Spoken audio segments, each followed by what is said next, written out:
Hello, friends. Well, I'm not quite done with the working week. I'm happy to report that, at the very least, I am free of the shackles of this one project that has been bringing me down. This past week, it's been the cause of much stress and physical anguish to a point where I generally had trouble walking because my legs were just so tired. Now, ironically, I actually went out of my way to push myself and go to the gym. Not for any intense training, mind you, but just to stretch myself and do a little bit of cardio, just a general warm up, because I could even sleep well. Like, my body just felt out of it, completely devastated to a point where just couldn't find a place for myself, even the comfort of my own bed. So yeah, it just comes to show that you need that work and leisure balance. Tough as it is to juggle the two, but at the very least, we got paid, and seems like we're done with that location for now. There are talks about coming over there when the property is vacant again, but in the meantime, I can focus on more local jobs, which which shouldn't be stressing me out as much or pushing to the limits. So that's always a net positive. Uh, Anywho, Hexen II got kind of shafted because of all this nonsense, didn't it? Haven't touched it for a while, so consider tonight's stream as kind of sort of a refresher, which, considering how a cryptic and tough experience Hexen II on the higher difficulties can be, is going to be a fun time, I reckon. We did get some major progress on the last session, though. So far, so as cleaning up the first major area and moving on to the second. So, generally speaking, the plot is as follows, which, oh boy, I know, story elements in first-person shooters, or first-person slashers, as you might refer to good old Heretic slash Hexen. But the Serpent Riders have returned. Well, one of them. This game pretty much narrows them down to three. Blood-related. And this is the oldest bro, who has finally decided that apparently he wants to be a conqueror and earn another domain under his rule. So he sets out on this expedition together with none else than the four horsemen of the apocalypse, because why wouldn't he have the four harbingers under his command? So that being said, we're heading to the Plaza of the Sun to tackle the second of these guys. We've dealt with famine. We don't know who the second of the horsemen is up until the game lays it out for us. So until it's officially stated, it remains a mystery. Our defenses have fallen. The key to our magic is in the hands of the evil. Evil. Death has captured the four elements and spread them throughout the realm. Well, there you go. Jumping from famine to death immediately. I think that'd be safe for last, considering in a matter of speaking, death holds dominion over the three other aspects represented by the other horsemen. But who am I to question the game progression? Defended by were-jaguars and scorpions? What do you mean were-jaguars? That's the first. I've heard of different varieties of were entities, but Were jaguars? Not so much. The elements must be reclaimed to extend the Bridge of Stars. Only when the elements have been returned will the Well of Souls be opened. I've heard legends hinting at the test of the elements. I hope that I will be able to pass all four. Signed, Turnif. So, by the sounds of it, we got ourselves a gauntlet to pass.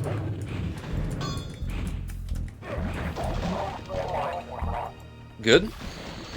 Off to a great start.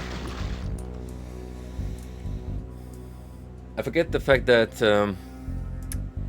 this game has an interesting feature, which I'm not sure if it's left over from Quake DNA, but running up builds up momentum to a point where even if you try to grind to a stop, it doesn't come immediately. There's a couple of seconds of lag before you actually come to a full stop. So in an environment like this,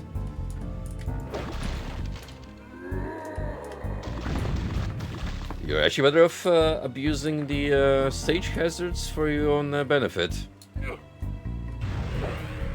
You got the double-bladed axe.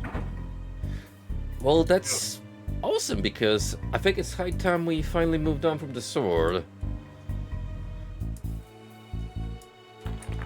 Which has been pretty much my friend for the entirety of the first act. And just like with the golem, those corpses decided to eat themselves, saving me the hassle. I see at least 2 snipers up again. Anyway, before I kill myself in a humiliating fashion once more, let's save up here.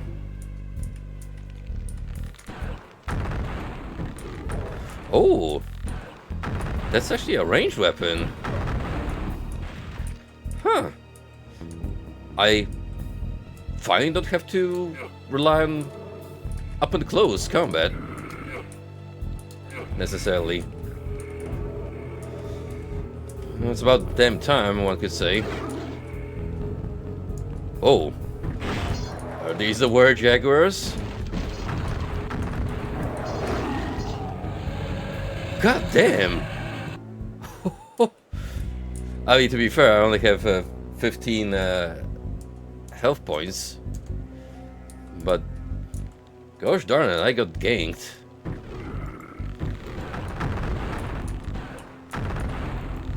Let's prepare myself for that encounter.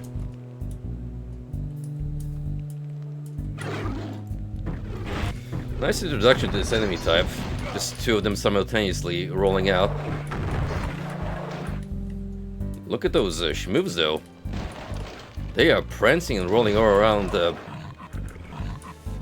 in before the Soul series introduced us to this kind of wacky mobility. Alright, well, screw the axe, because they can just totally negate any projectiles I'm throwing at them. And they have a penchant for blocking. So, totally not an annoying enemy type to deal with. Oh yeah. I can already tell, just from this first encounter, these guys are gonna be trouble. And the cause of many tears being shed.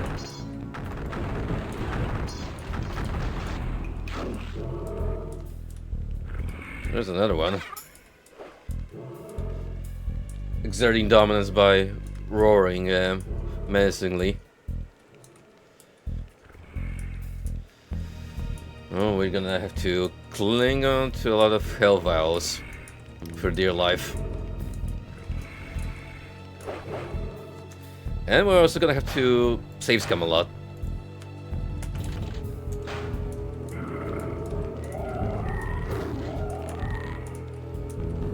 Alright. Archer War Jaguar combo.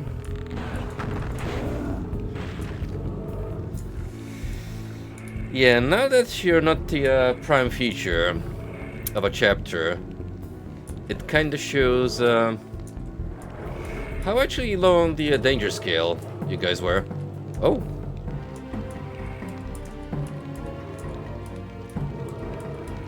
You can interact with ragdolls, and that caused that guy to just evaporate. Sure. Cool.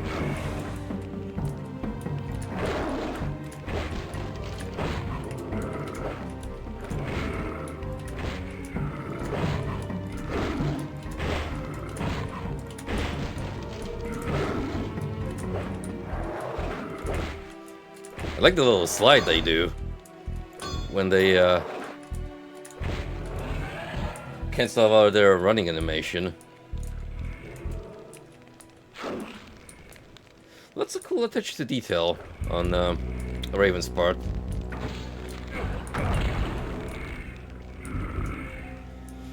Anywho, there is still danger afoot. Like this guy, breaking the laws of physics. You stop that right now.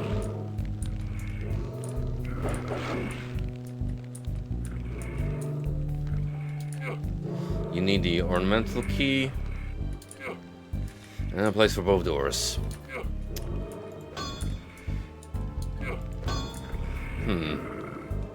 Right.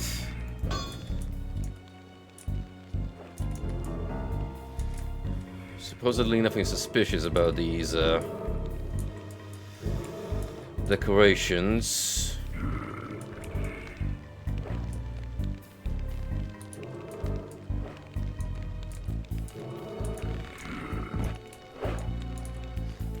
Got a lot of green mana on me, so I'm gonna play it safe with these dudes, who explode into a wonderful pile of jibs, courtesy of our newfound friend, Mr. Asking Questions, of the important kind.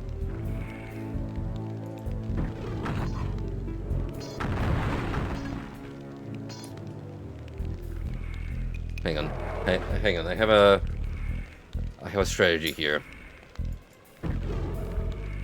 Holy smokes, those are some sick moves, pal.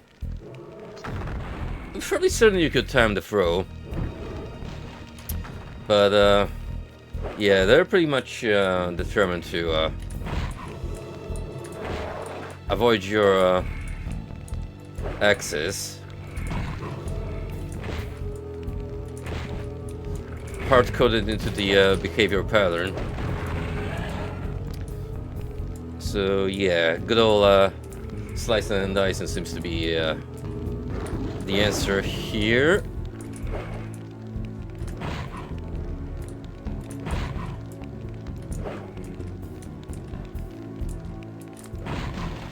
I don't like not being able to see what's going on. Also, actually gonna pop one of these. Did you just? All right. Well, good job. Save me the trouble.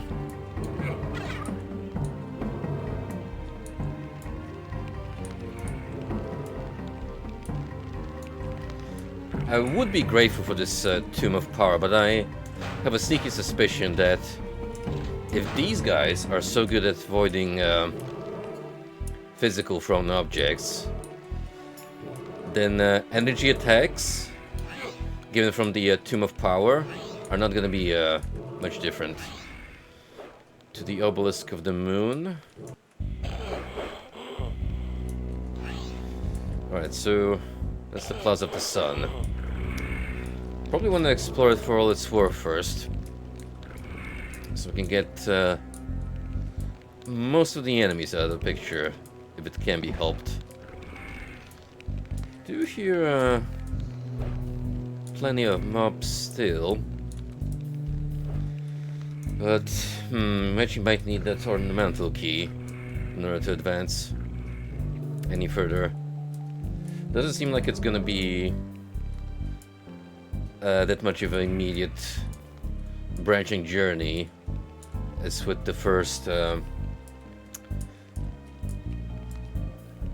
game hub.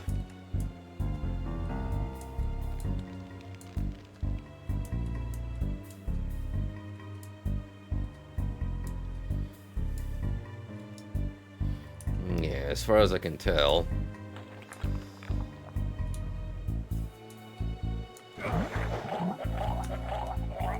As far as I can tell, I'm super dead. Also, we got 15 out of 24. So that's progress for certain. Anyway, Obelisk of the Moon it is.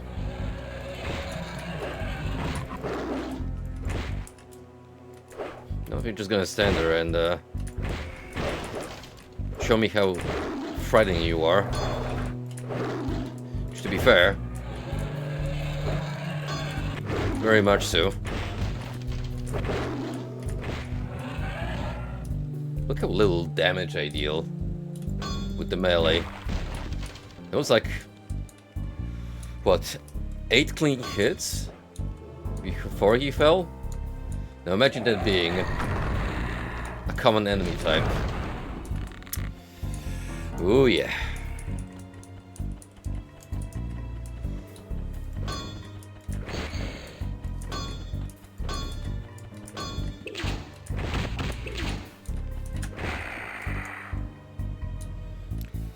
Thankfully, the scorpions, on the other hand, seem to be more or less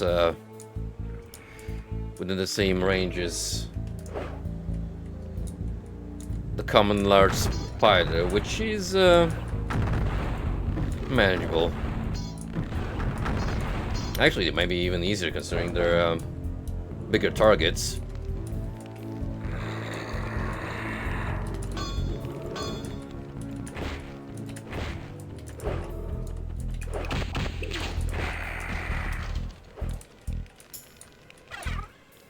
Seal of the Ovinomancer. We haven't really established what that does just yet.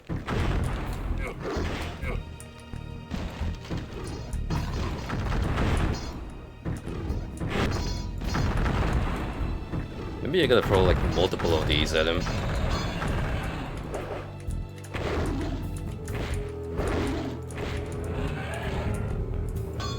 Or just attack and pray for the best.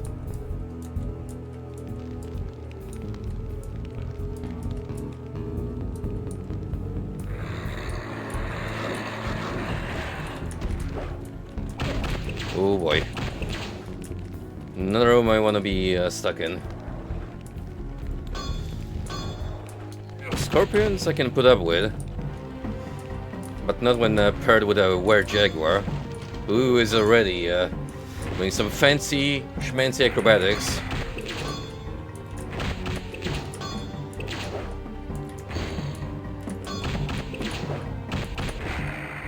This is the character with the greatest base strength, by the way.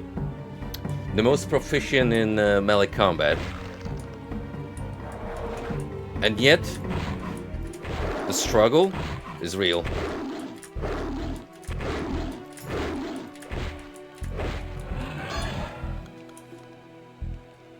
Yeah, you need like 5-6 hits with the sword. If I had the blue mana, that might have increased the strength of my attacks, but well, good luck managing those when these pickups are few and far between.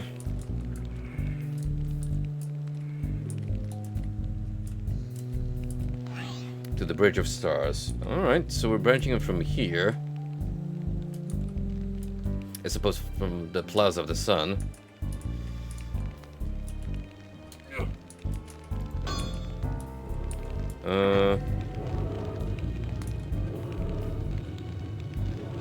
Sure, I did something.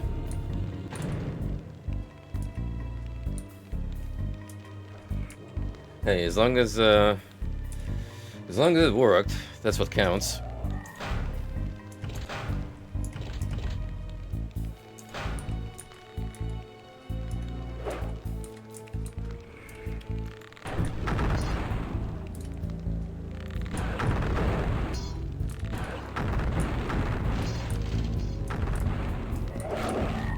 do appreciate you guys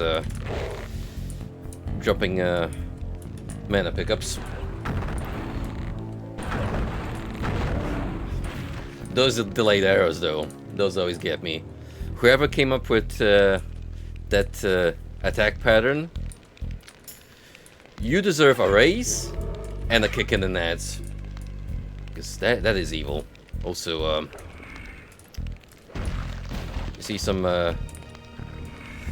graphical shenanigans happening here. Maybe because of the Quake port that I'm using to run Hexen II more efficiently. So we need a crystal skull to be placed here.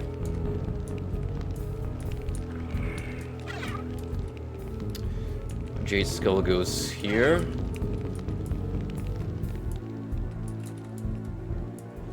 And then nothing here besides a staircase.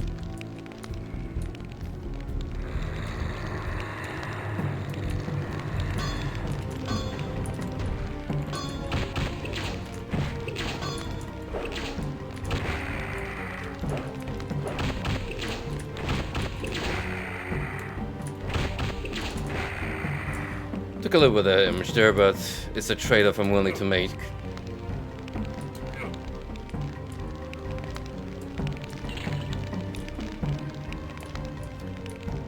Gotta say though, as opposed to the medieval castle area, this already feels much more claustrophobic in nature.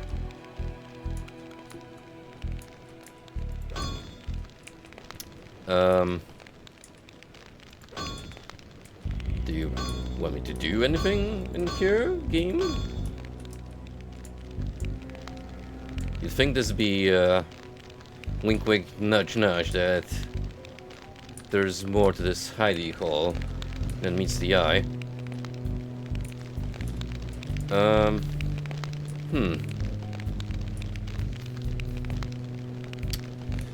Either that or it's just for show. Not gonna muse on it for too long.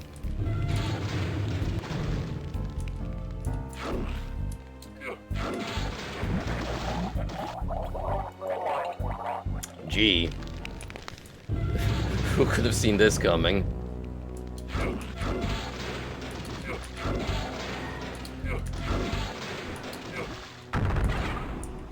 Oh, hey. A key that I require.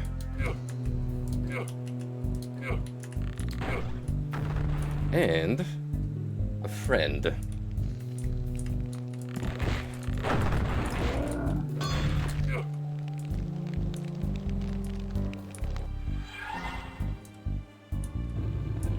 Conveniently placing me all the way back. Thanks, game.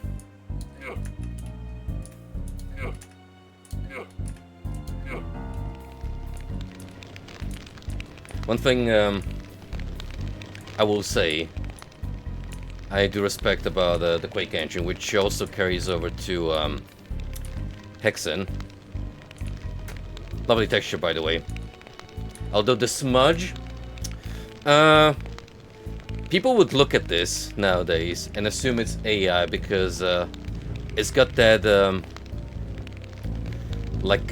blurred out quality to it that comes with AI not knowing how to map out some textures. Although if you do look at it from some angles, it still looks pretty neat. But yeah, as I was saying, the Quake engine does have good movement, which it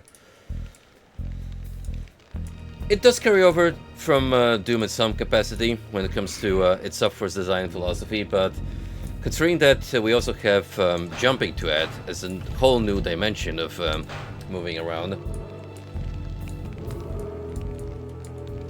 they definitely nailed it. Like, even basic platforming here feels pretty natural and satisfying to pull off. Hey, what's up, Golden? How you doing tonight, friend? Me? Well, I have been relayed the tragic news of Eddie Shankar acquiring rights to the Duke Nukem IP for the purpose of making a animated series, and that intellectual property just can't catch a break, can it? Please, put Grandpa to rest at this point. He does not deserve being dragged through the mud like this. First Randy, now Eddie Shankar. It's a travesty, I tell ya. The worst part about it is, with a 90s character like Duke, who is so entrenched in the time period he hails from,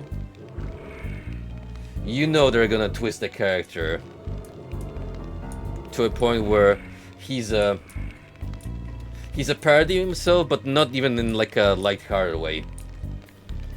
Because the game's, despite, you know, all that macho build-up, so riding on the hype of characters like, you know, Sylvester Stallone and Arnold Schwarzenegger, it was still meant to be not taken too seriously. But with Eddie Shankar's writing, they're gonna turn him into toxic male example.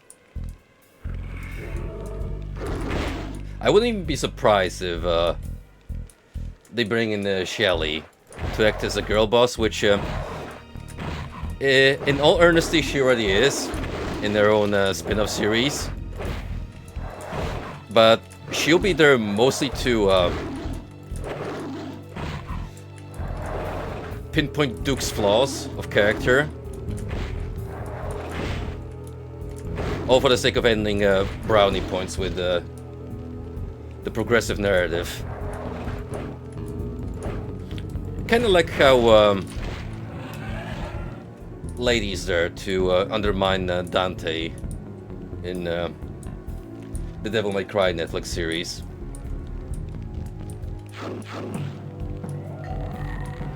Prove yourself in the test of fire.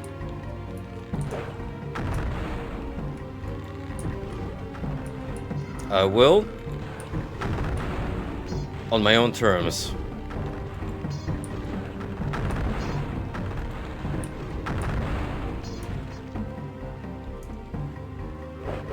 So that right there appears to be the MacGuffin we're looking for.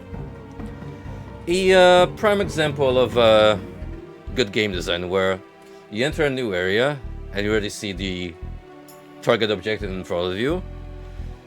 It's just a matter of reaching it. It's not easy, and you have to work your way to it, which I do see that we're getting some items to help us out on this holy quest. So we're gonna have to time these jumps.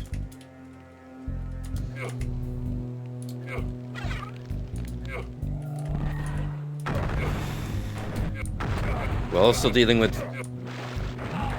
archers still. Oh boy. That's like 7 ticks of damage, by the way. So we gotta make this count, boys.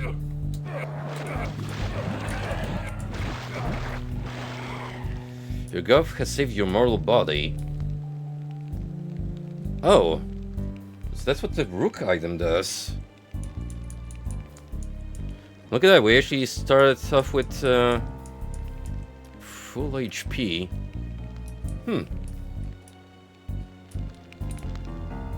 I mean, I'll take it.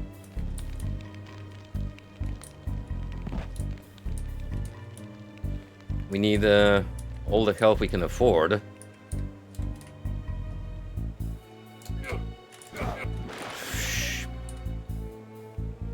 It's gonna get messy though. These very precise jumps, even with fluid and responsive controls.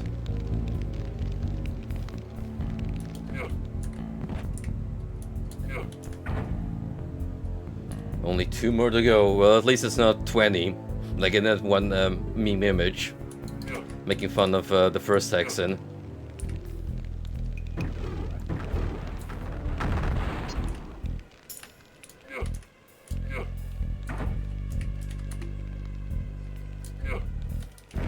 Oh, come on. I'm actually gonna reload, because that was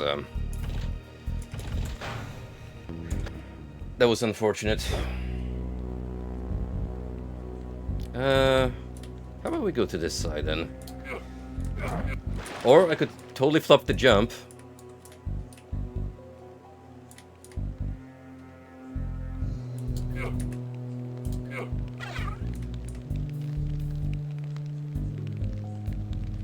Can I reach you all the way from here? Yes.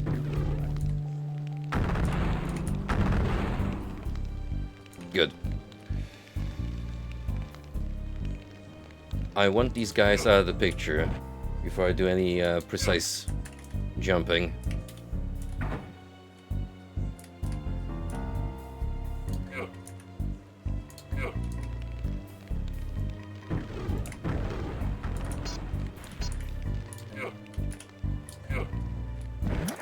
Oh, mother!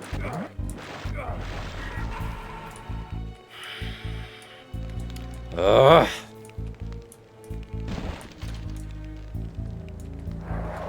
You can already tell I'm gonna have a fantastic time with that one room alone.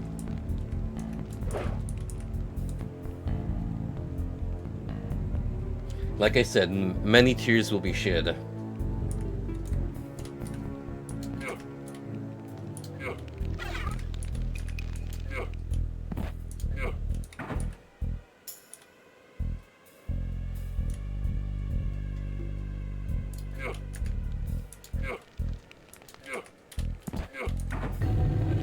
You have proven your worth.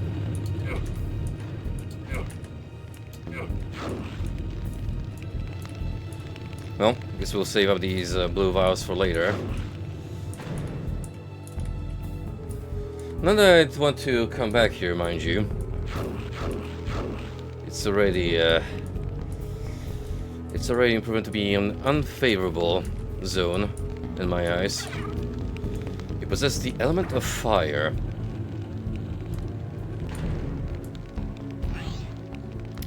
The Court of 1,000 Warriors.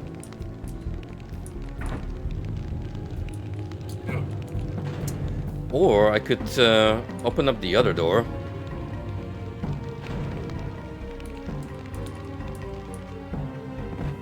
Yeah, let's see what's down here. Those who desecrate the stream of life shall be punished with death. Tell me something I haven't experienced up to this point.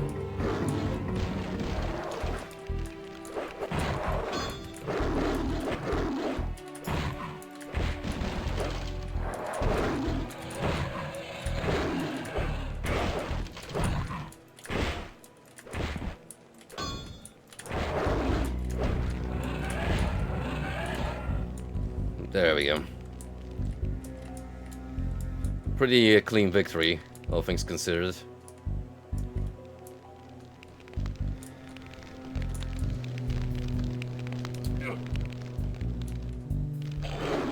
Square of the stream.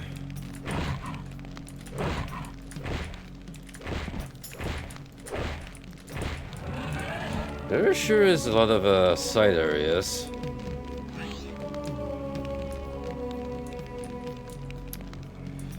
It's kind of swayed by the fact that, at least thus far, it seems we don't have too many enemies assigned to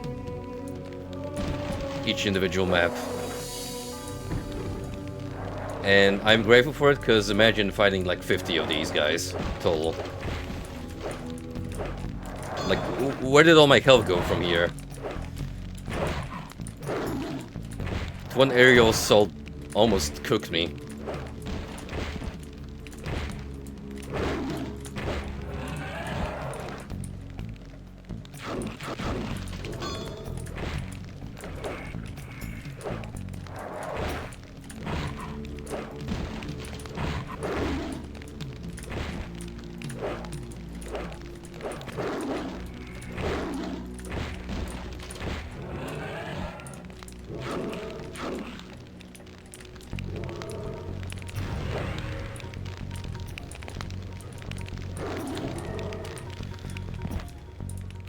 Maybe I should pull out a Tome of Power.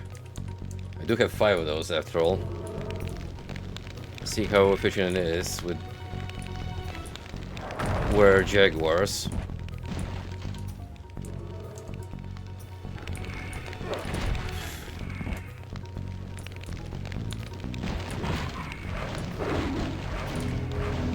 Alright, no mana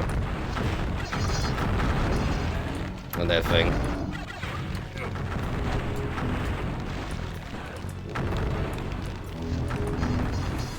Yo, the X gets a triple shot though. Oh, that is beautiful.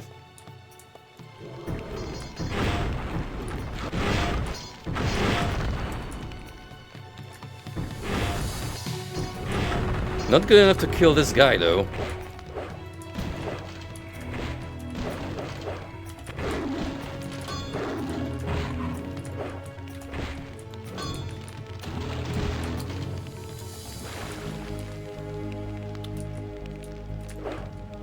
I hope you stay down there.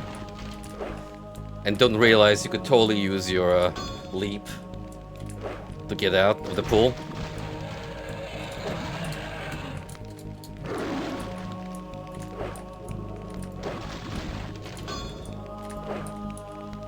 Kitty hates water. Oh shit.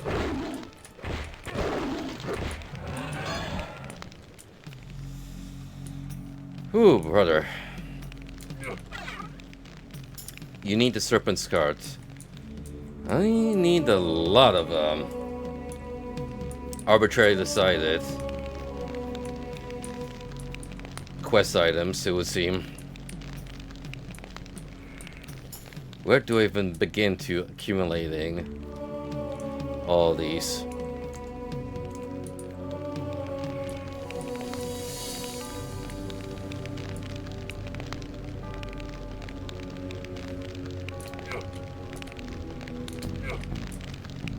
I want whatever is that.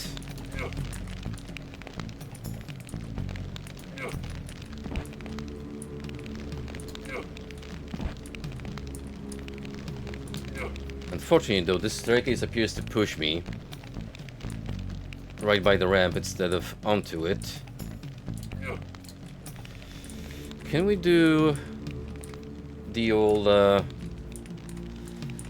use background objects as support? Not quite.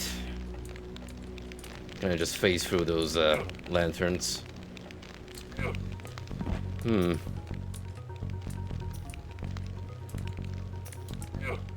we need to do like a weird trick jump?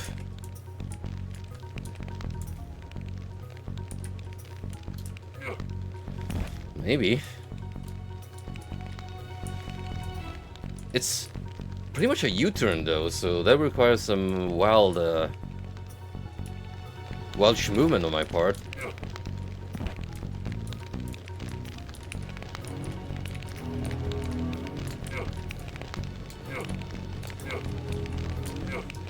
Oh, hang on.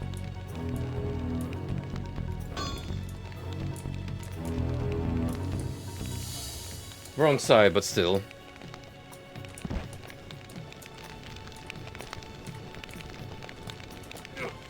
Yeah, you gotta just be clean on the edge.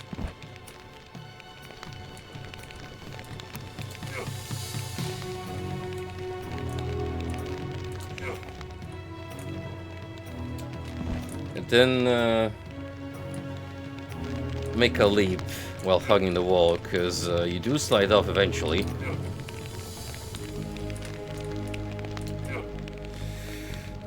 Whatever is up there, they don't want you to have it all that easily.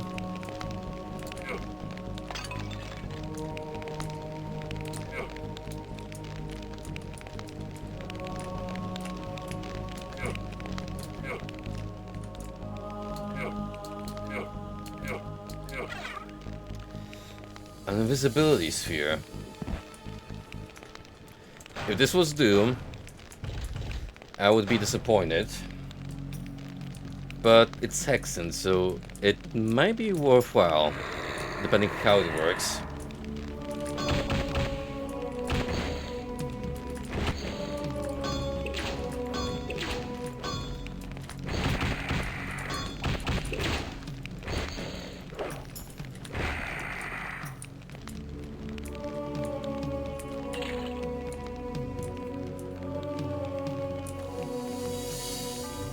You want me to take a swim?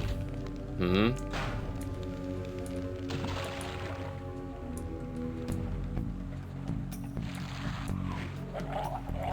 Oh, not these guys again.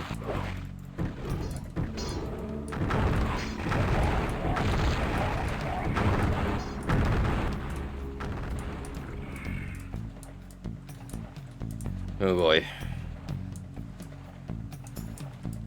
A water maze.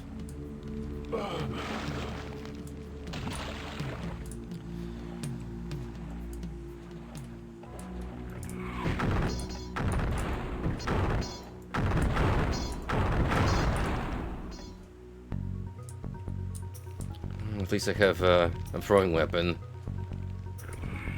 to put up with these nuisances. That being said, though, it's all too easy to get right back at a starting point.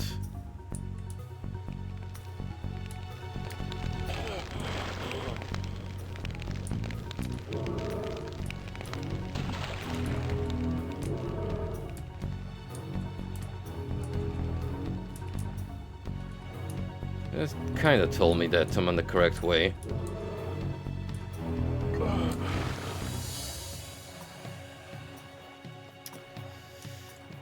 Mayhaps I have proven my worth, but too early to celebrate considering we still have enemies.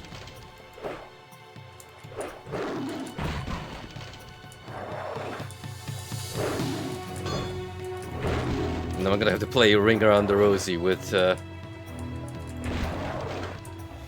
puss here.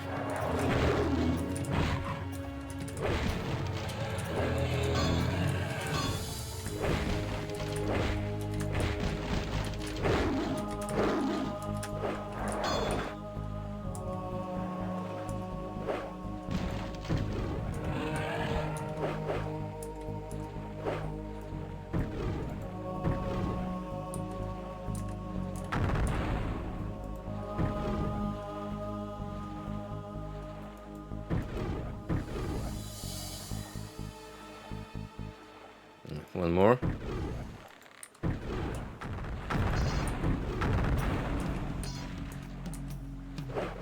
That was the last of them.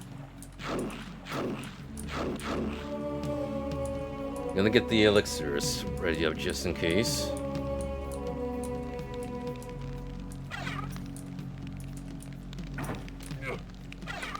The element of water. Well, that's 2 out of 4.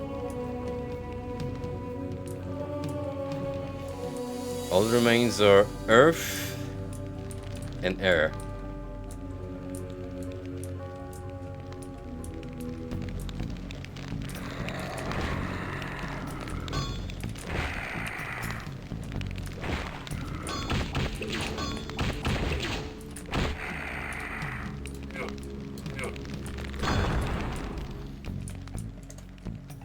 Of course, there will be an archer together with them.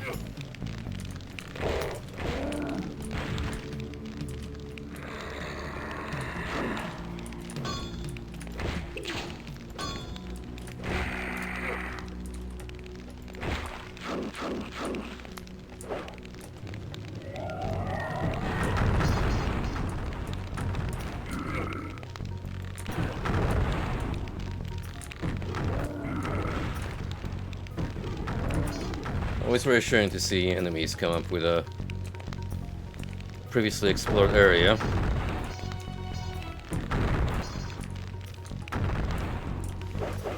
A sure sign that we are making advancements.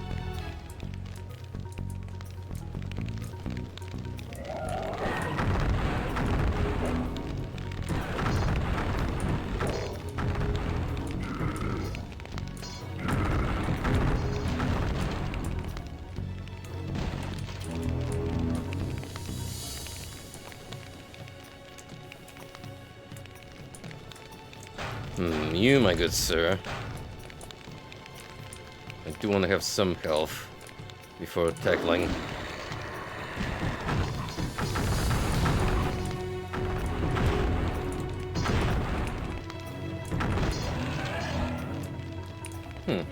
Weird enough, they didn't try to roll through my throws. So maybe it's not predetermined.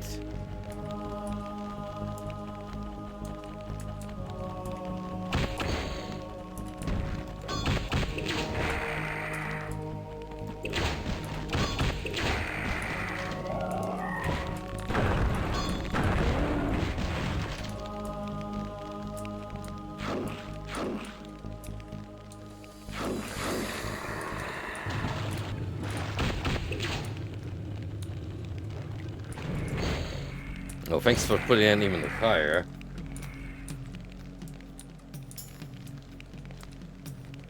Possibly outside of my reach. Or not.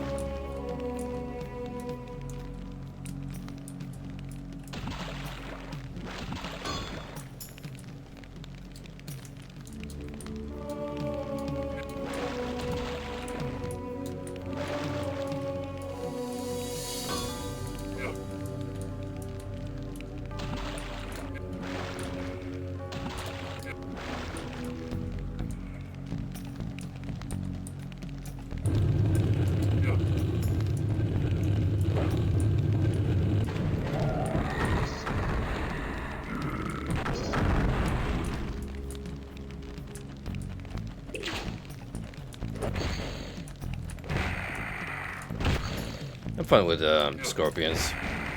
It's the were jaguars that I would prefer to keep to bare minimum, let's say.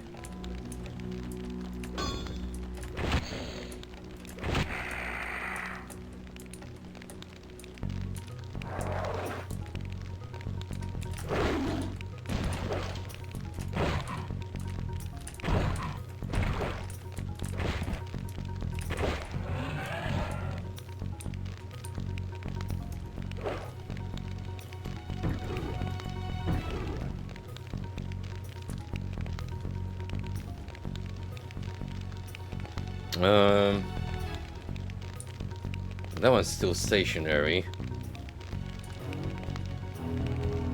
The issue is getting some clean hits on this asshole.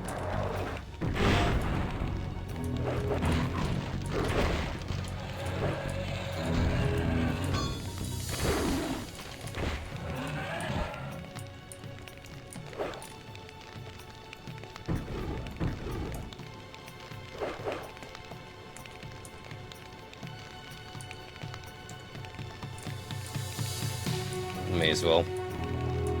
Still have two. There's a emergency heal.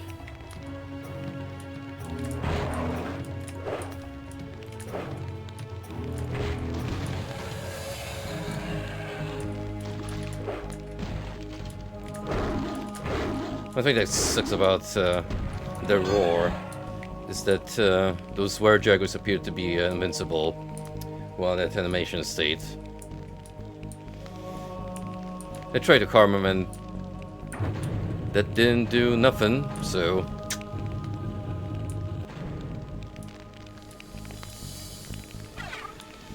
Serpent's Heart. Well, that's convenient, because I do require me this particular item.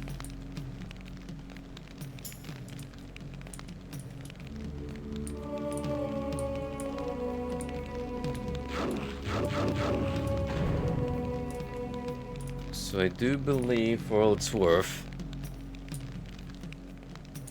we are through.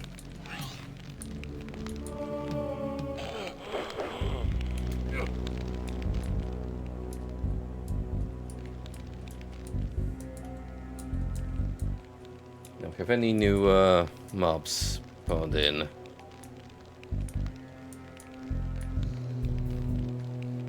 I'm not quite sure of.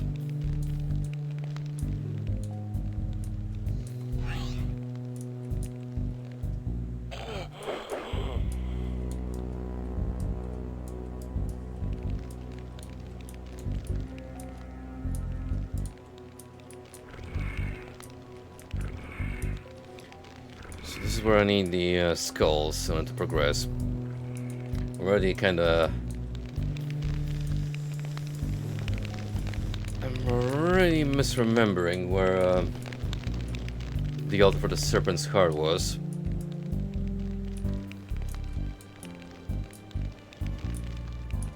Despite the claustrophobic nature of this temple,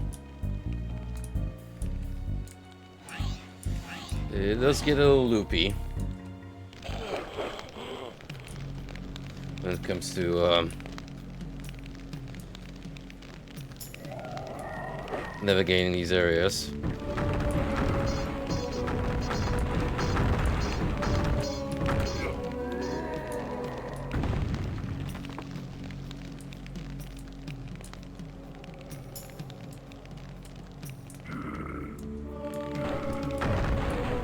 Wait, where am I getting shot from?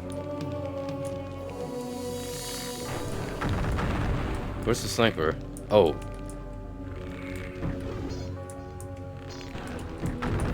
You cheeky son of a gun.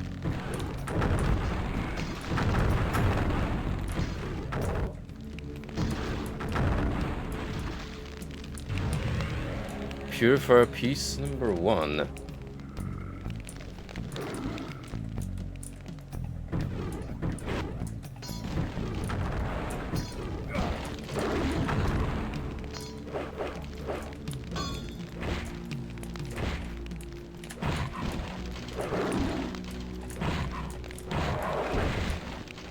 Oh my god. Oof. Well, let's leave that for now. It is, not an ideal place to be in. I'm sure we can, agree on that.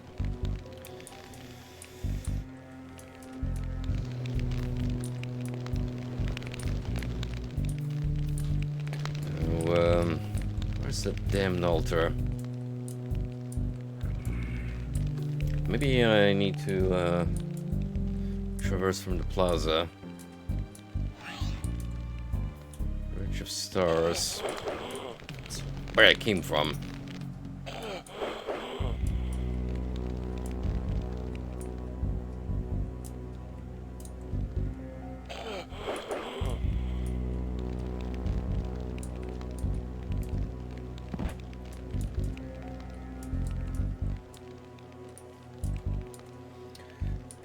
Was it from this temple? I don't think so.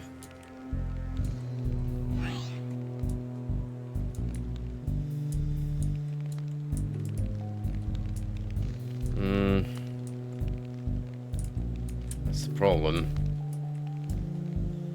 Can't quite easily determine.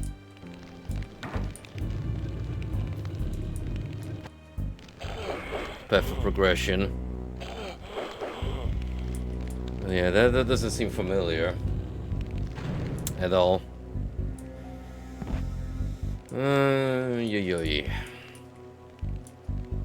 Already a fine case of getting lost.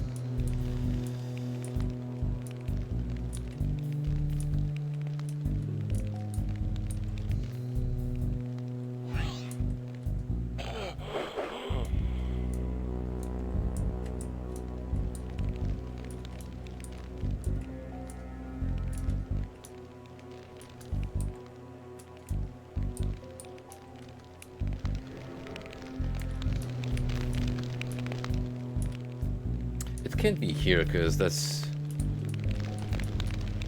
just to get one item.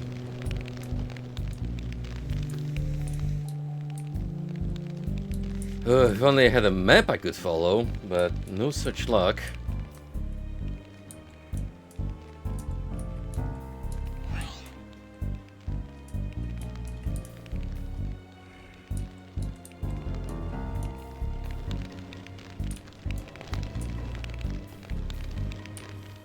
No, really, where did they find that damn altar?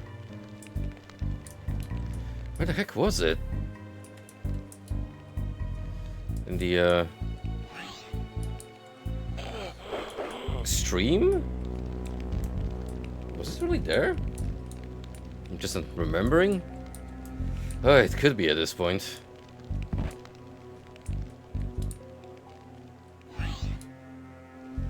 We may as well, because, not having any luck with the other zones, that's for sure. Might just be misremembering.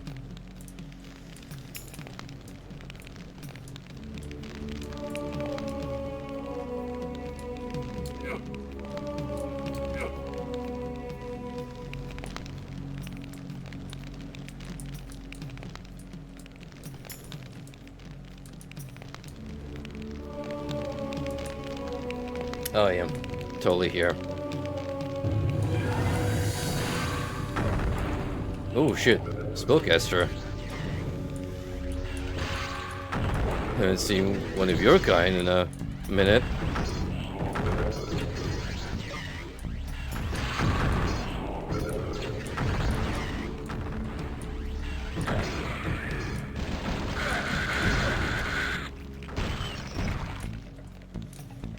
Didn't need the spiders to make a comeback though.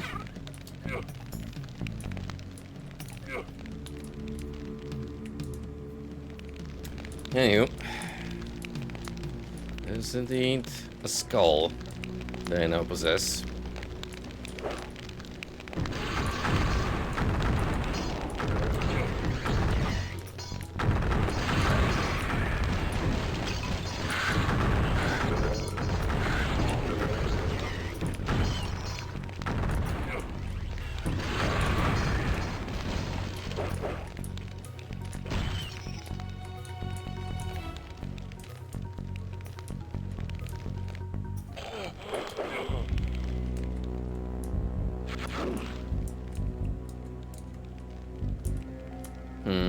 Maybe now I want to go and take those hell vials that are leftovers from the fire element trial. It's not much, but 20 extra HP does make a difference in a life or death situation.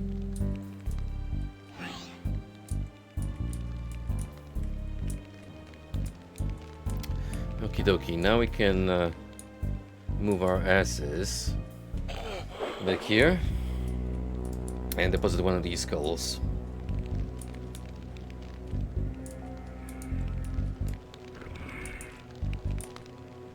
Only one more to go.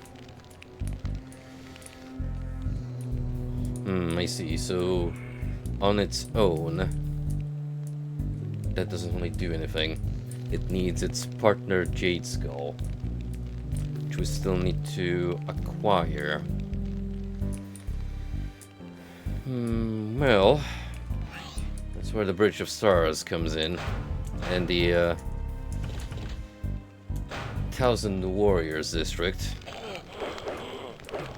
So let's start making our way through both of these.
I don't know where the other one went.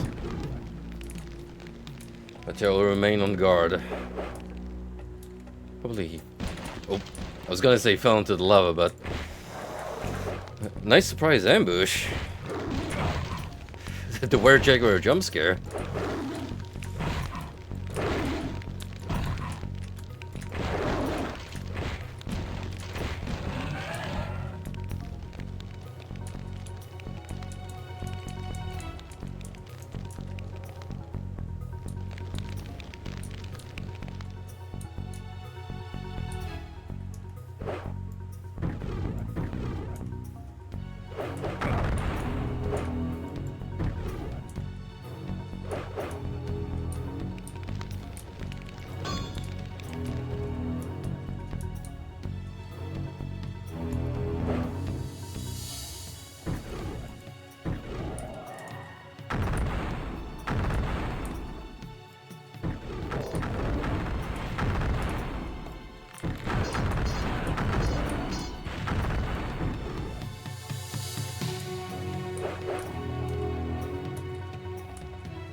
This looks like a primo ambush location for a bunch of were-jaguars to jump off right on my head.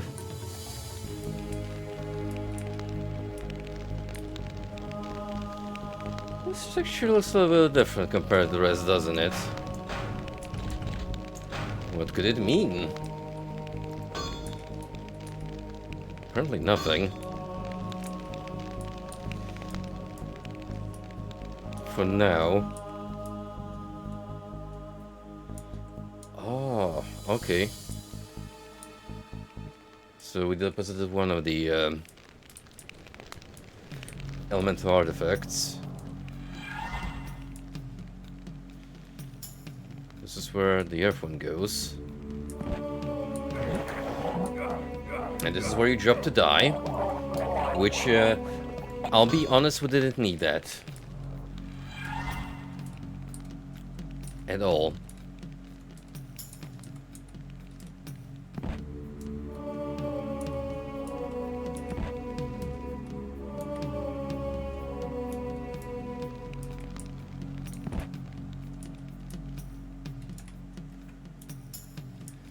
But on the bright side, we got 2 layers sorted.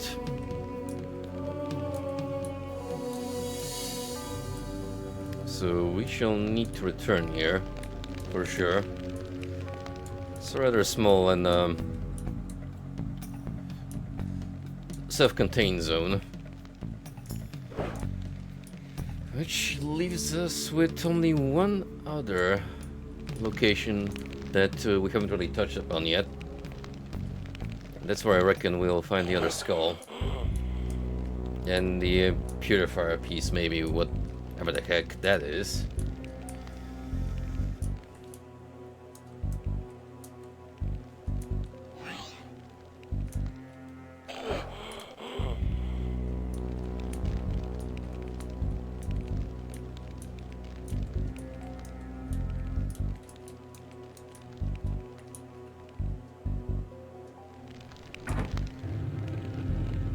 There we go.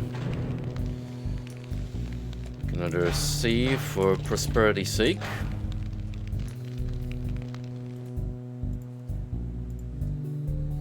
And we're almost ready to deploy.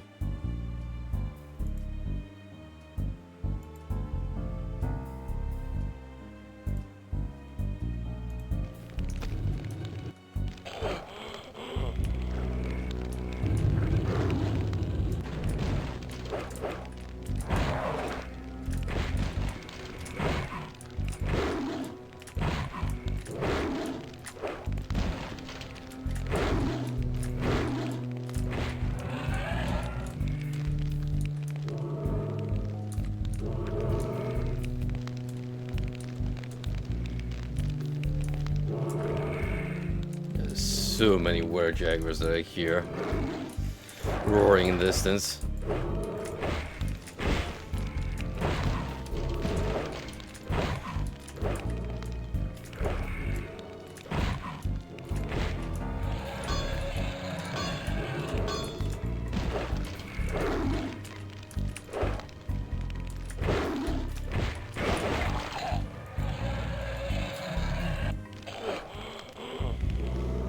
Oh, that was not alright.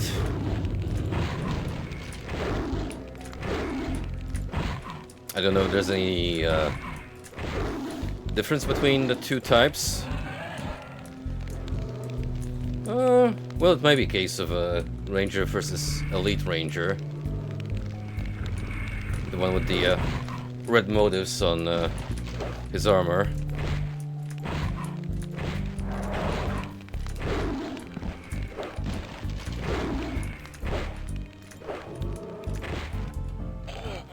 Oh.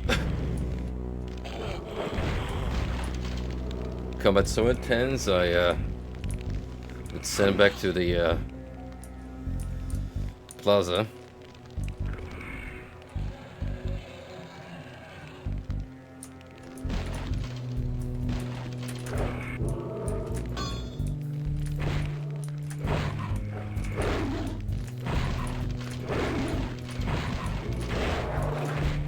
Court of the Thousand Wars, more like Court of the Beastman. Because so far, that's all I'm seeing here.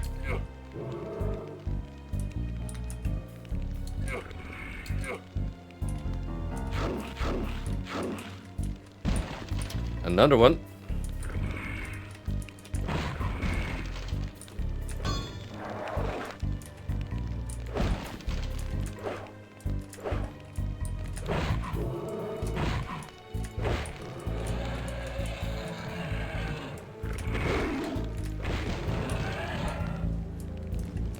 It is much more beneficial if I restrict this to honorable duels.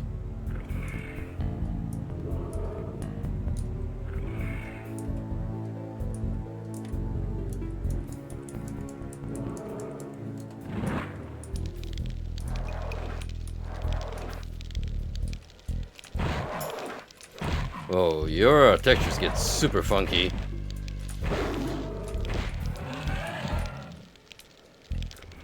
In the torch. Right, Icon of Defenders, we established a resurrection. Not something to dismiss. In fact, should be grateful for it, because it is a godsend.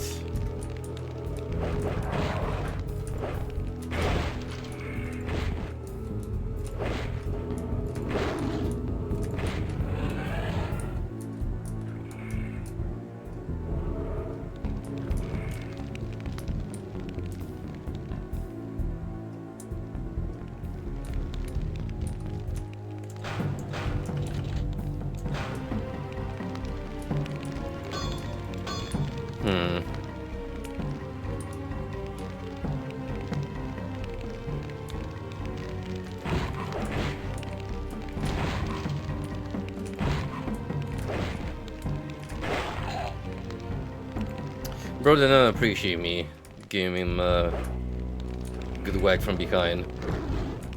Whoa. Good reflexes there, pal.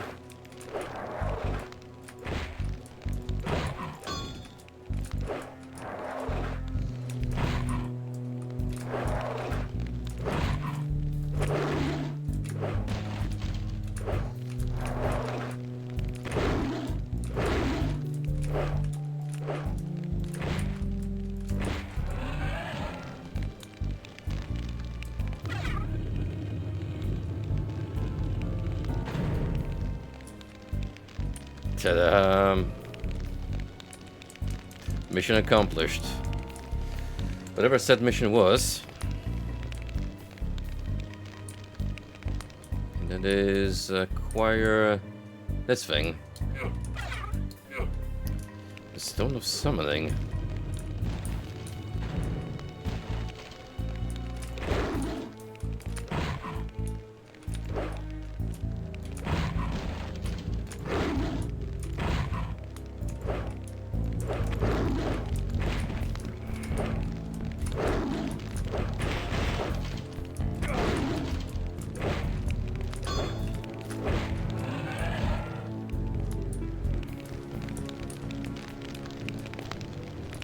You know, at this point, I'd be all for a little more variety. I get that this is their home tour, but surely we can get a little more something than just wear Jaguars, right? Right.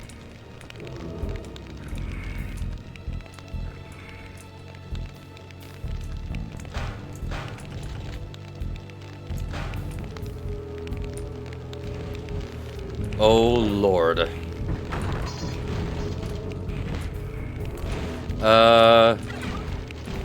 Golem friend, you gotta help me out, man.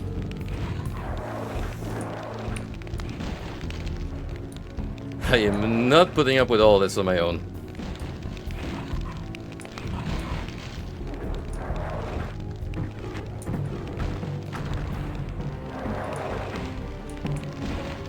He do be punching. He is out to destroy this one were Jaguar.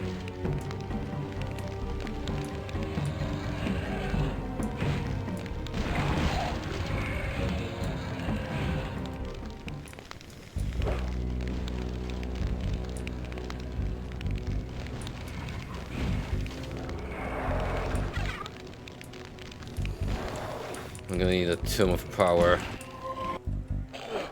That's for sure. Wait, why did I... Oh, I died.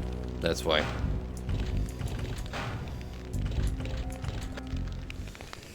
We also have the Chalice of Might, which might increase my raw attack strength.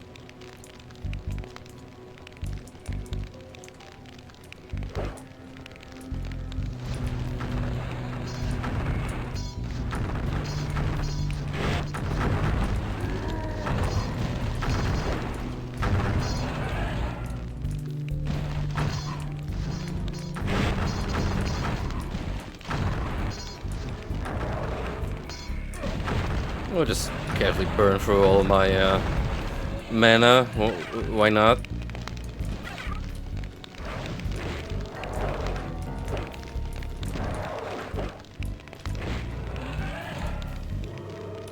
I mean, kind of worth it. Did save me plenty of headaches. This one, the nasty encounter.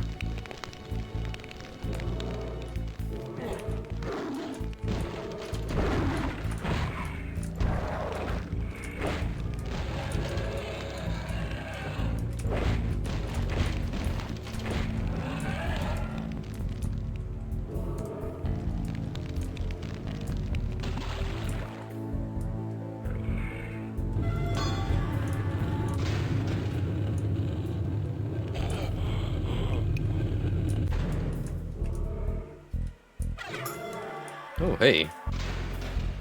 Just what I needed.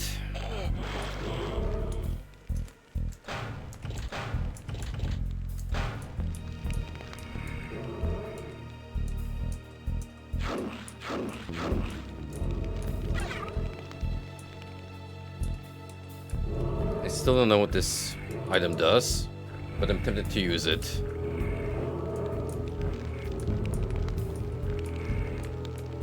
Unless it's a passive. Which I'm not sure of.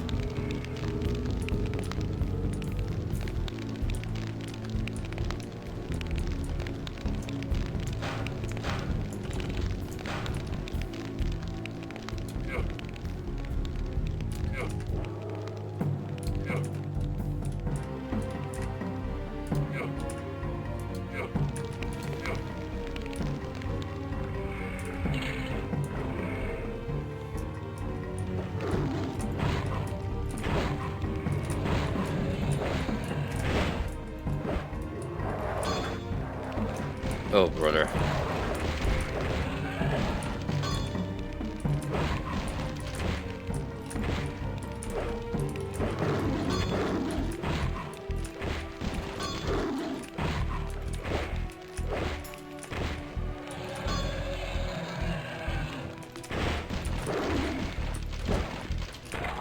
Oh, you...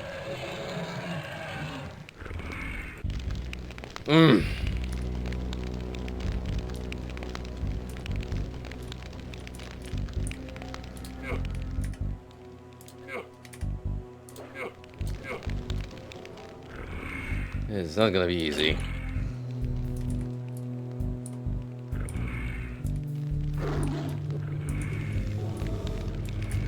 We need to do this on a one-on-one situation.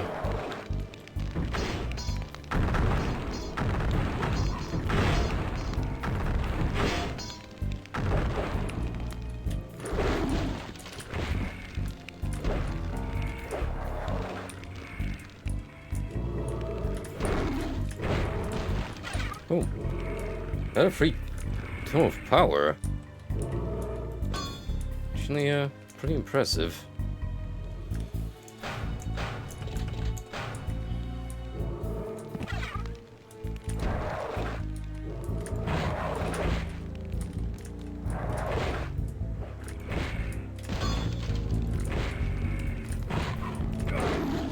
Also, this fella here apparently is a werepanther. So, different breed of predatory cat turned wereform. How much more distinct that makes you from your jaguar relatives?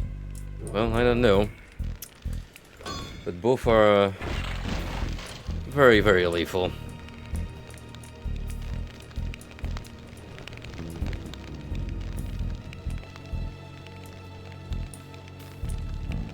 Now we did get the skull out of this. Something tells me we're not quite done just yet.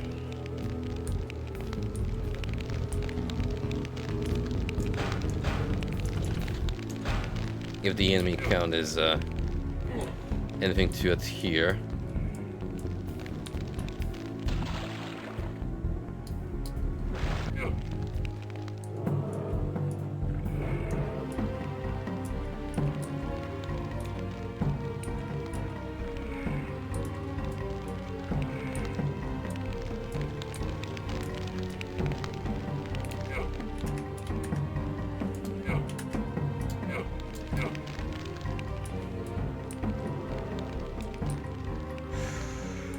That is mighty tempting.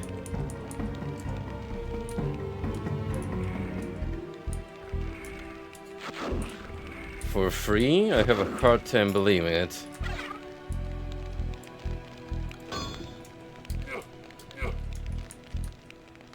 But no, apparently there wasn't a trap attached to it.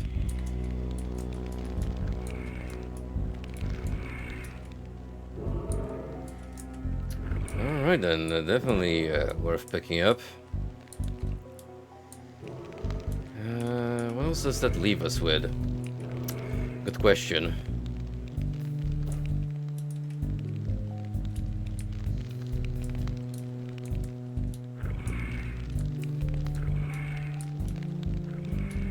I have a feeling that's a switch I need to press somehow, but whether I interacted with it or not,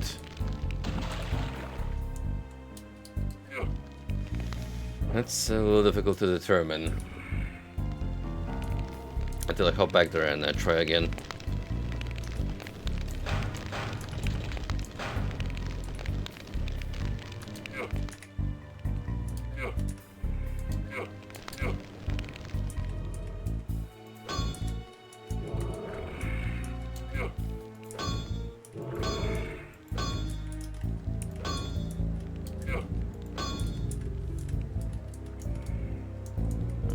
Definitely can't move this, so if there is more to it, I don't know how to go about it.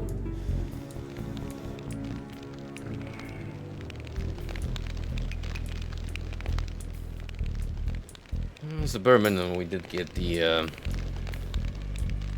MacGuffin.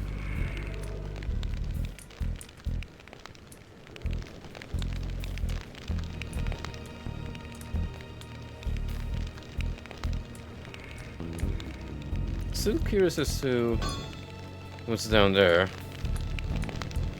and how you're meant to open the gates.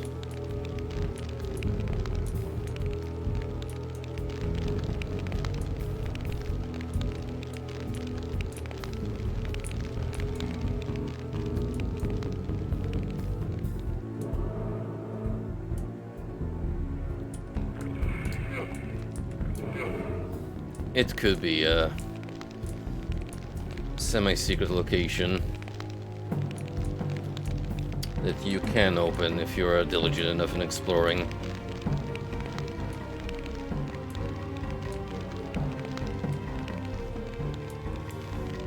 The first hub world did have quite a handful of secret switches and assorted hidden alcoves. Here, however, I haven't really seen any of it come into play.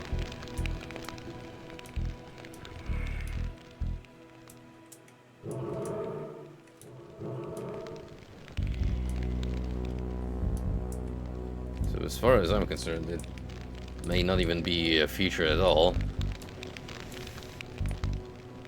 The Plaza of the Sun. That's just really well hidden.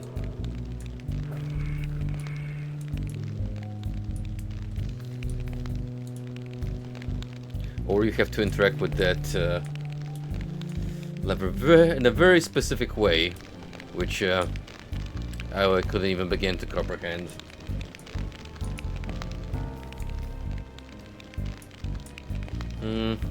Shall we do one more experiment before I call it and give up?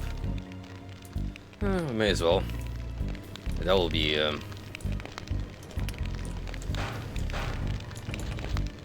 coming back here at all, but well, you never know.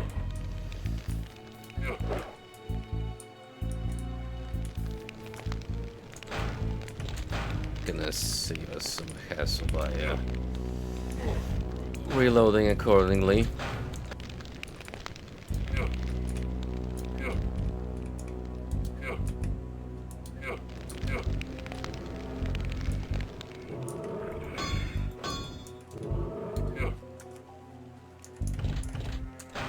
Let's just confirm something real quick.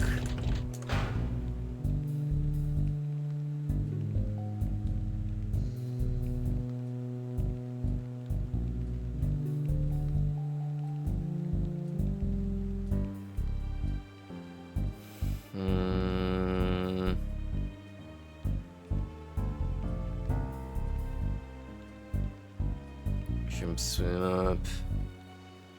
I'm looking for a dedicated use button. Not inventory stuff, mind you, just like a general for doors and interactable background items. E is lift object, which that's nowhere near as close from description alone, but then again, I don't see anything else that comes remotely close.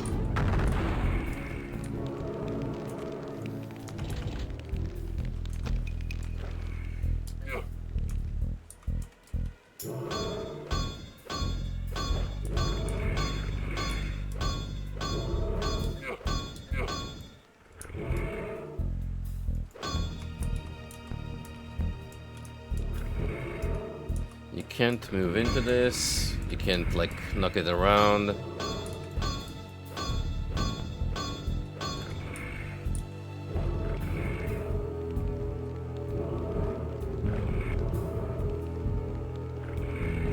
Unless it's something very, very obscure. No idea. Well, let's not sweat over it too much. I'm already doing that just fine from the heatwave alone, which did give me some nice red burns on my back while I was working on a garden the other day.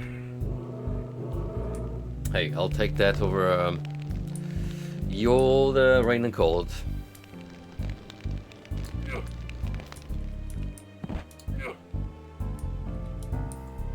You don't get a whole lot of warm weather in the UK, period.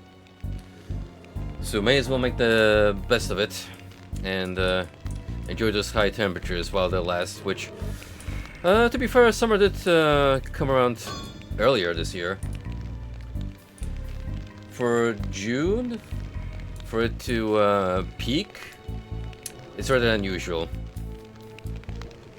On the regular currents, it's more around August when you get like 2 really warm weeks. And then, yeah, that's your summer for the year. So maybe this time around it will be longer lasting.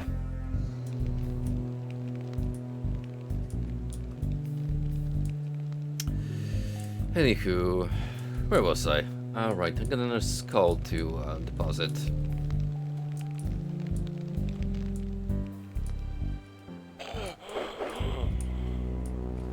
Which would be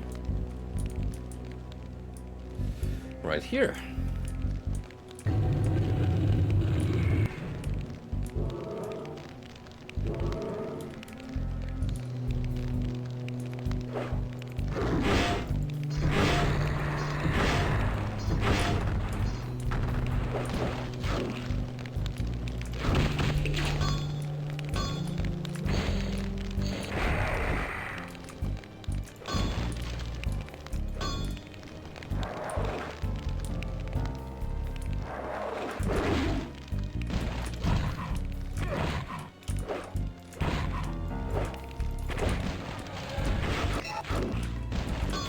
Ring of water breathing.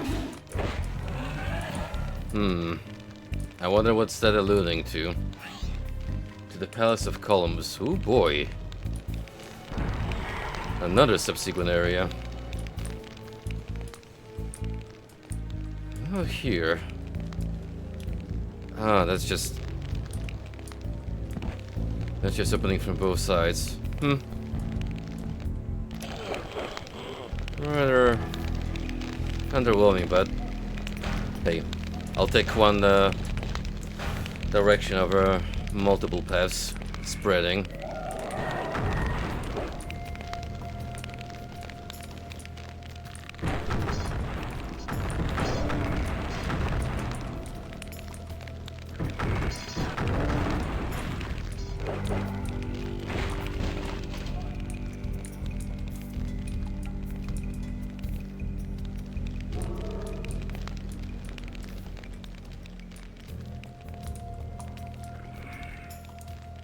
Okay.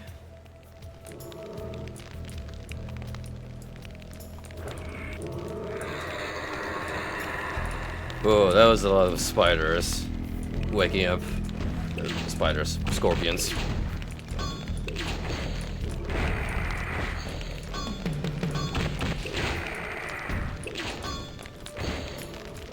Whatever. If there's anything EDF has taught me, it's hate all giant insects and insect adjacent creatures alike.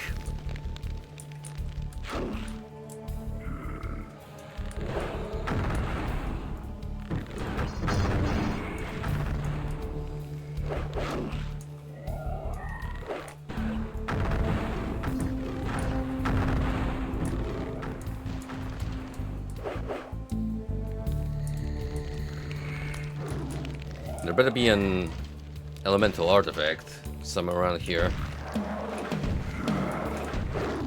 Still need to acquire 2 of those after all. Which, I assume if we go through the entire procedure, that's how we reach the next horseman.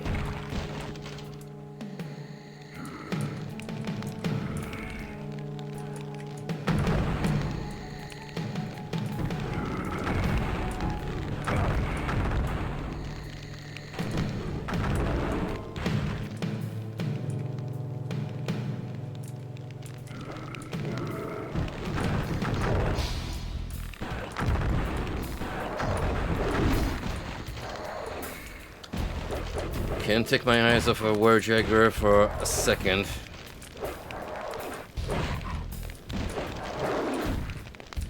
Especially if there's more than one.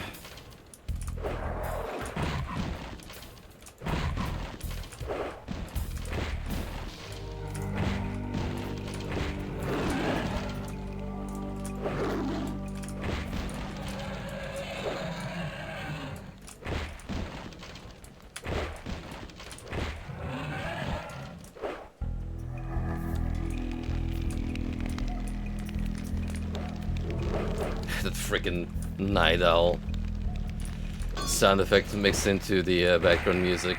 That was such a staple of techno and house back in the 90s. To a point where whenever I hear it come up again in music, it's like a blast from the past, quite literally. It feels so quaint.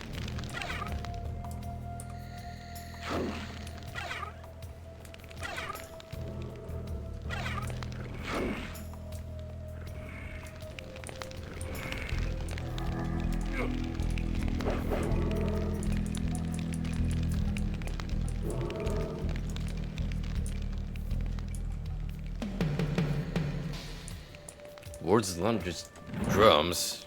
Jeez.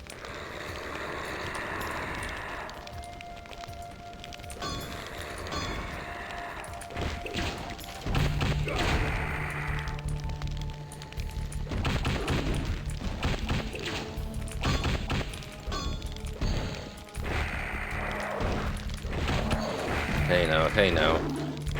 Everyone line up in an orderly fashion. All of you will be murdered in due time.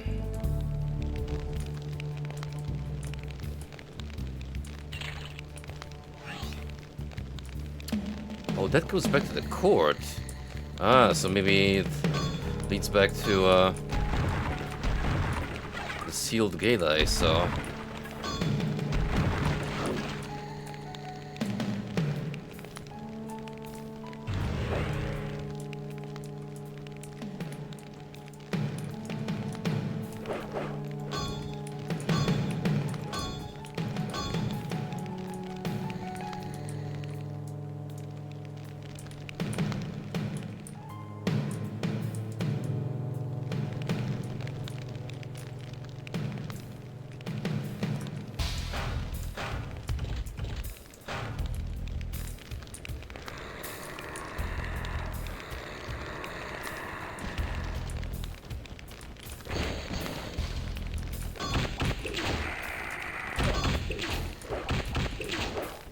What's going on with these scorpions? Why are they walking sideways like that?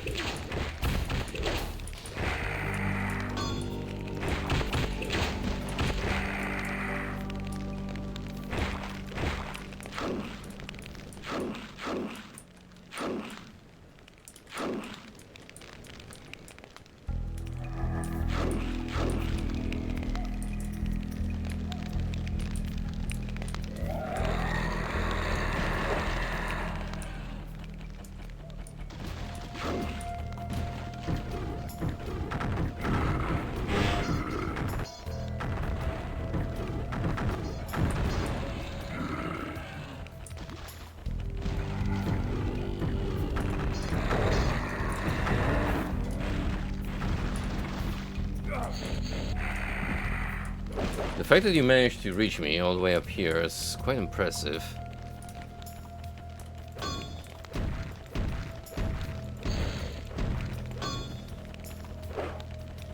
Too bad it doesn't work both ways.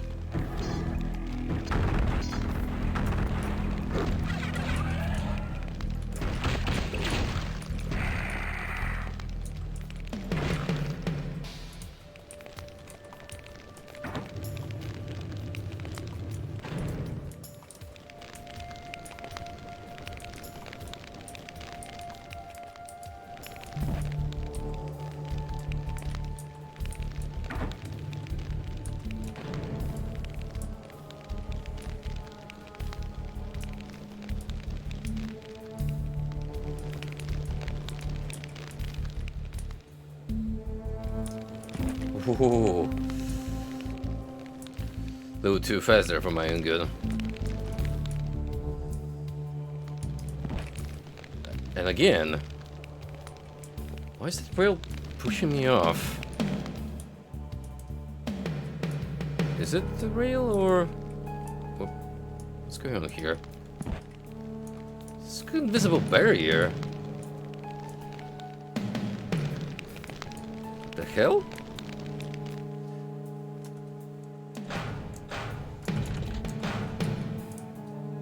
Yeah.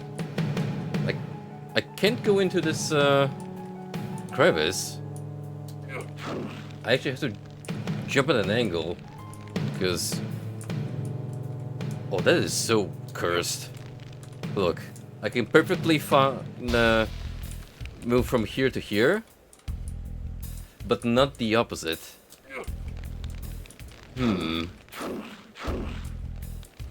Glitch or feature? You be the ones to decide.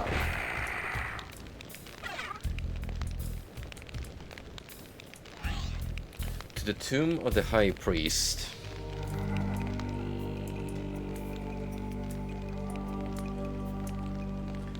Well, there's two ways to go about it. Either we return to the court and finish exploring, or completely new location. I'm gonna say court, because we've already uncovered a good chunk of it.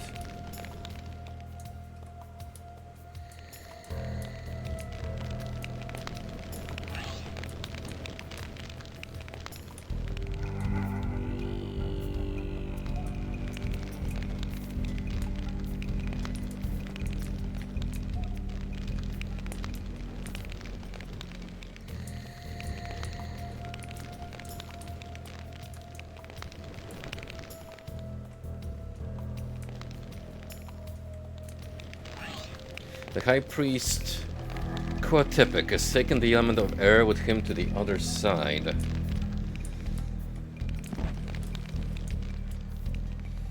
That sure doesn't make my job any easier, now does it?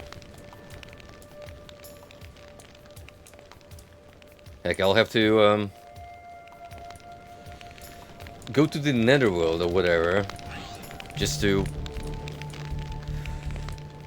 rip the element of air out of his cold, dead hands. Hey, maybe cold from the element itself. So where was that diversion? Right here. Got it.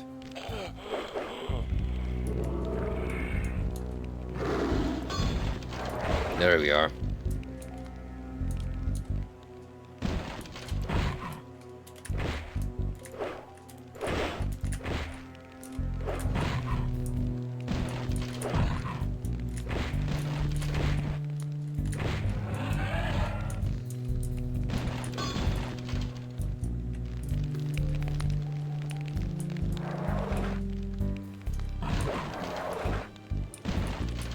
We gotta get you guys to infight.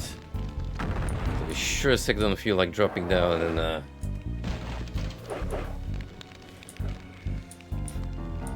challenging two in this confine of a space.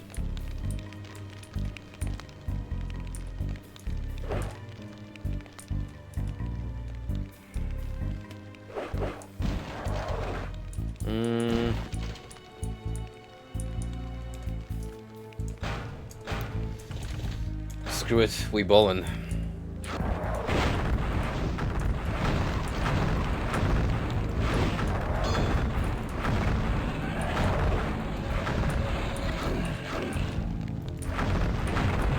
Even I have to explode him. Def. Prove yourself in a test of earth.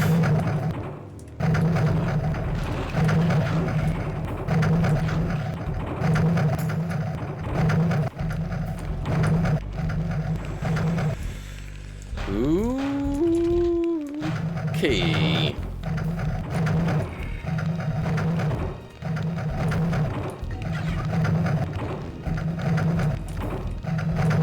All things considered,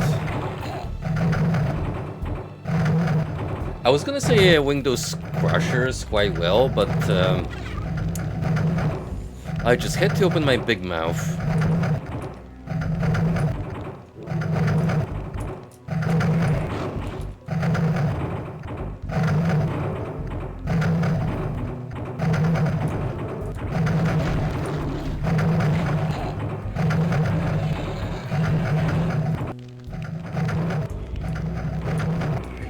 Oh, I know what I'm doing about that fella. rest assured.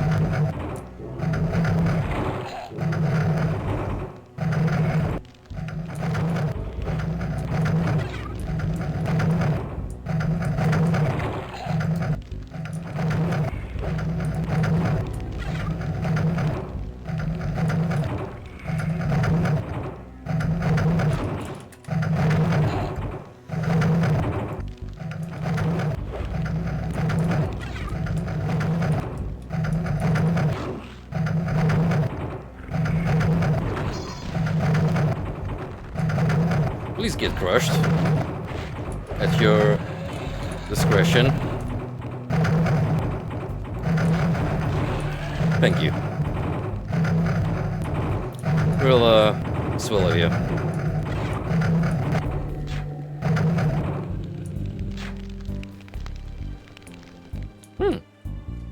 Neat. Even got a healing vase out of it.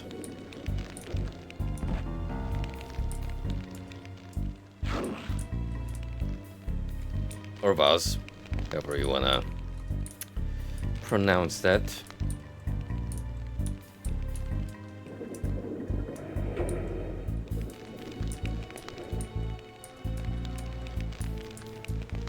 And this has opened up, so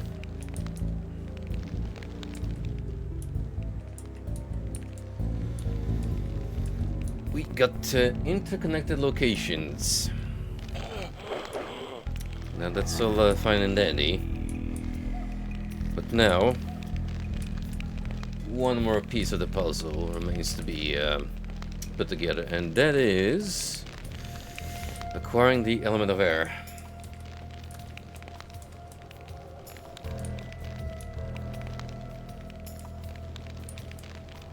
If this is all you need to do to reach the next harbinger of the apocalypse, then I will say, compared to the first area, this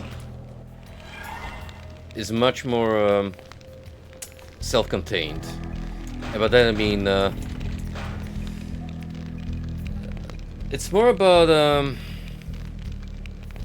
navigating stage hazards than doing actual puzzle solving and looking out for items through secrets and environmental clues. Yeah, rather straightforward section, more akin to what you expect from a first-person shooter slasher. Anyhow, let's not cheer early on just yet, because, well, again, we actually need one more core element.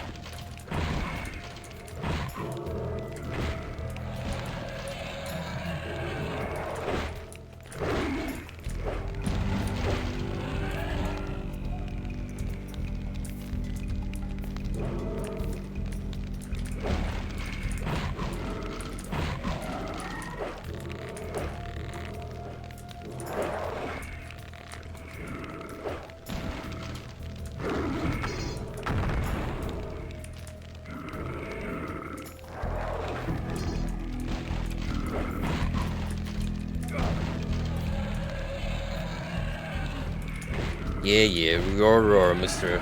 Big Guy. You're dead anyhow.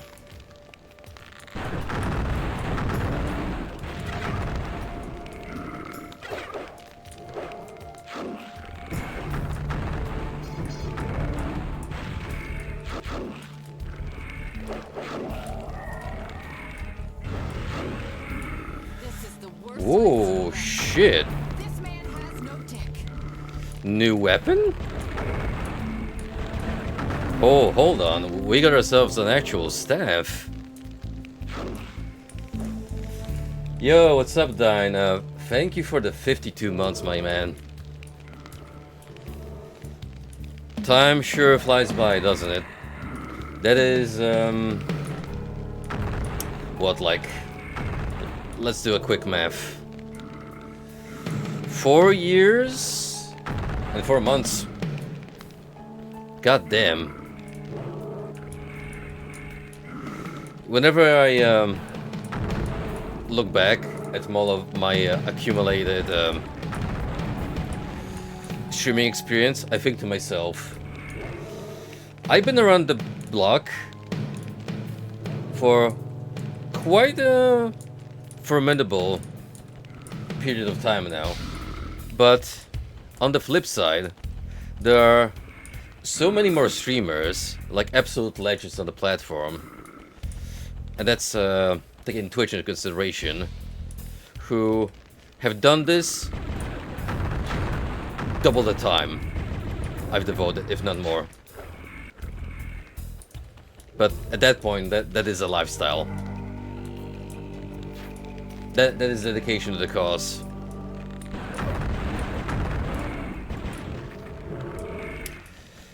So I'm really a fan of this purifier, and I can't wait to absolutely destroy the next were-jaguar slash were-panther that decides to pick a fight with me.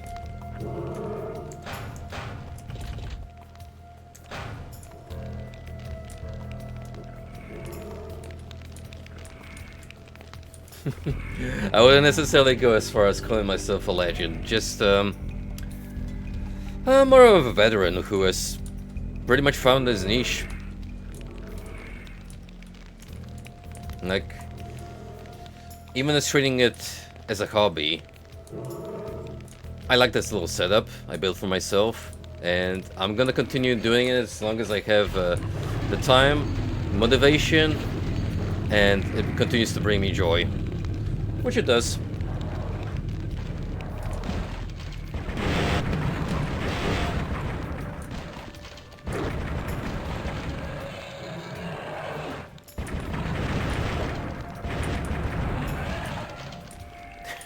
Absolutely demolished. Finally, the anti-Jaguar tool that I've oh so dreamed for.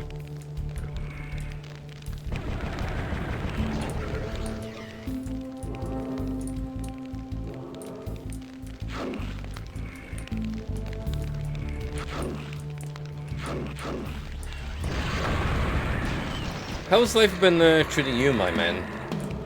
Apparently you boys over there also are dealing currently with a heat wave, which I mean, for your neck of the woods is nothing all too surprising.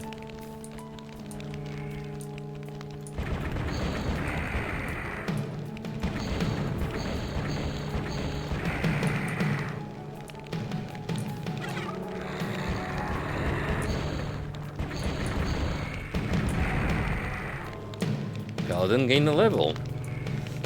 Feels like forever since we actually gain one.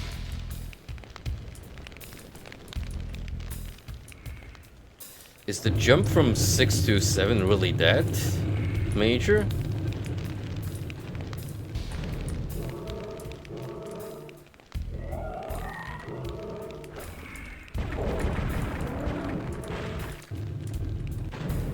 Ooh. Careful now.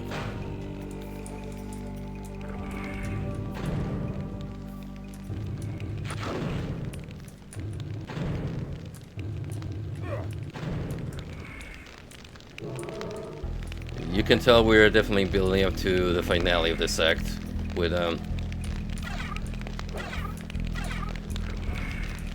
how lethal even the level design is getting.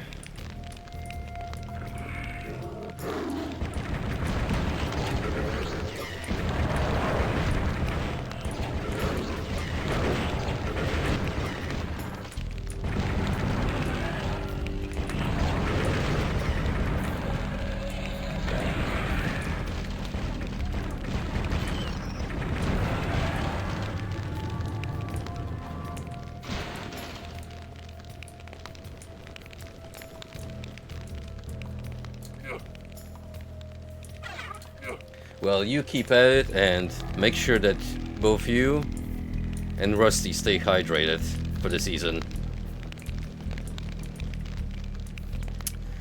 Any plans to get back on the streaming grind? I know Metaphor has exerted a lot of effort from you, but we like those Dying grind sets.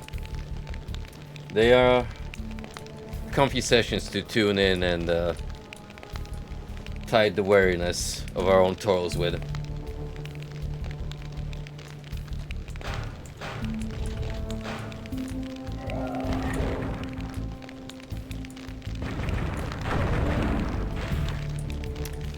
The remaster looks very good from what I've seen, a little bit of Frosty's playthrough.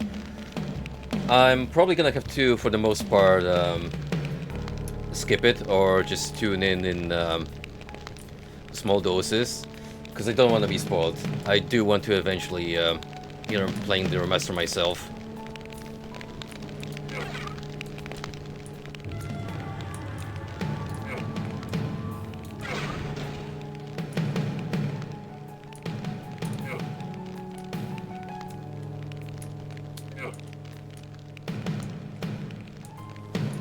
You know, I was like expecting the lid to close off on me and then we'd get teleported. That would certainly be immersive.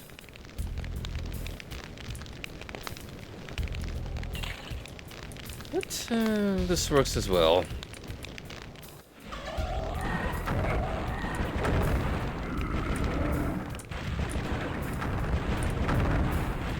And there you go. That's all elemental insignia collected. So now we just gotta go to the bridge, put the remaining two together and see what happens.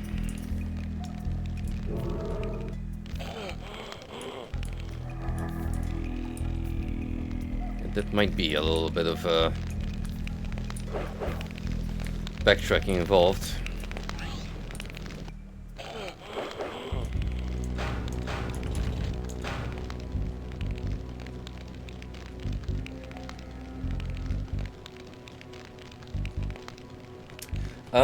Awful in what way? Is it the gameplay or something else that's detracting you from enjoying it?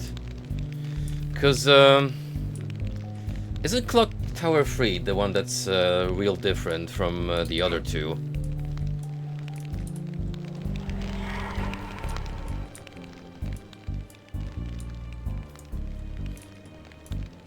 And yeah, I don't plan to pick up Raido anytime soon. I've got enough on my plate as is.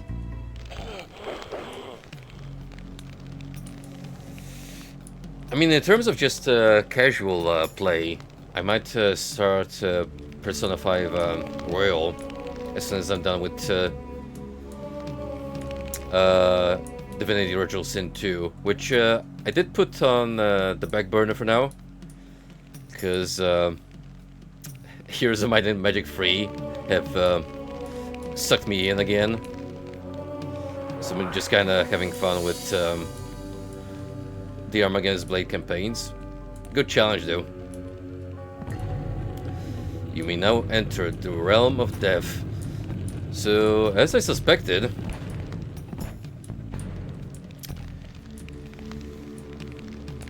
we are going straight to the boss from here.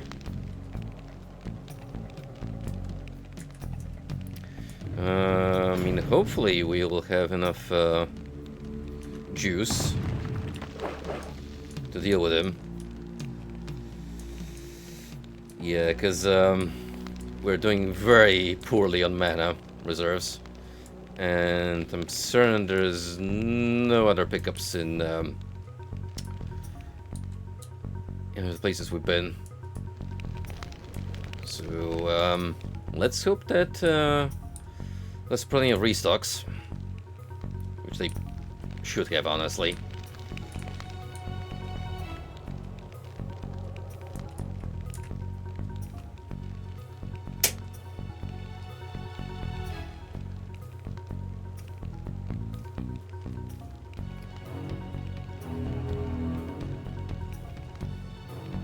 Uh, it's one of those. Yeah, on the one hand, it makes you appreciate the complexity and replayability factor of a video game, but on the flip side, essentially you have to play with a guide, otherwise you risk missing out so much from a singular playthrough, where it does become a little frustrating. You gotta be shitting me. Why did I get propelled to the lava when I entered this room? Anyway, here's Death. It's kinda just, prancing around over here. Being the Grim Reaper and all.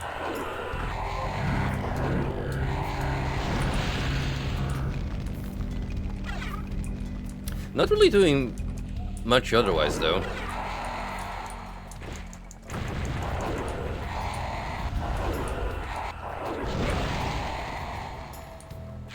Well, regardless, we do have the Purifier, and that's new. Oh boy,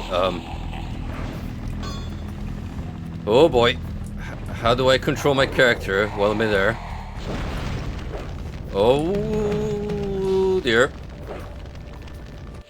I have no clue. This is hella awkward.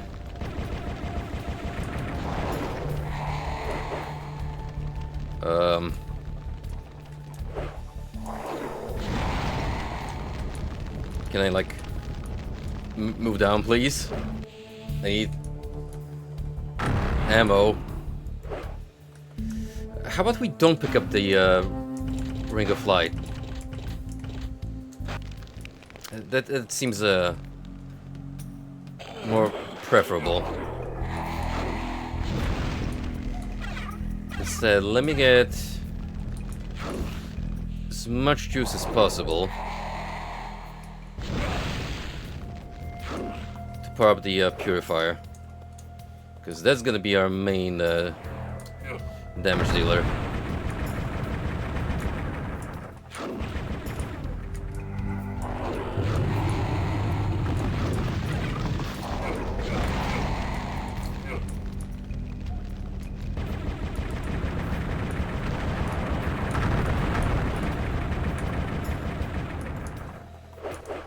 Now, as you might recall from our fight with Pestilence, these guys have a lot of HP, so this might last us a while, depending on how much raw damage the Purifier deals, as opposed to me having to fight Pestilence only with a sword.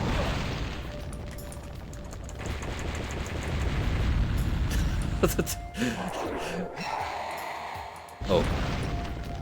Shit. Well, here's another idea. We check controls and figure out how I'm supposed to move up and down. I would assume swim up and down. So swim up is you. I don't have down bound to anything.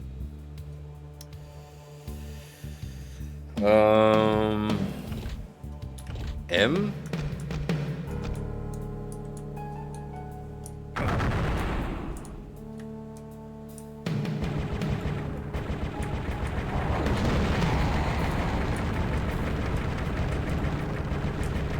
Yeah, I think that's it.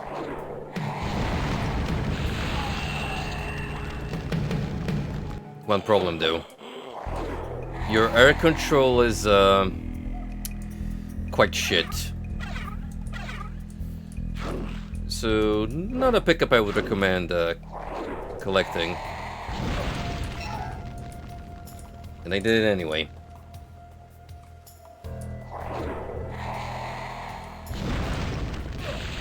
It's almost like they put that on purpose to mess with you.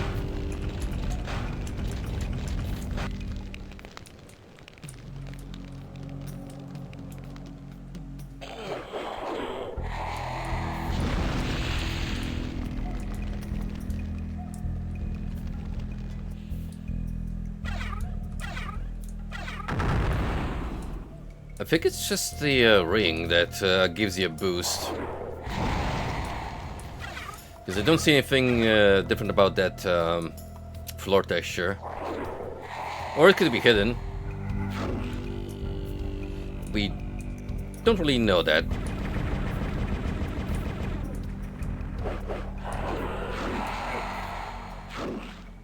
Regardless, I will take default on-ground movement.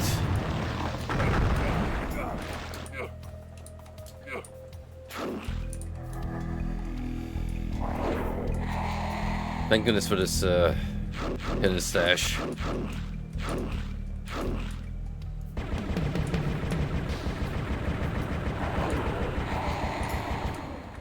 Ooh, I do wonder.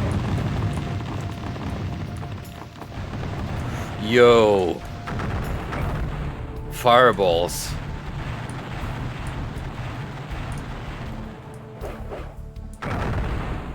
Goes through your mana like it's no one's business, but you gotta admit that was it was pretty fun.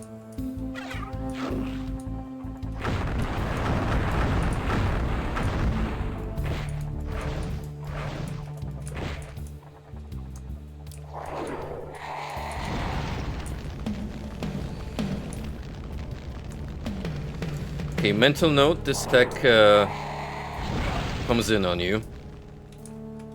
It is an area of effect.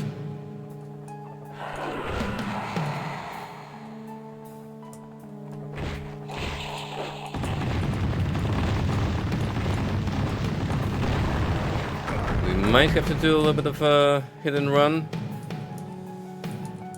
Not sure. We do have a couple of these nades.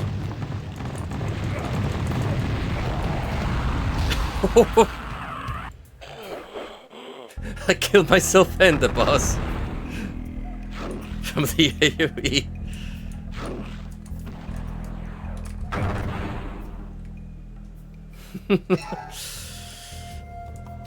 Oh boy. That was pretty funny though, you have to admit.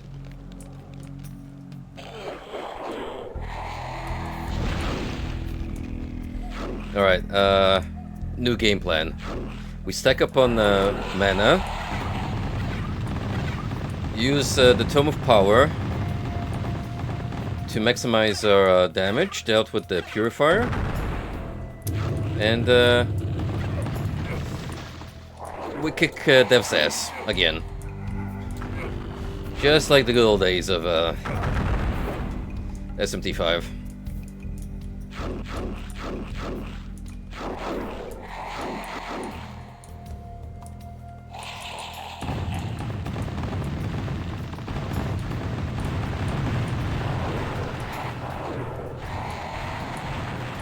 They do appear to love remaining stationary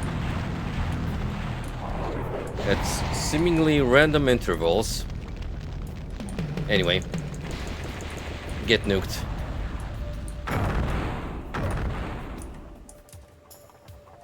And another one.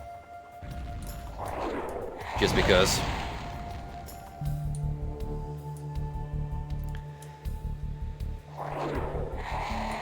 Okay, he should be near death, hopefully. I do have a Chalice of Might I could boost my normal attack power with.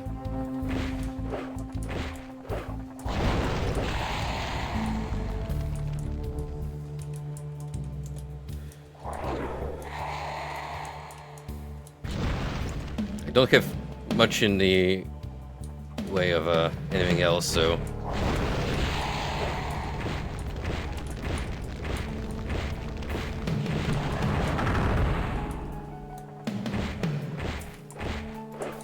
oh wait, no, that restores mana. I completely forgot. Well then.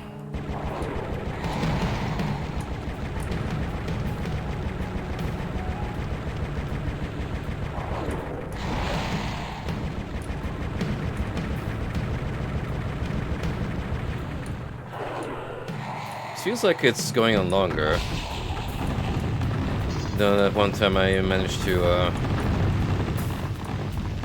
kill him off. Wonder why.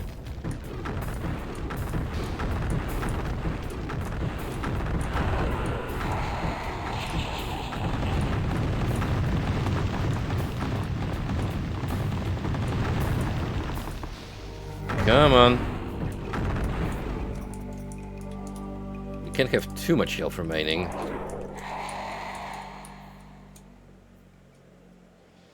What else we got? That might assist me.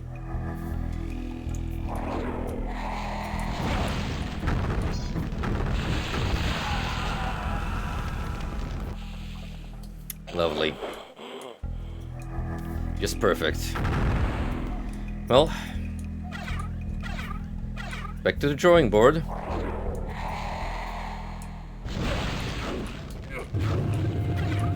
I may as well just use both of my chalices with the Tombs of Power when given the opportunity. Seems like the smartest thing to do while going about this fight.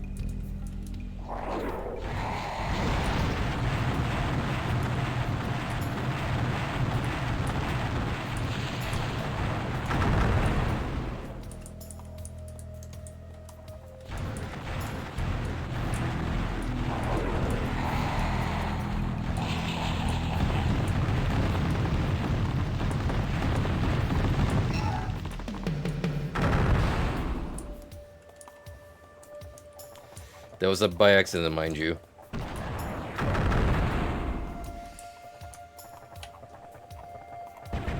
I fear I may have doomed myself.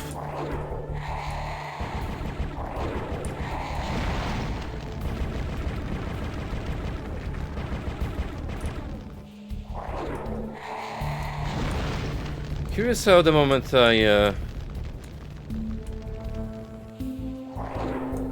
launch myself into the air, this guy starts moving instead of remaining stuck in one spot.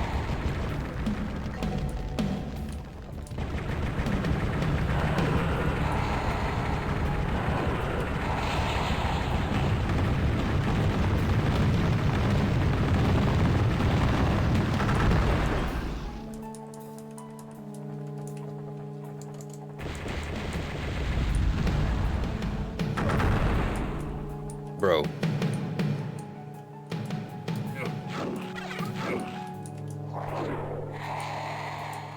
You really need to die already. I know you are the embodiment of leaving this mortal coil, but come on, man. Work with me here. I still don't have any more chalices on me, so I might have to do this the old-fashioned way, which is you guessed it, hit and run.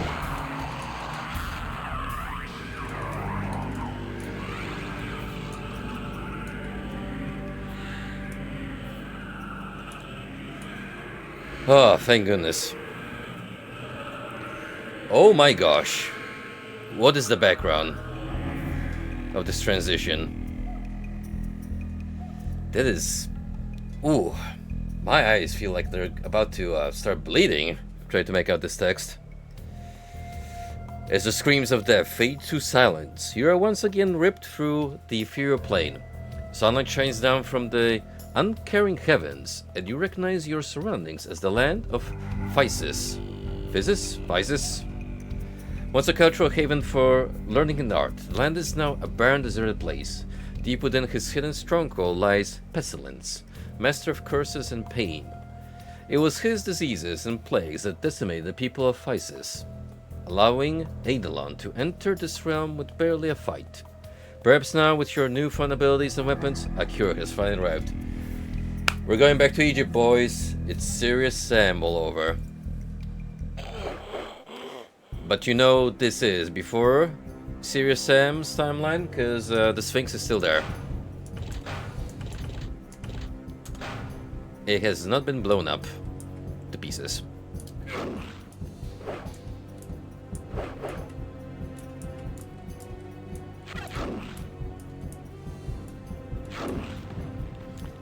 Let's see what cool Egyptian-themed foes we will get to encounter. Like, oh, I don't know, imps? Classic.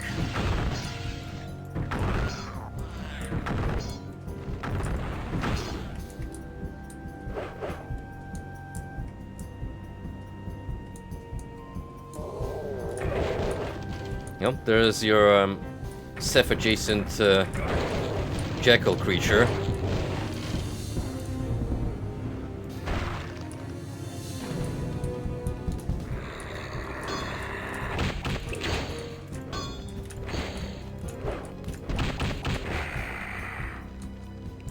Big fan of the texture work here. Strangely enough, compared to the previous area, these look like they benefit more from being upscaled to higher resolutions. Either that or the source material used for them was higher fidelity. The Fiends. Two of Feist's greatest treasures have been stolen.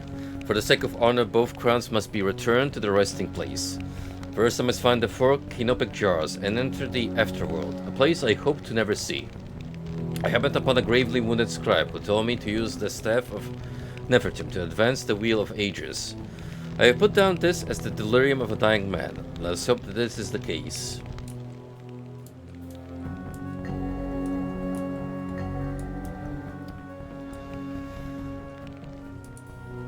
There's a lot of plot dump happening all at once. Also telling me that I do need to collect a lot of items.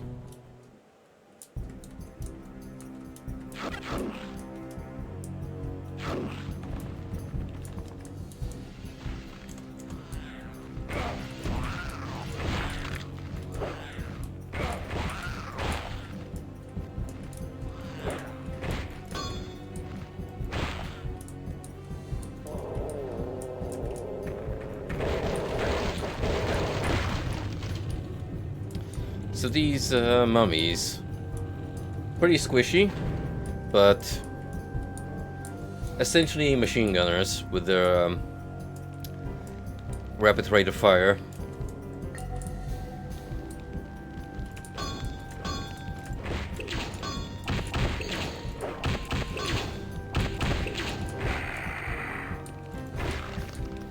Probably want to wait a minute until they stop shooting.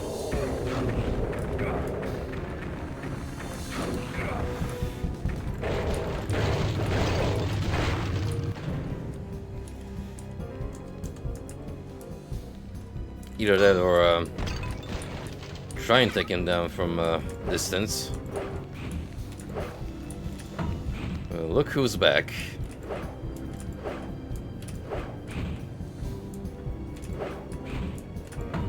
Oh, what's that? Too fat to go down and follow me? My, what a shame.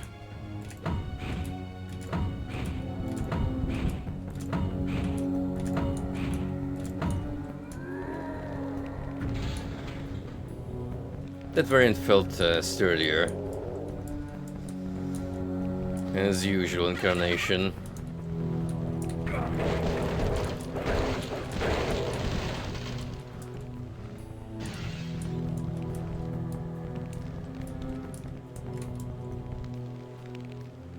Absolutely, the knees are the weak point. That's where the least attention went into.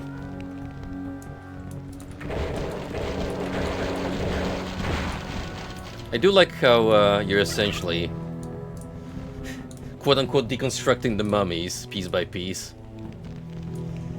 until you turn them into a pile of gyps and they're truly dead.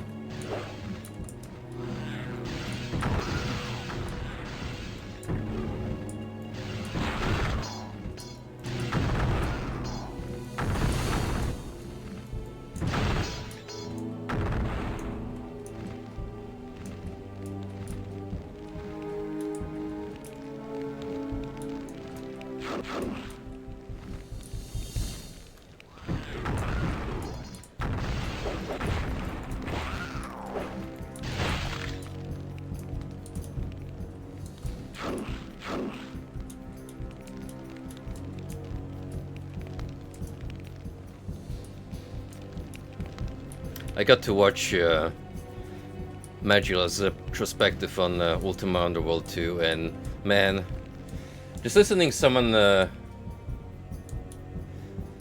essentially take apart the game and explaining all the nuances surrounding its development and analyze individual areas bit by bit just makes me appreciate playing that sub-series of Ultima more.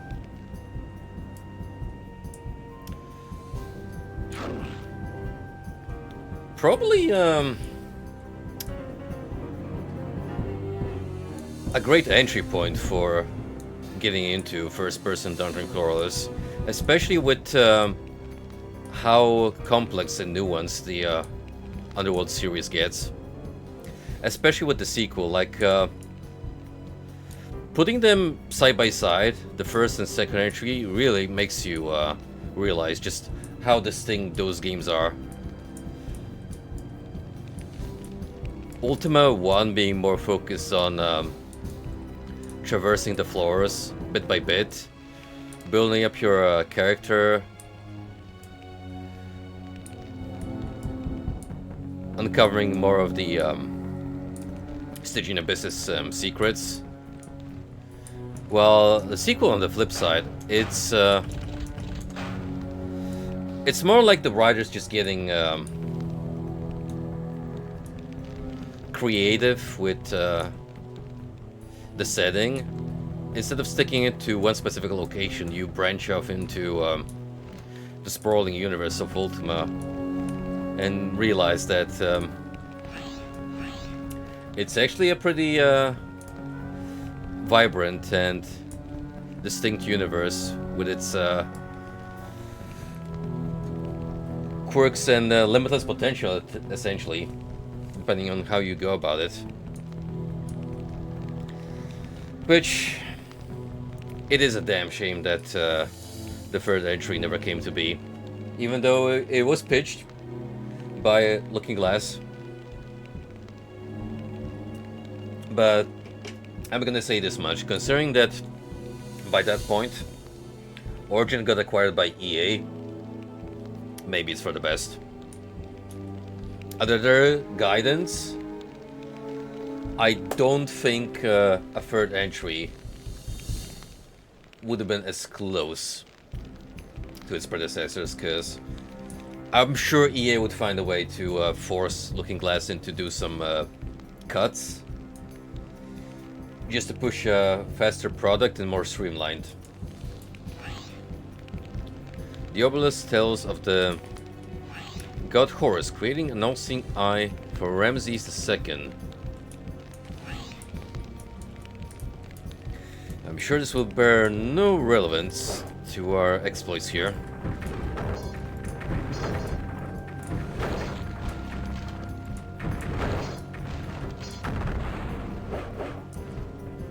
Oh, look at that. The moment you eliminate the hand holding the staff, they've got no choice but to actually crawl towards you. What a fun enemy design.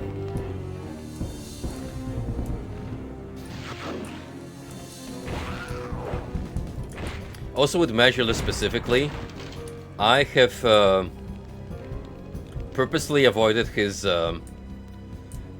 Ultima 7 review, because once we're done with Morrowind, that's the next step.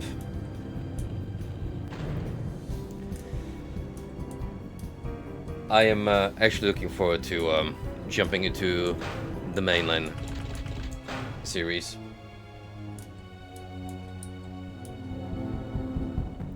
It is considered to be the most critically acclaimed from the mainline series for good reasons. And the good part about it is once we're done, we can essentially go however we please. Either forward to the gradual decline of Ultima, culminating in 9, or we could time travel and start from the humble beginnings.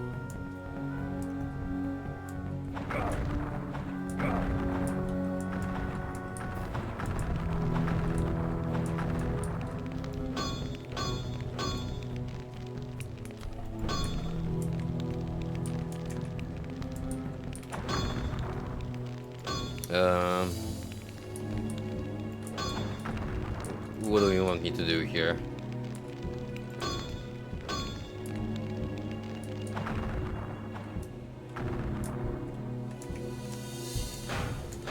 Clearly there's a door to be opened.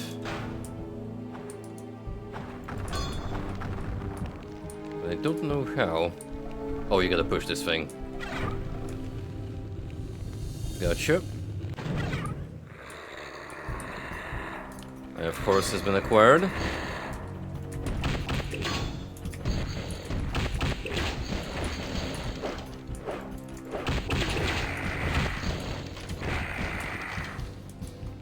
First-person dungeon crawlers on the flip side.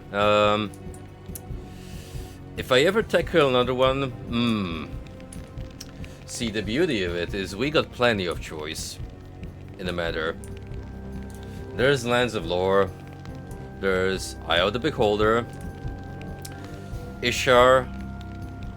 I could go for Minor Magic, considering that I do have some lore knowledge by playing the spin-off series Heroes. And there's like a whole bunch of other more obscure tiles. Really, it all depends on me and what I'm feeling like tackling. I think we got a save point right here.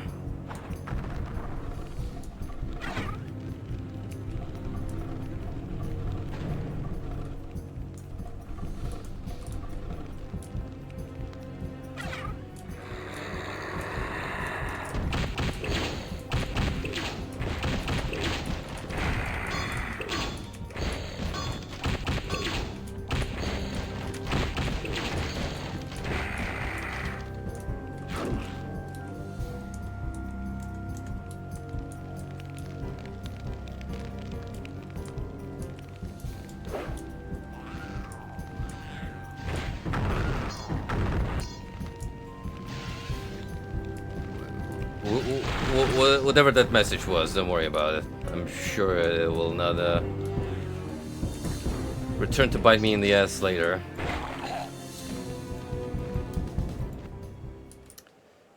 These items need to calm down. Jesus. They're like obliterating me right now.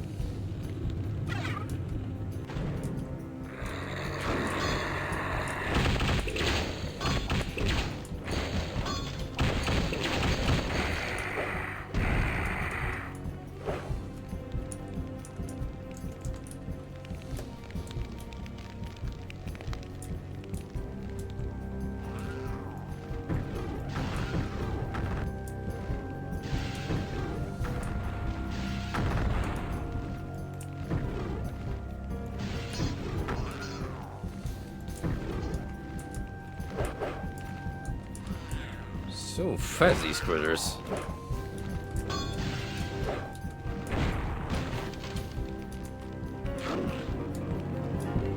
Must be a stronger variation of their first area equivalents.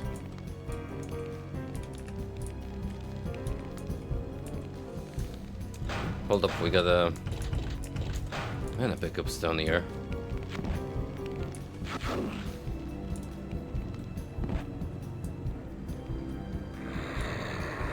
Ooh, okay.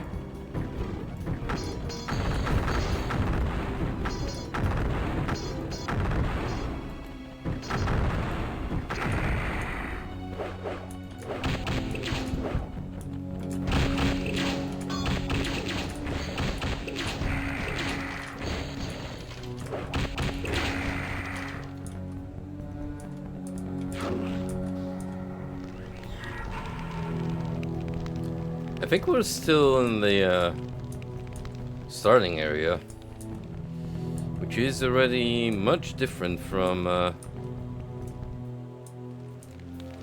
any of the other two acts, where you almost immediately get branched out.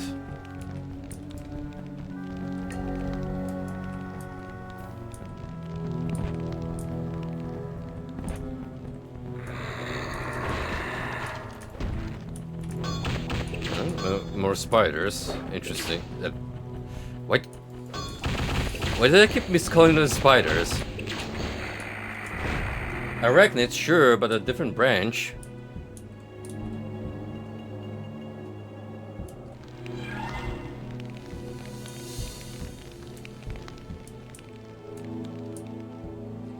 Something tells me I should head there again.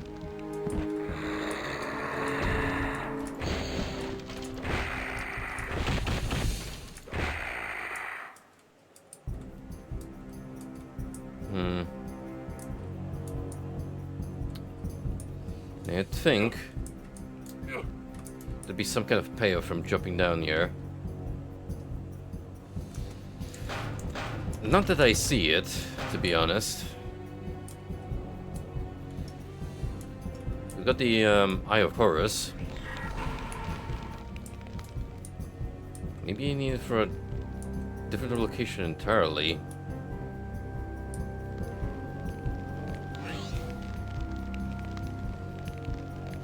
An all-seeing eye.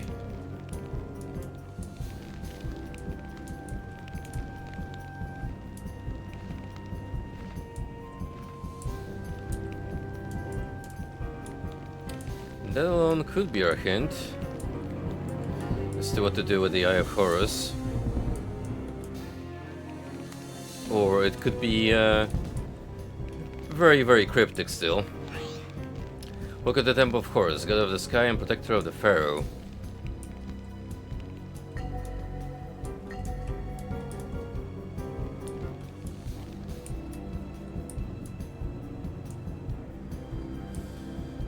Well, clearly we need it someplace.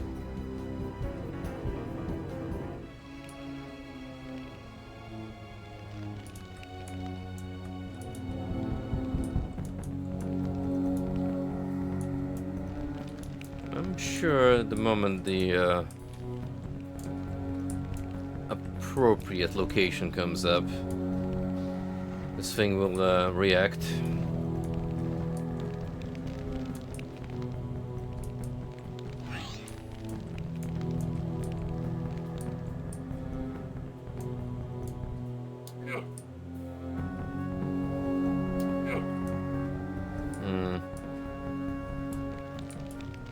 I mean, it would appear that we have to do something here.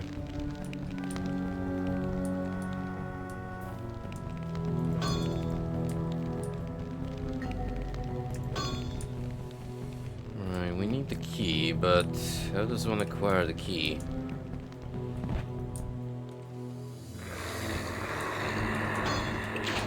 I think we just need to keep dropping to this alcove, because there's a different subset of scorpions spawning in here. So it does smell like progress. Even if it keeps resetting. Oh. Hey.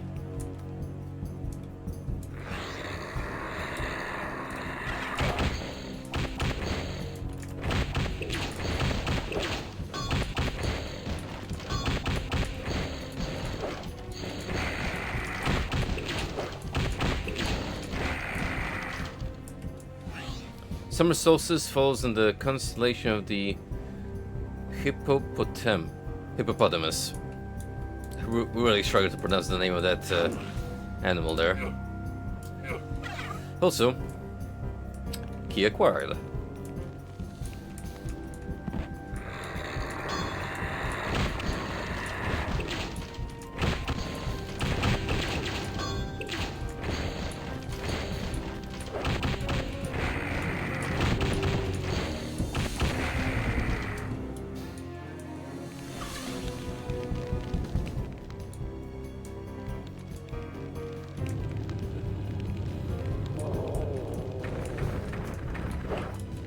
Hello there.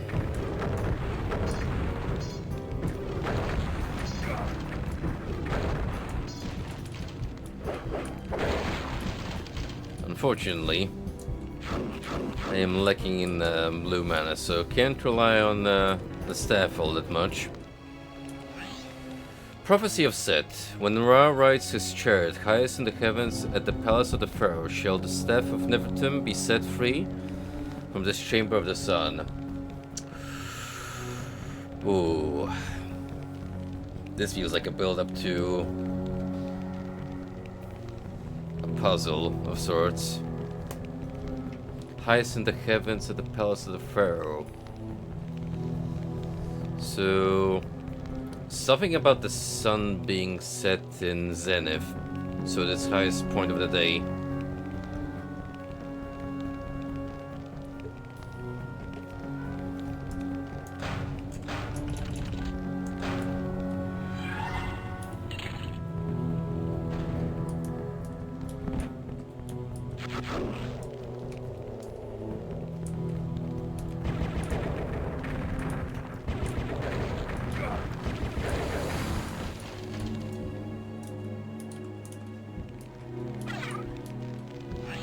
And Horus smiled upon Ramses II with his eye, granting him endless travel.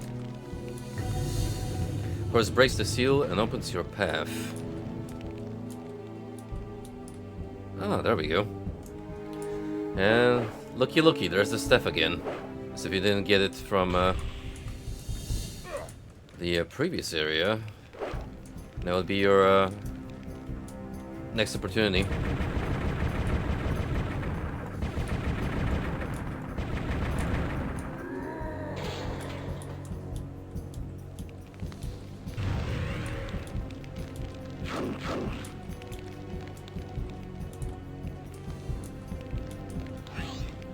Palace of the Pharaoh.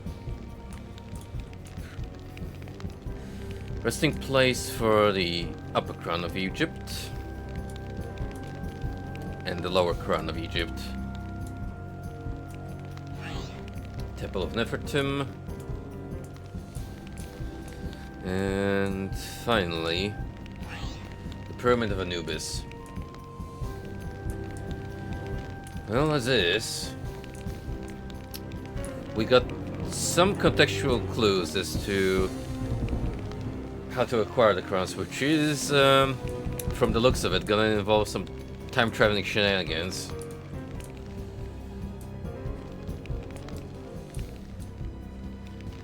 I think it's best if we start with the Temple of Nefertum.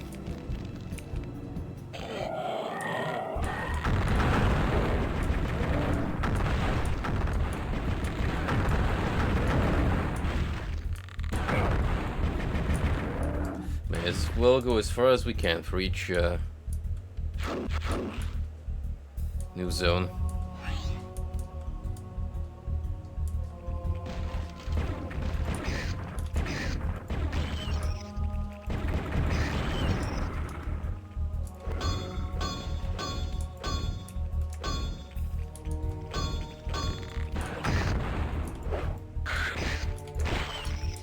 I feel like it would be smashable wall.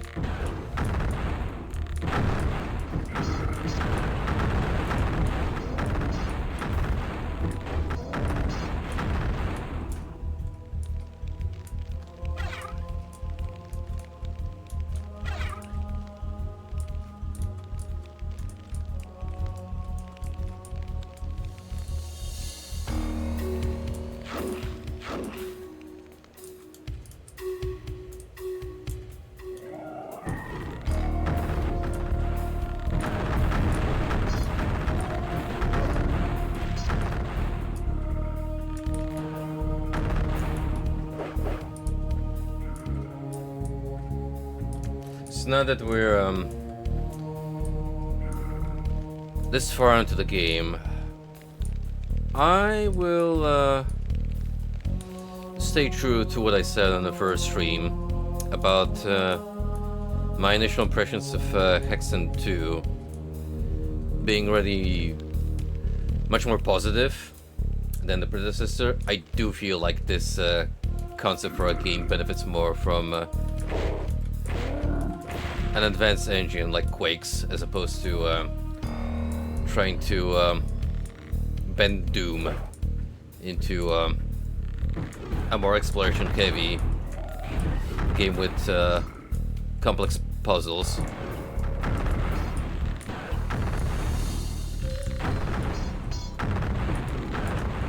The Quake infrastructure and just how innovative it was by putting more emphasis on jumping and vertical exploration really pushes bounds when it comes to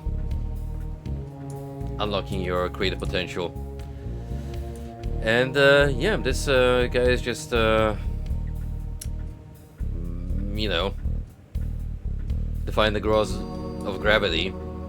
Wouldn't be the first mob.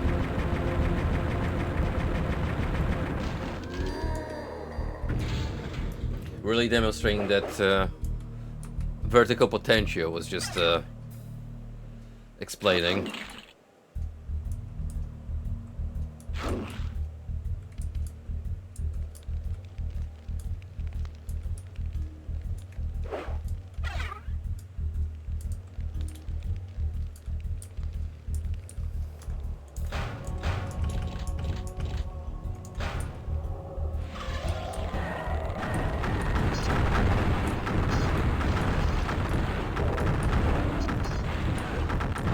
You need the Staff of Nefertum.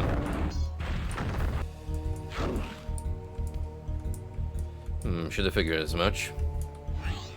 This wall tells of Seth searching for his Scarab of Time. Oh boy. Yet another MacGuffin to add to the list of collectibles we need to be on the lookout for.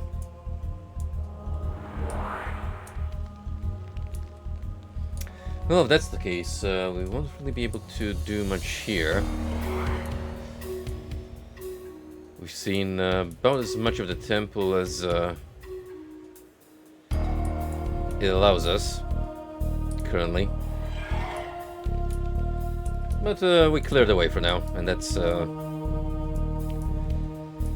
good advancement.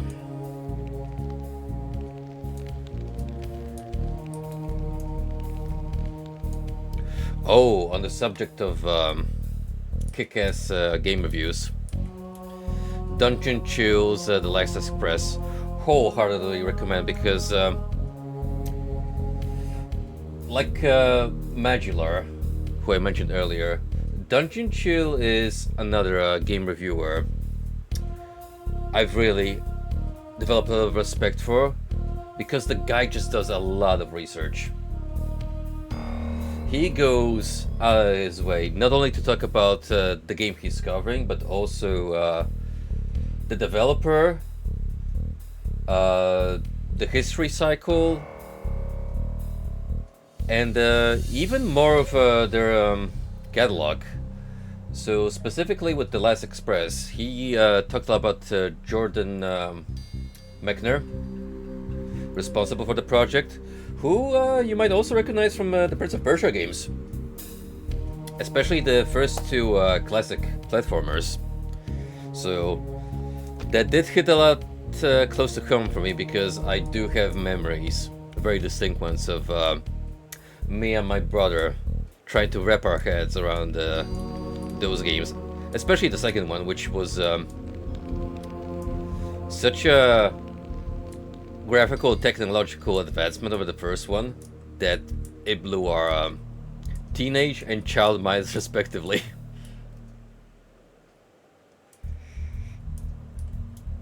That video was so good that I actually wanted to look up Prince of Persia 1 and 2, but they're not even available on GOG currently, which is kind of a bummer. I hope they're brought in as part of the restoration project. I mean, hey, they recently got the DMC trilogy up there, so keep on going, GOG, and continue to bring more to the fold, especially the more obscure games, which require all the preservation we can hope for.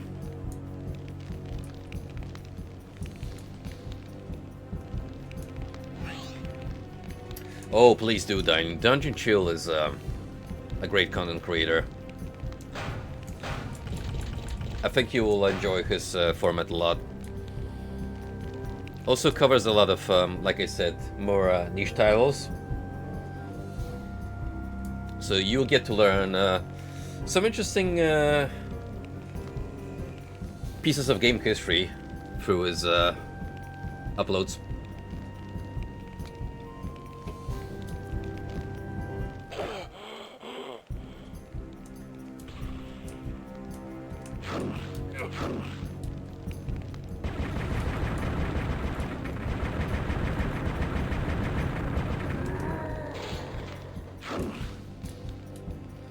I might have to scoop up the making of Karateka though, because that apparently is available for purchase both on Steam and GOG, I think. Mechner's earliest work in video games. And the cool part about that collection is you get a lot of making of stuff in regards to Karateka on top of the game and its various interpretations throughout the years, so seems pretty neat.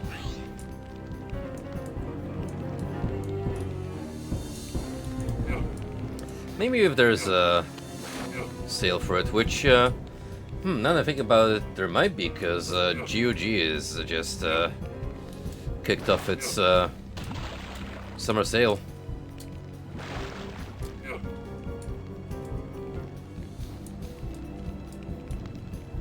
I'm gonna be honest with you,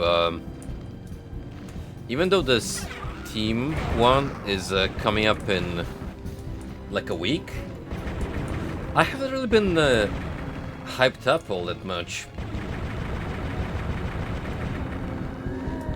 Like, I generally don't wait for these major events anymore just to hoard on games. If I see something that catches my fancy, particularly on GOG, because some of their gaming catalog goes like real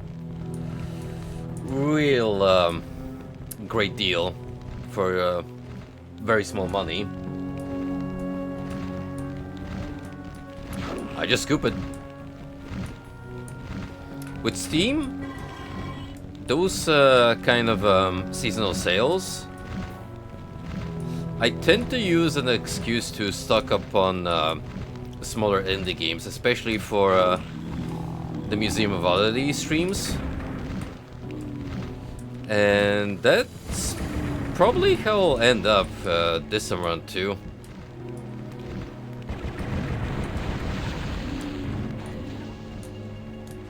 Collect a bunch of indie titles and put them into a neat little pack.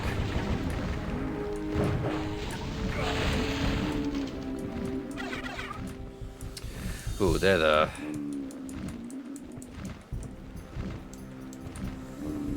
Jekyll Sorcerer is a force to be reckoned with, because he does the Sorceress of Diablo fame, Wall of Fire.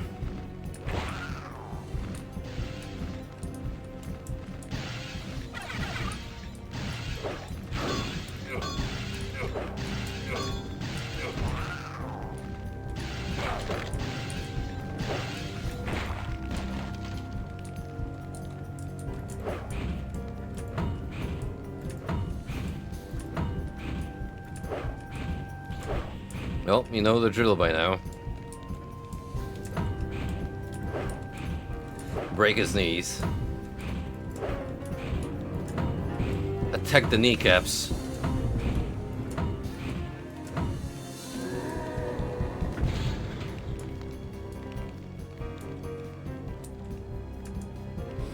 That's the thing though, isn't it? You don't see like really good promos anymore. Back in Summer Sales Prime, like everyone was looking forward to them because they would have like really good featured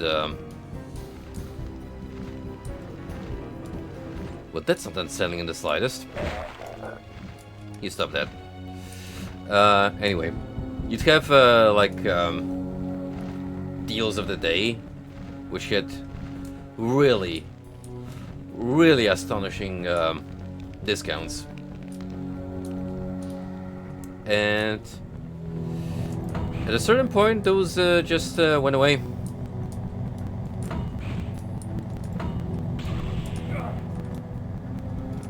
So now you get more or less what you would expect from seasonal deals.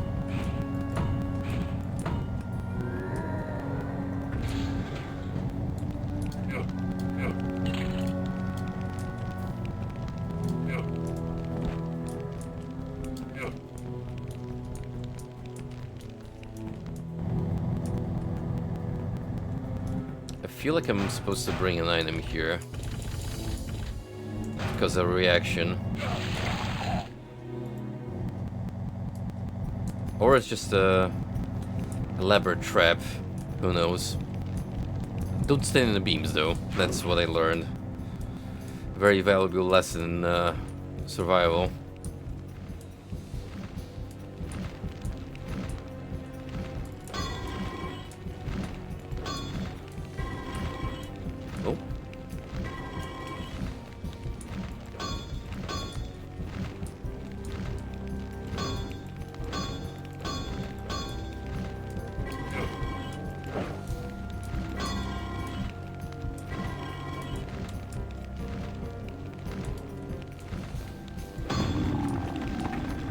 Oh.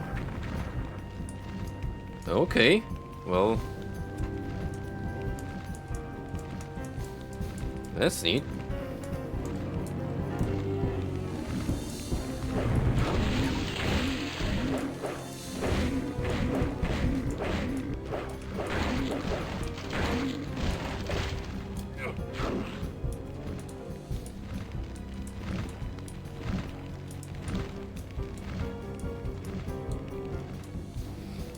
Not really relevant to advancing the game progression, but I always appreciate some extra supplies.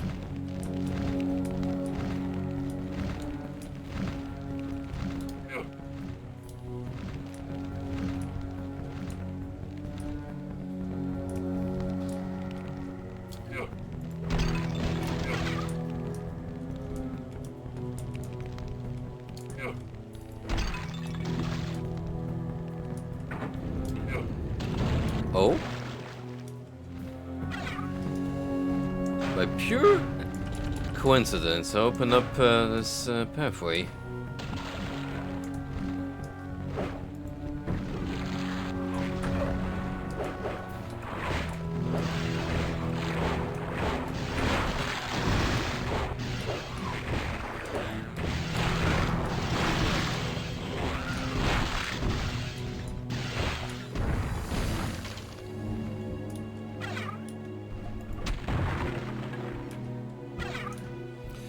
You possess the Scarab of Time.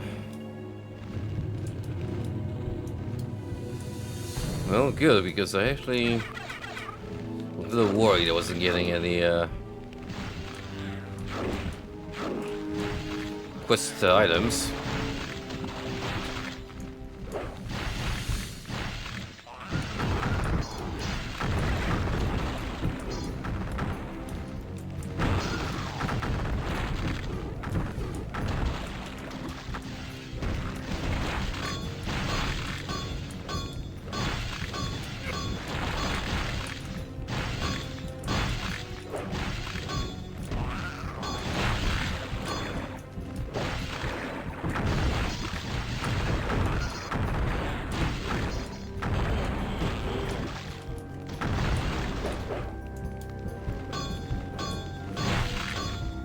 Can't even get that little shit from here. And I don't know why.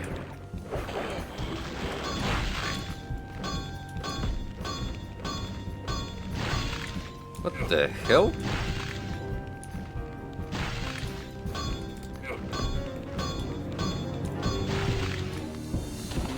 like there's an invisible barrier stopping me from advancing.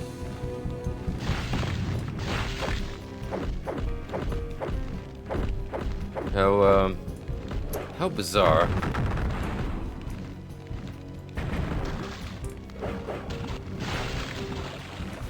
I fear this bit might be glitched.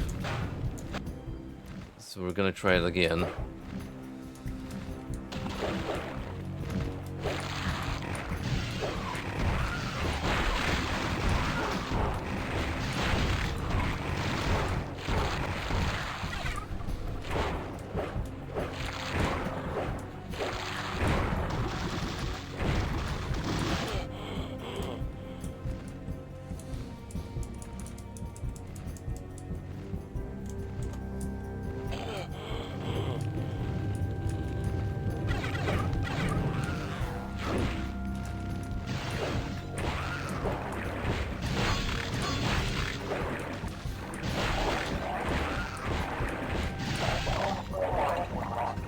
Oh, I love ice imps. I love them so much. You wouldn't even begin to comprehend how much I cherish these adorable little bastards.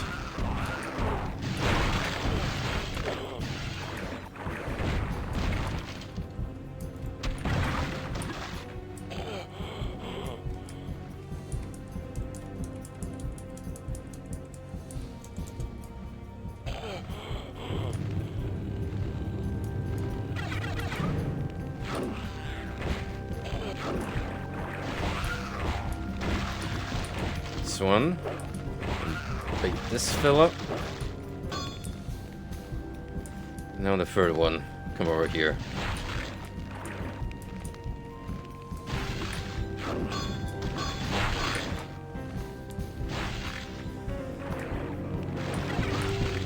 Yeah, for some reason this part appears to be inaccessible. And he's stuck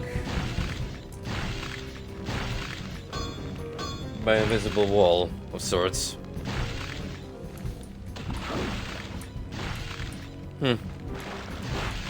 How quaint.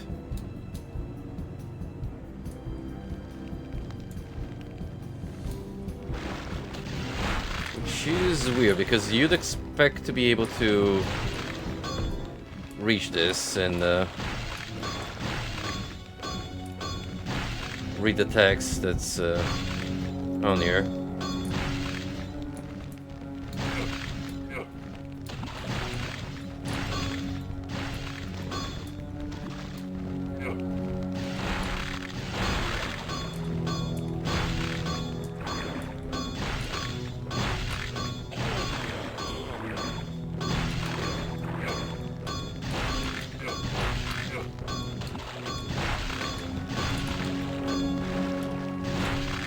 What a strange predicament.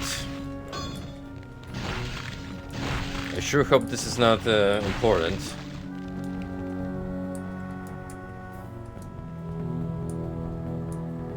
Yeah, what's up, Quampa? How you doing, buddy?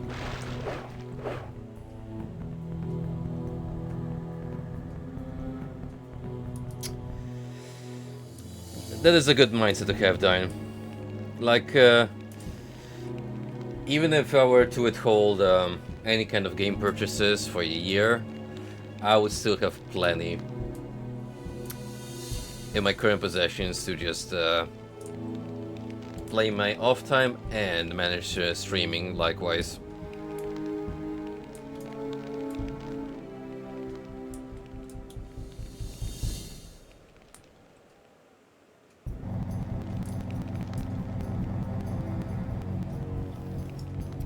Right, so we got the scarab, which we'll have to find a place to use it in.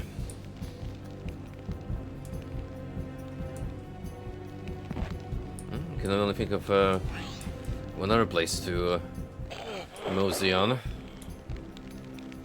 that we haven't inspected yet, and that will be hang on.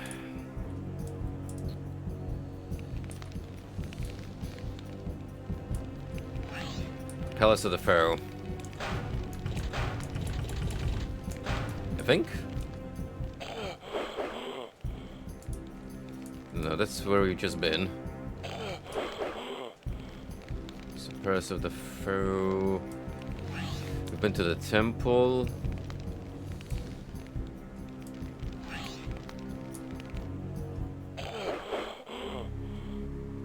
Oh, it's the Pyramid of Anubis. Quite sure. Yeah, there we go.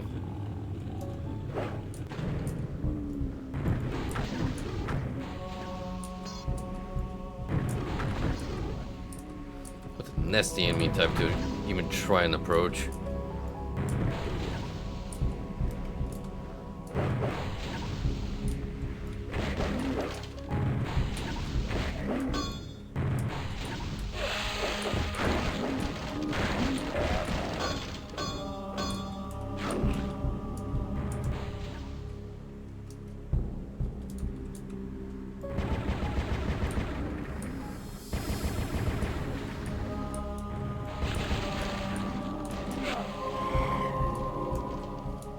Oof.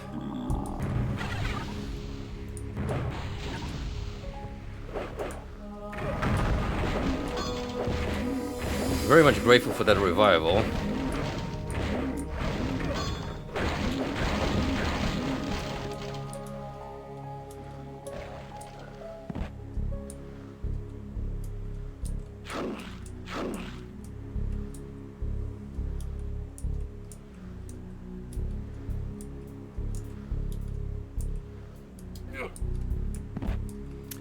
Oh, back in the day where you couldn't really afford to have many games, so you just sell on a couple and replay them over and over till you're basically an expert on the subject.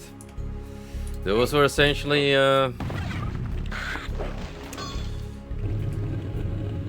the old Infinity Engine games, classic Fallout.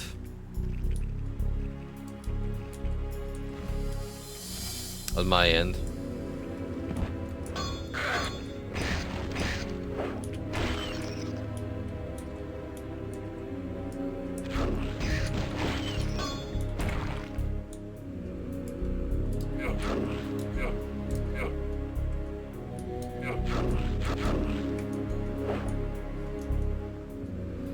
Hey man, a good memorable soundtrack will stay with you forever.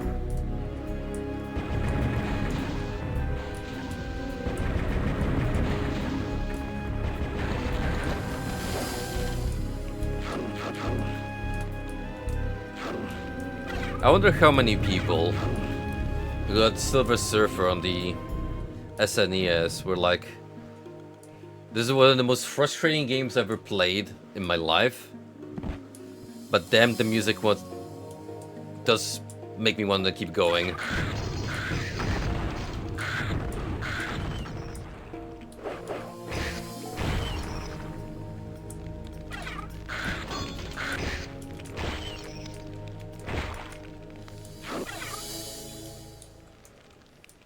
One of those composers that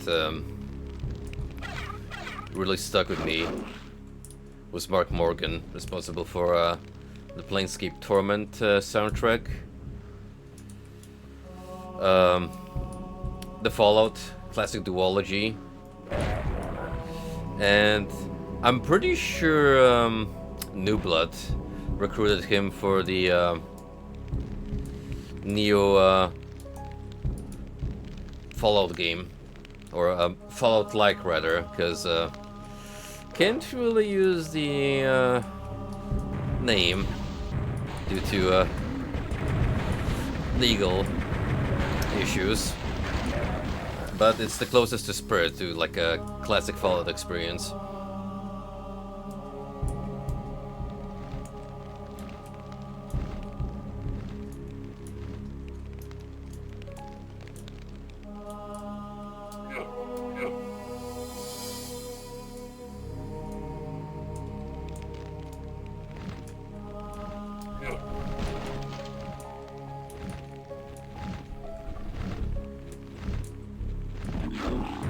Ooh.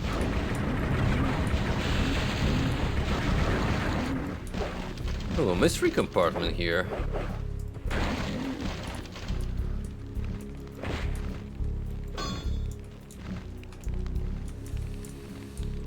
even look ahead as to what's coming up.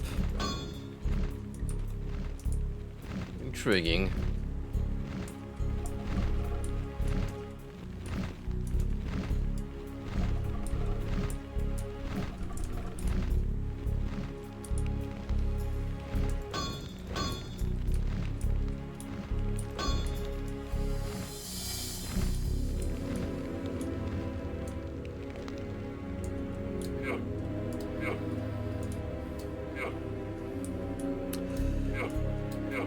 I will say, out of all the picks they could have gone for, that is Bethesda, when it came to new gen Fallout, Inon Zur is definitely not the worst choice for a composer, because he has quite the resume. And I do like his orchestral style a lot, but it definitely is a different kind of vibe than the retro Fallout games. Because with Mark Morgan's style, they were more catered to feeling industrial, bleak, a lot of sounds being used in the background of each track to give it like a distinct feel. And that's kind of lost in subsequent Fallout titles.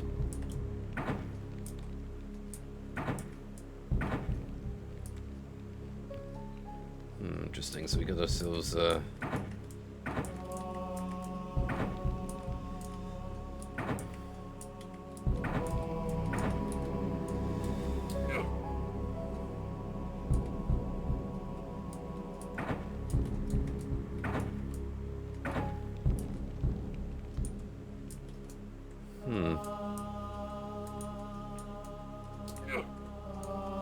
Did I try all combos already?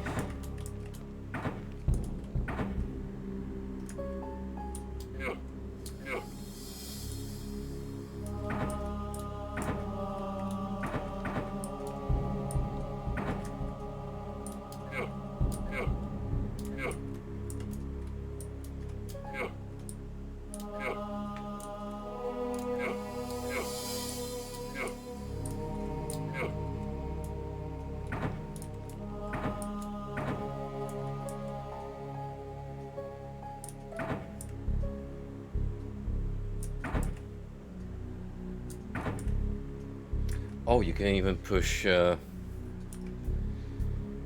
one of these more than once.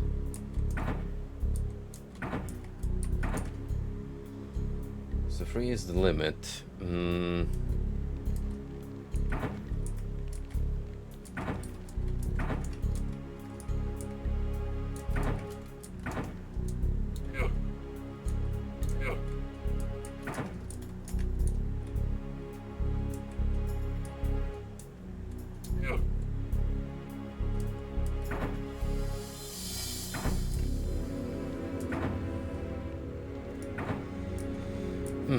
Definitely would be easier if I had some kind of hint.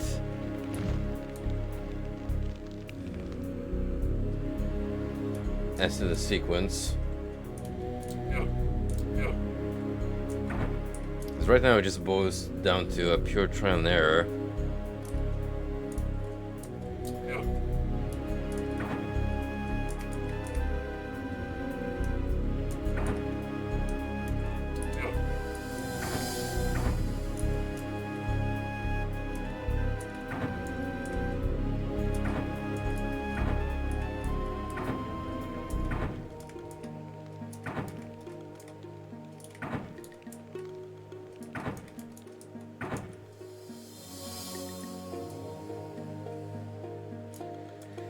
We might return to this later.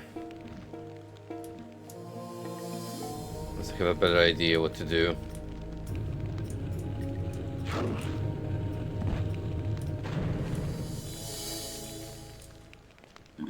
You need the rough cut gem.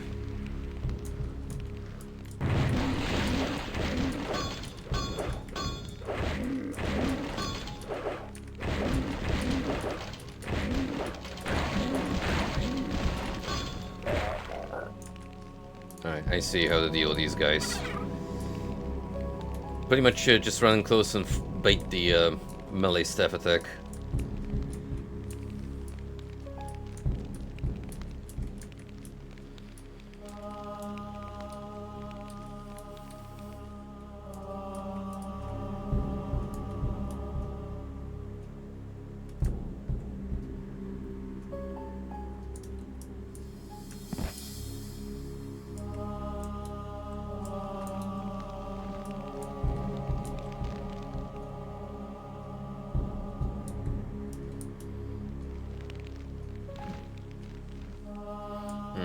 Maybe there's more contextual clues throughout the level. Otherwise, there's not much I can do for the moment.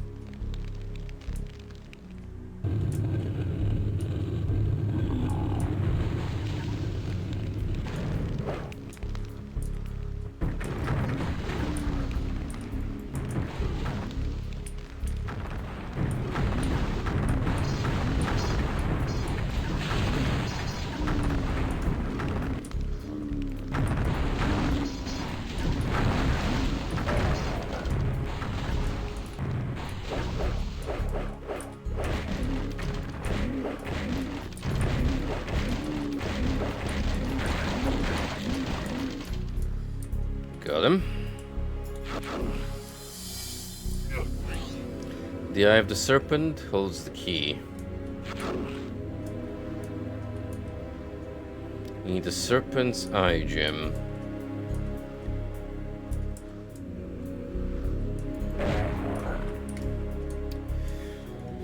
Currently, I only hold the Scarab.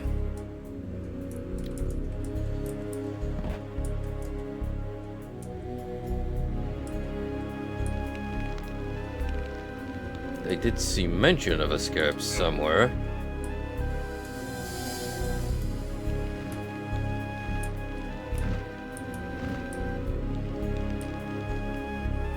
So we might need to go down there and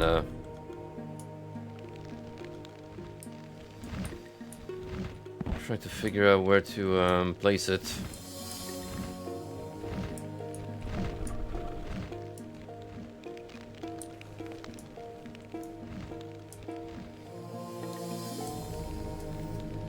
We don't have much else to work with, because we've pretty much been to all the places. Inspect around all the enemies I could access. So now it's all about piecing together all these artifacts and moving onwards. Unless I can jump over there, if I haven't been to that location yet.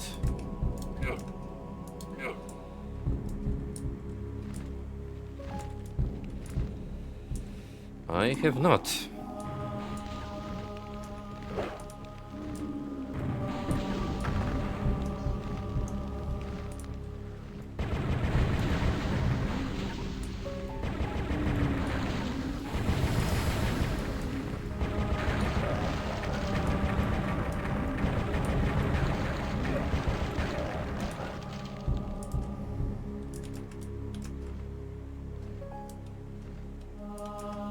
Ho ho ho.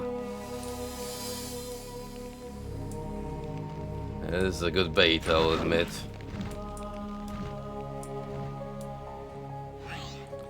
The hieroglyphs ask Anubis to reunite the Dark Pharaoh with his royal scepter.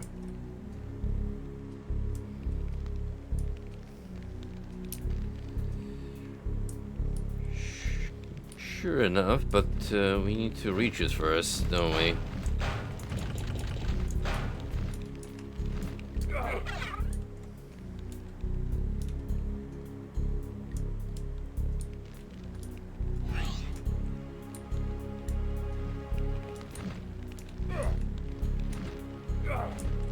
That's even damaging me here.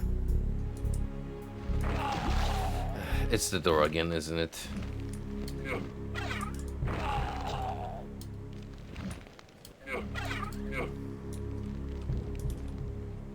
There There is a way technically to get out of there.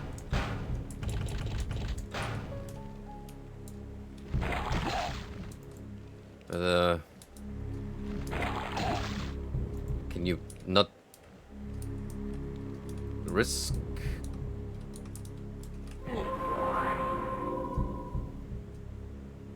That is so weird. I'm quite positive you should be able to fall down there.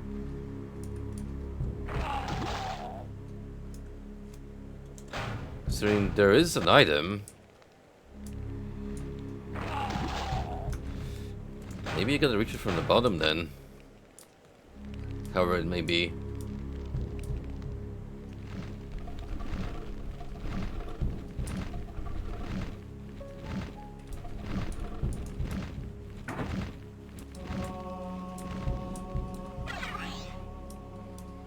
Well, there you go, there's a scepter. We didn't pay attention to the different texture. That, yeah. That would have sucked.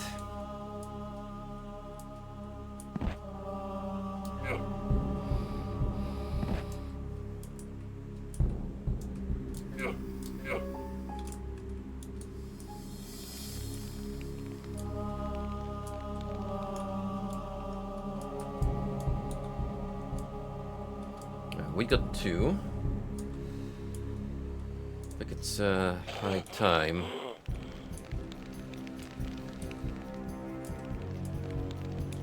We start figuring this out.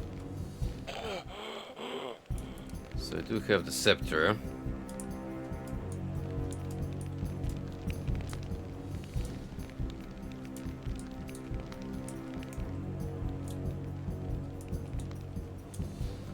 Fingers crossed, can do something with it.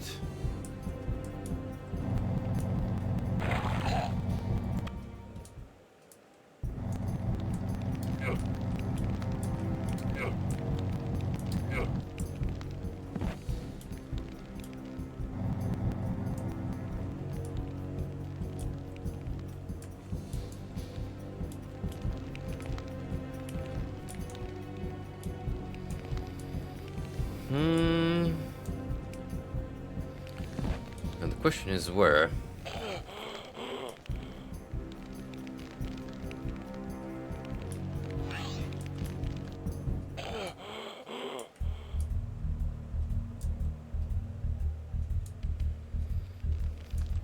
Perhaps I may need to return all the way back to starting hub. From there we can do our time traveling antics.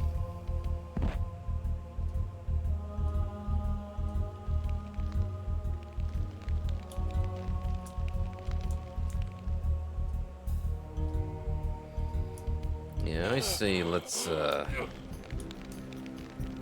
do that.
Yeah, I'm really not too sure.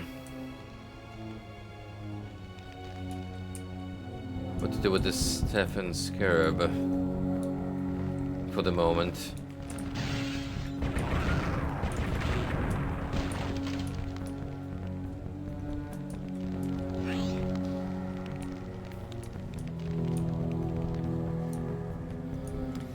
This is all in regards to what we've already done.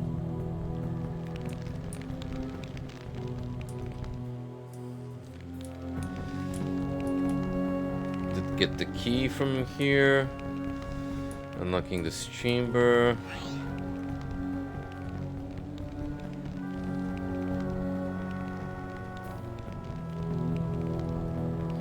When rides this chariot hides in the heavens of the palace of the Pharaoh.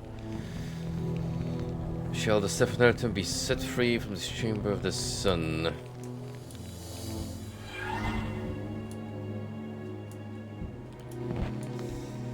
Yeah, we do know we have to do something at the palace, but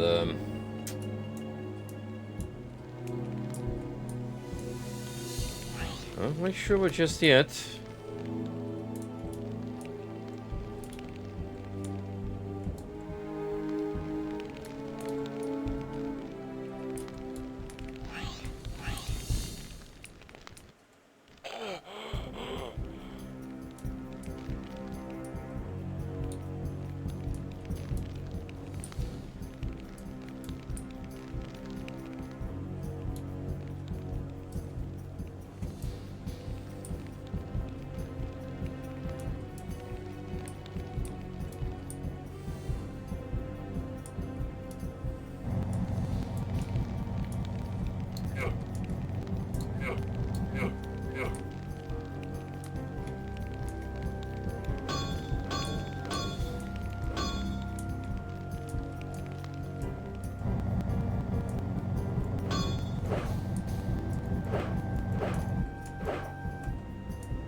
If there's something we need to do, it's not apparent enough for me.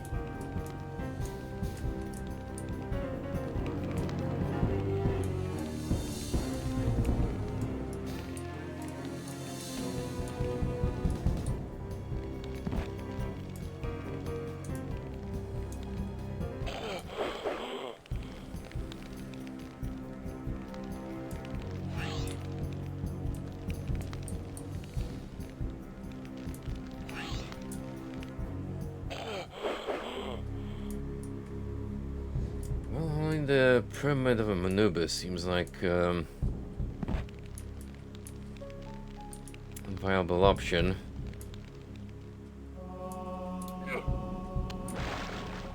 This is where he got the staff from, and there was this push puzzle that I didn't quite get the pattern of.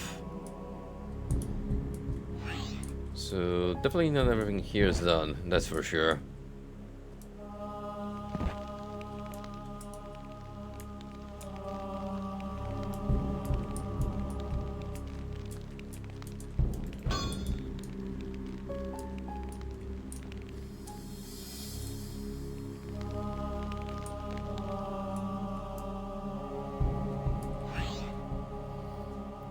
The serpent holds the sky. Yeah, but regrettably we don't have that. In fact, we have very little to move on. That's the issue, isn't it?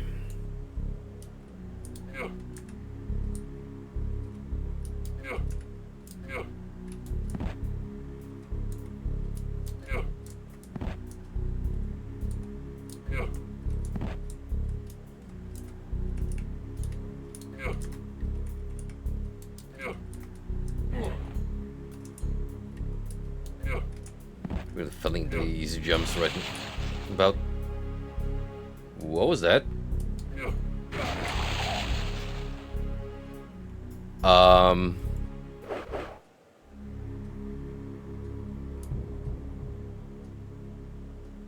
I guess you're not meant to jump over there.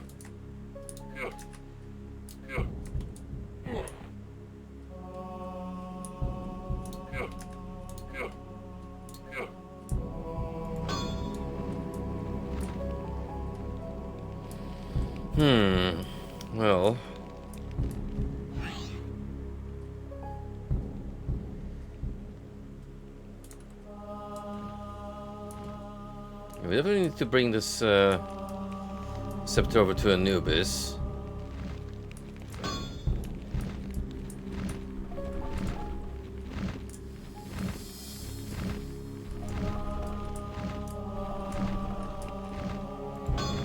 We just don't really know how, do we?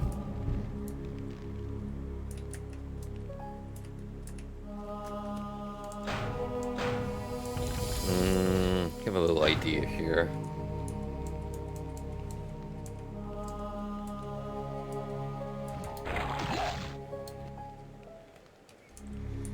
Well, that didn't quite work out now, did it?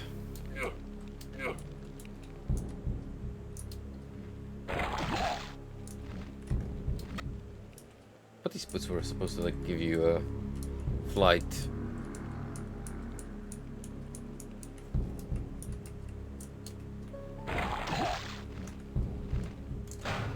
We're definitely not getting there from up here.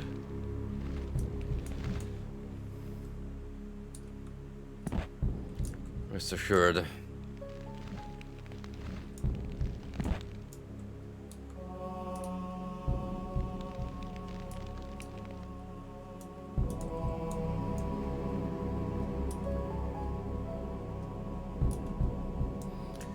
Alright, what about this thing then?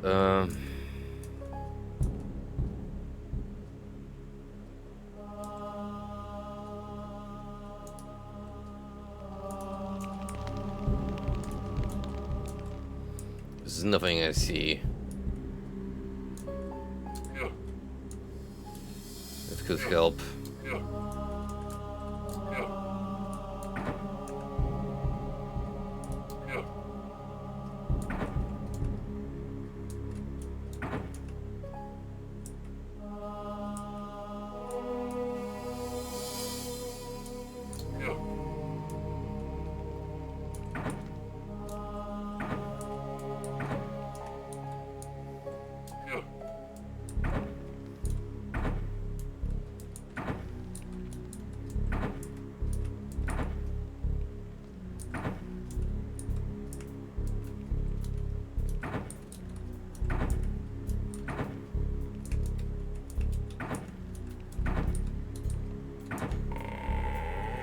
Oh shit.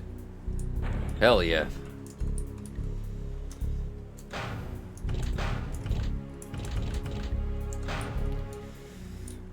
Lucky guess.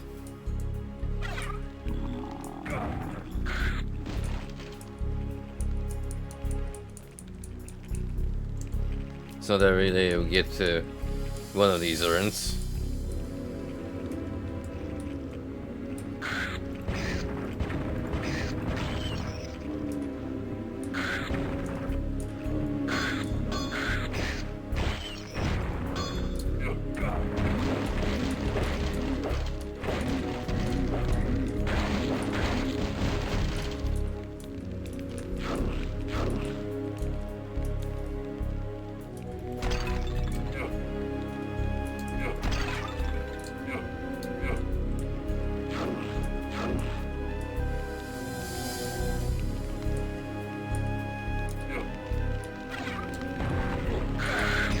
Should've known.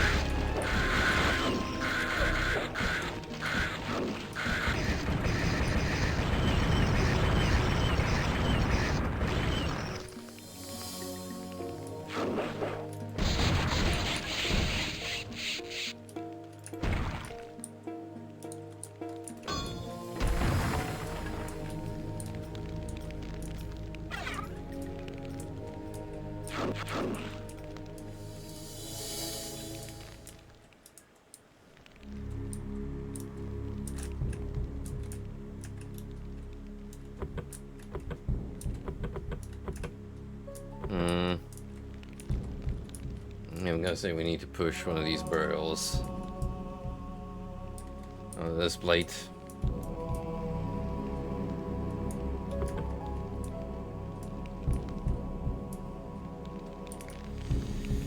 Then we have 3 more.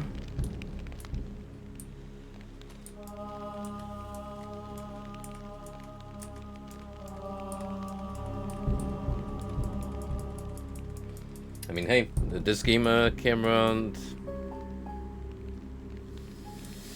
the same time as Half-Life, I think. So we were already on the push objects to solve problems kind of mindset.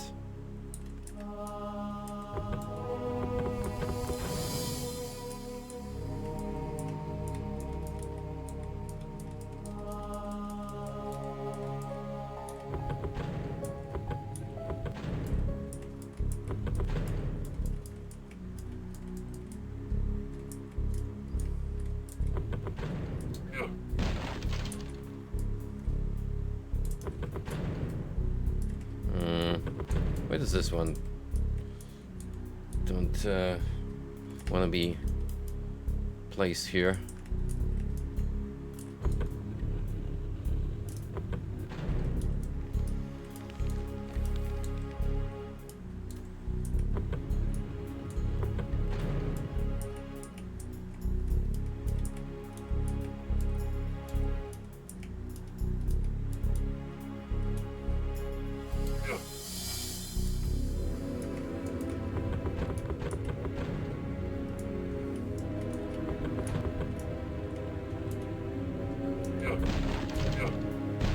Oh, you can actually throw these?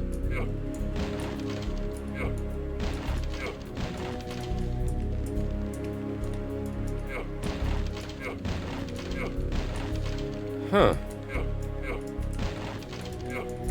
I didn't even realize.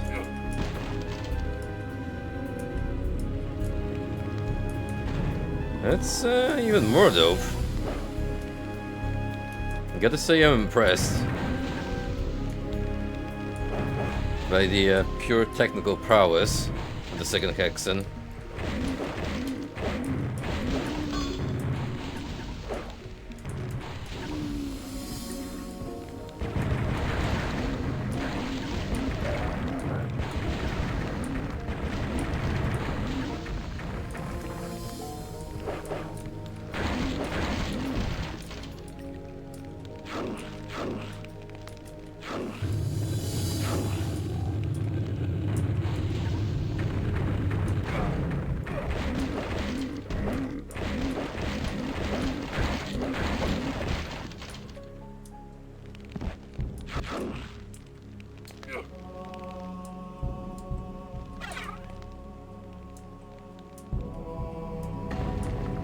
The scepter is placed.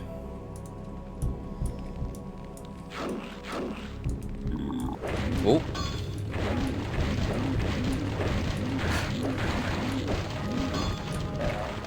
I actually got jump scared by that mummy. I thought it was a part of the background over there. The Dark Pharaoh's journey beyond has been staved without his royal scepter. On this wall, the scribes gives calculation for the planet's shift over time in the zodiac. These calculations instruct the advancement of Wheel of Time and the current date 2 steps further than Gemini. Oh boy, I'm sure hope they don't want me to remember all this, because it's gonna get wacky. The Duamative Canopic Jar.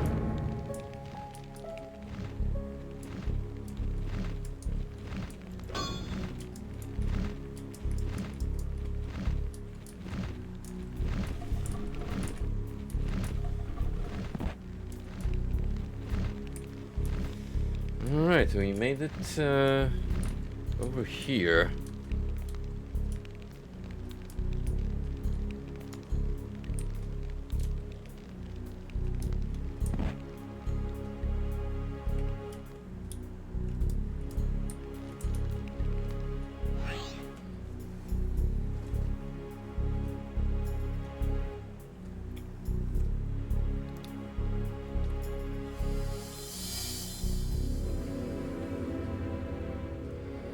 Bold of you to assume, game, that I even know how to move time, considering that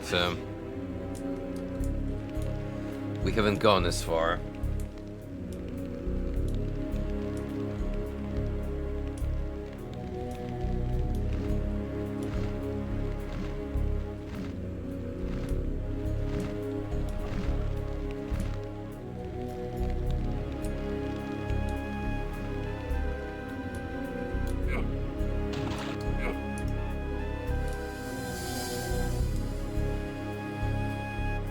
Well, I changed one item for another.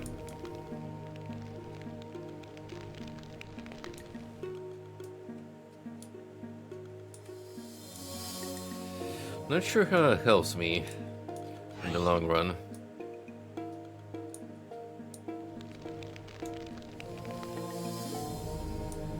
It seems like I have the setup for traversing through time and space.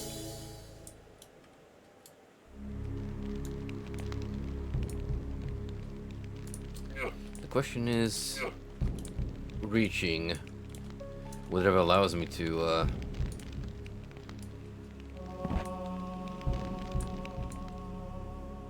jump through the rift.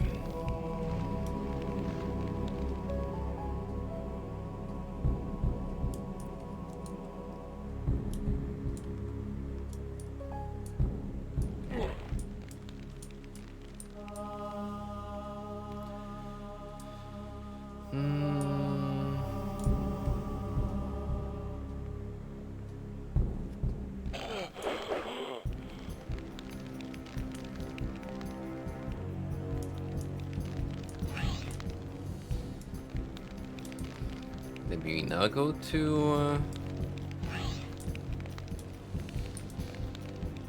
Pyramid of Anubis.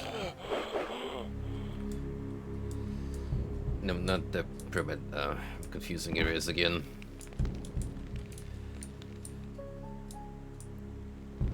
Part for the core, because eventually these will start to blend together a little bit. The more running back and forth you have to do.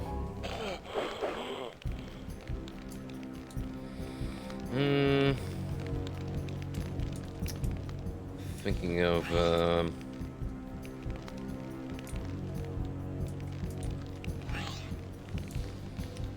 Tip of the Pharaoh.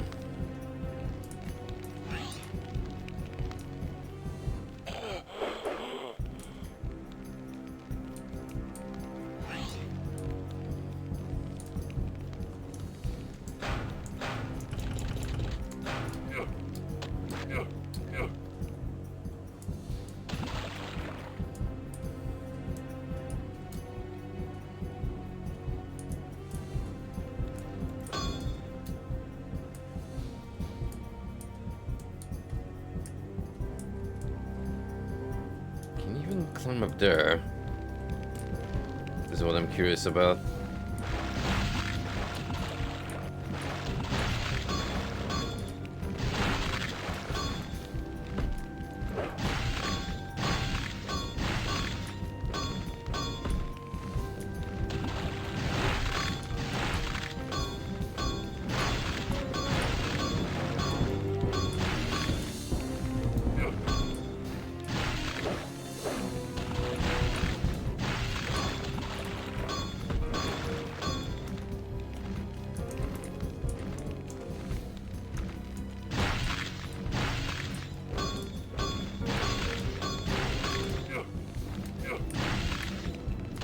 I'm starting to feel like something's wrong here.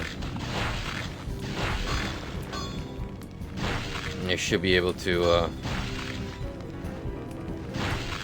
reach this walkway and the inscription plate.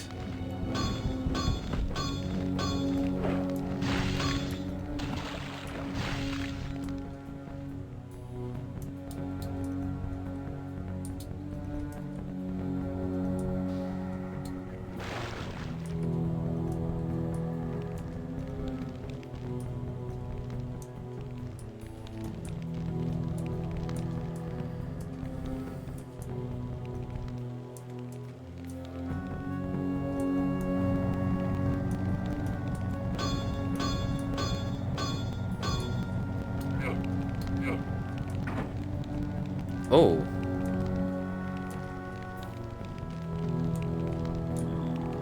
How the heck did I accomplish that? Was there a switch here Jane didn't notice all this time?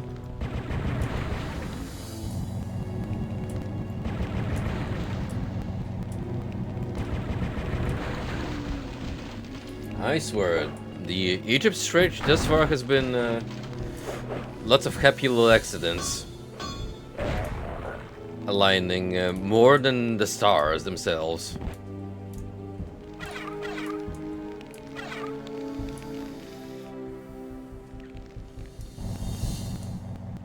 Well, thankfully, that did give me the key.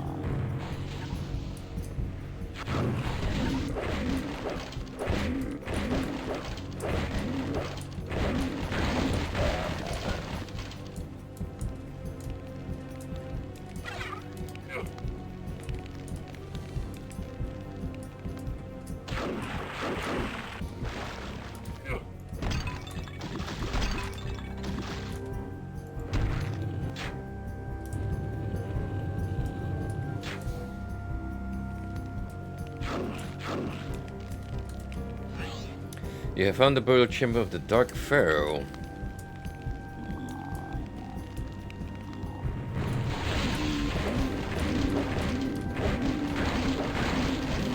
How fortuitous.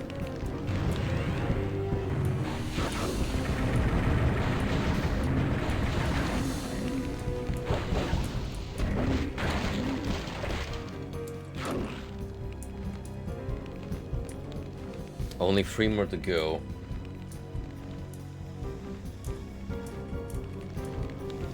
Oh boy, so this in itself is part of a greater conundrum.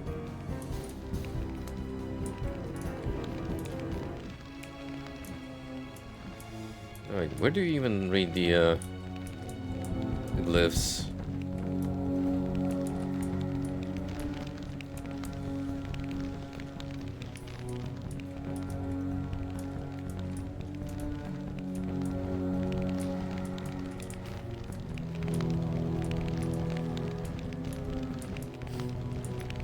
No idea, but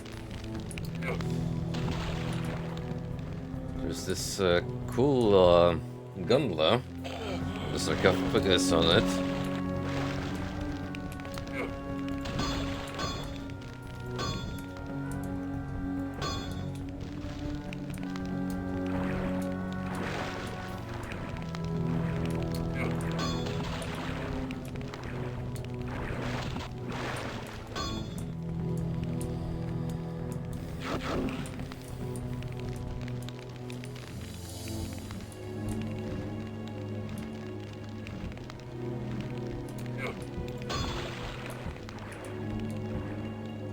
Okay, doesn't look like I can jump on top. My guess is you place the jars and that triggers a reaction. So the gate will open and the Dark Pharaoh will be sent on his final journey. Something of the sort. Anyway. Cool, so I'm back to holding only the scarab.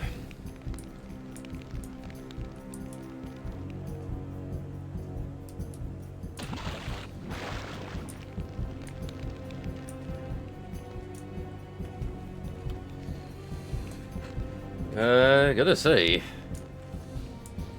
the most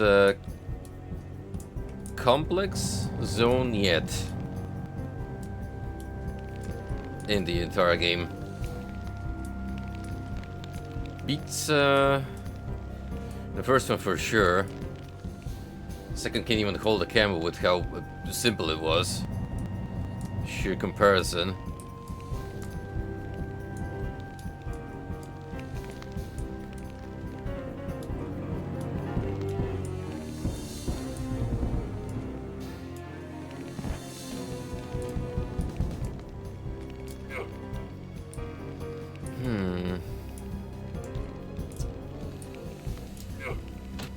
What else we got?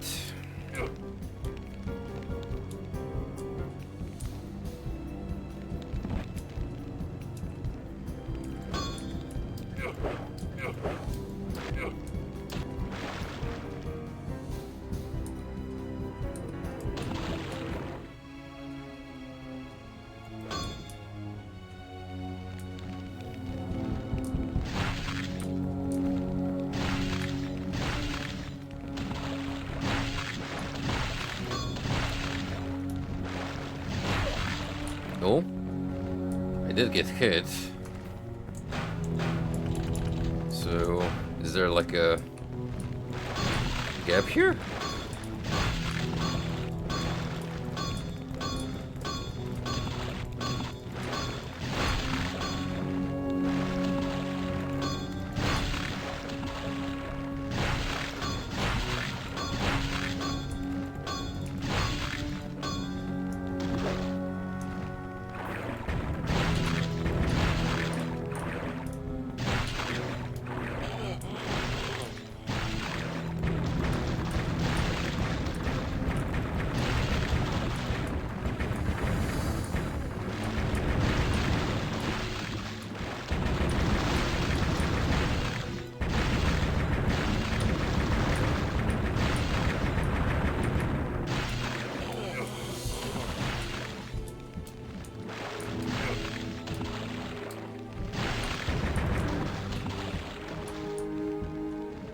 You will admit this is pretty ridiculous.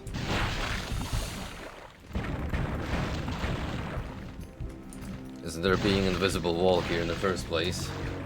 Where it feels like there shouldn't be.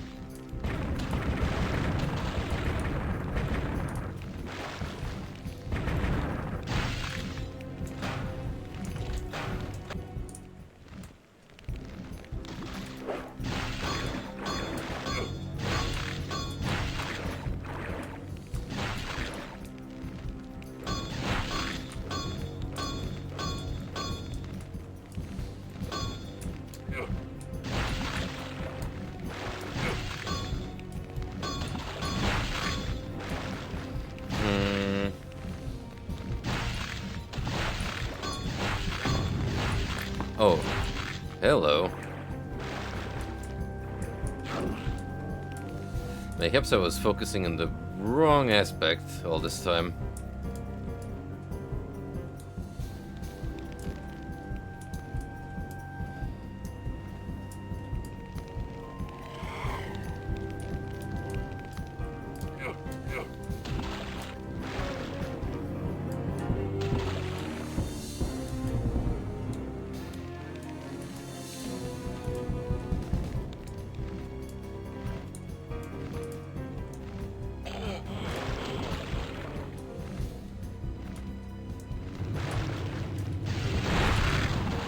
Wow, yeah. You were actually supposed to go from here. Oh, that is... Oh, I don't know about that, Chief. That seems a little ass, design-wise. Look, there is genuinely like a barrier here. Until you unlock that door and it's lifted. Vernal equinox lands in the constellation of Gemini.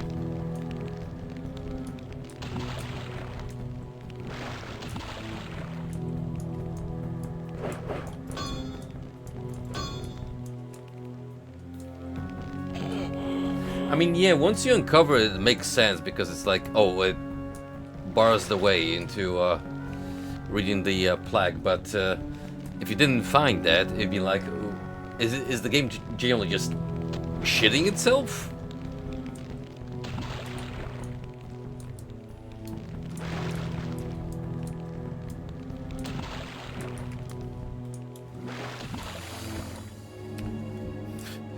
It makes me grateful that I played enough games with weird logic behind them that it essentially unlocked my fifth sense when it comes to detecting bullshit.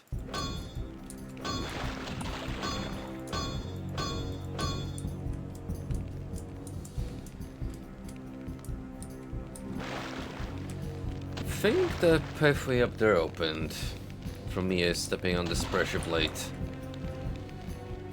So we'll have to look further on.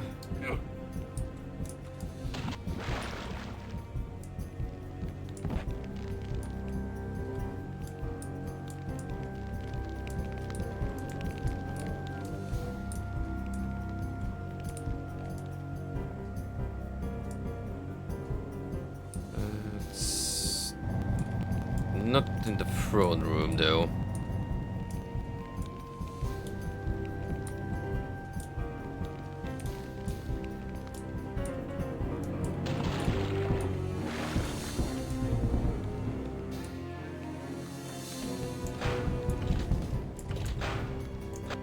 I'm actually gonna reload just so I can pay more attention, but I'm pretty sure it was that that part that got unlocked.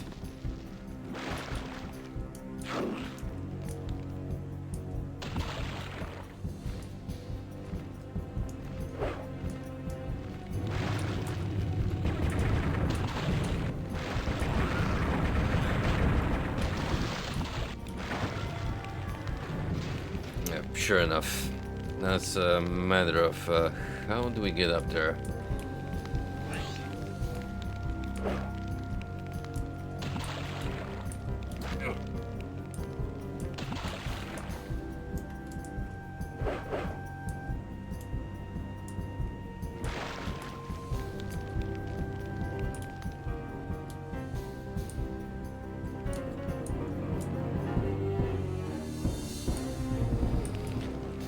Because I'll bet you anything there's a plot relevant item stored in a location.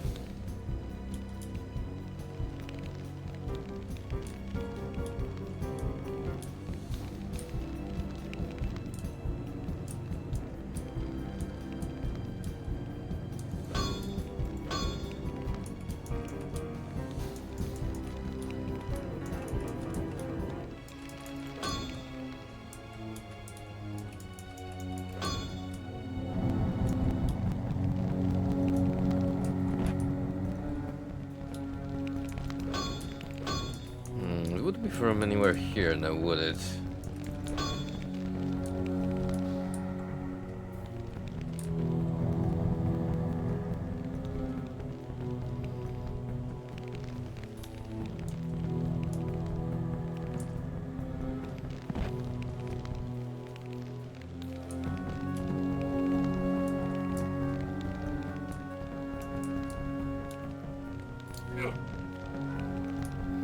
I do find it endearing in a way too, especially when you consider that American McGee, who also had contributions in Quake as part of his last id Software project, he later then took this engine and pushed it to do Horizons with American McGee's Alice.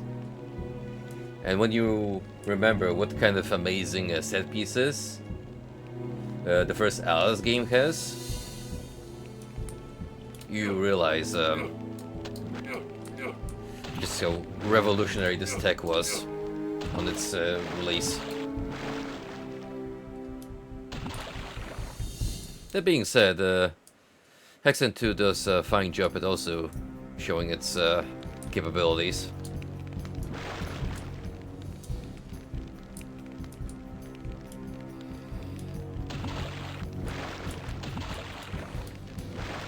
Okay, my guess is there has to be some kind of walkway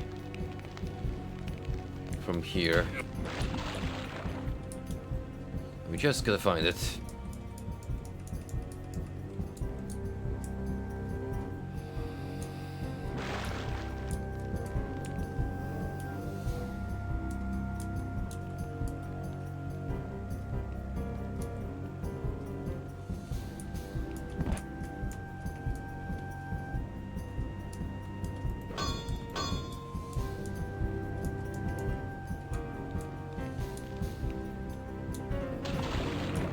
Surely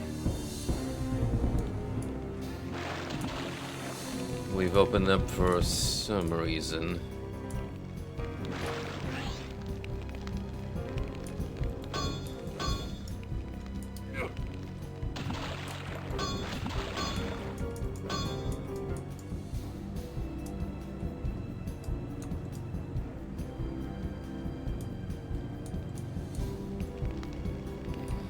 It's these kind of small victories when it comes to pushing the levels that make me want to continue on, even if We do end up back at the stalemate.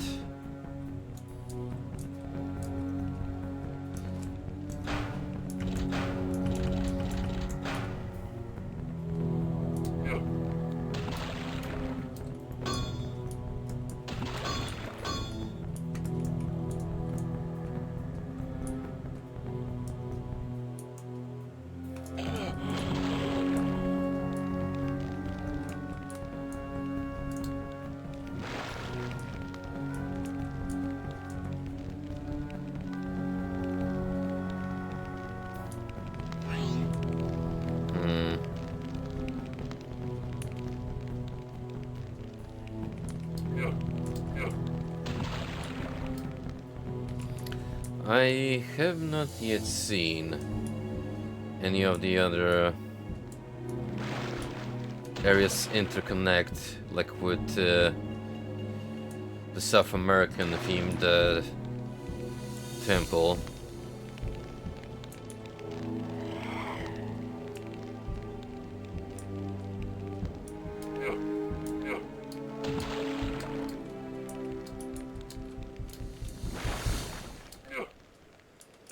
I kind of doubt that's gonna be the case,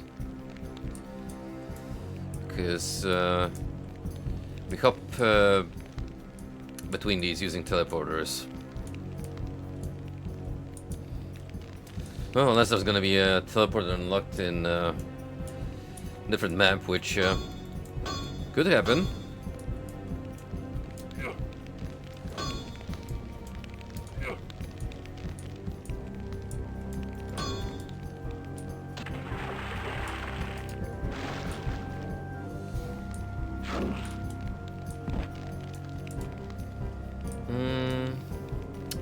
Oh, there we go.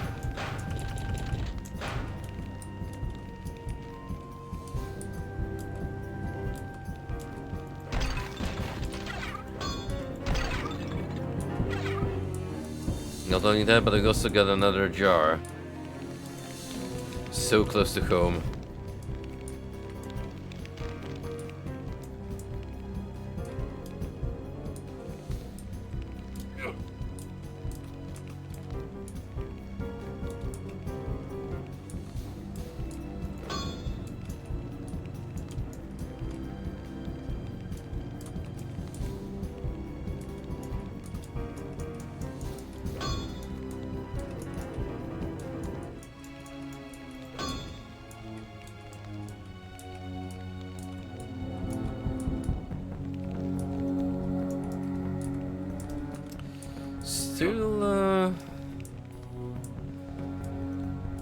Still nothing that could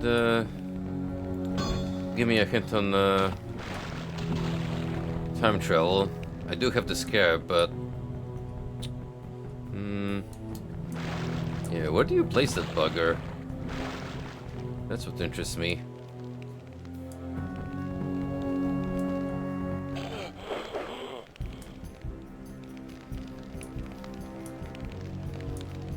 We've definitely done a good push this far.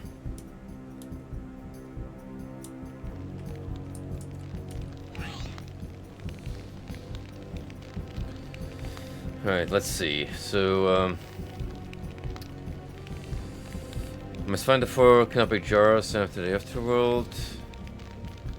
I happened upon it gravely when the scribe who told me to use the Staff of Neverton to advance the Wheel of Ages.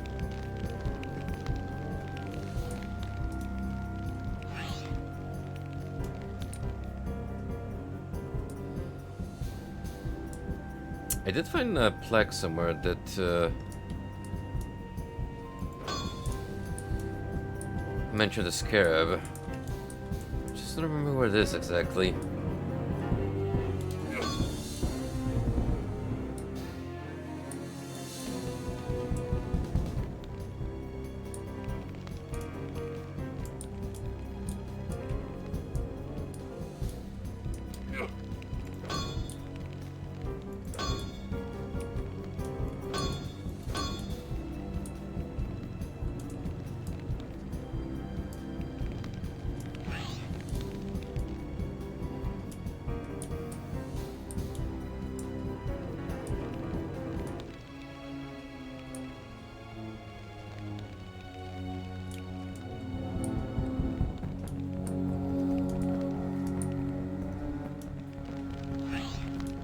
Well, maybe the jar subplot is more important than anything else. That being said, though, we actually need to find them.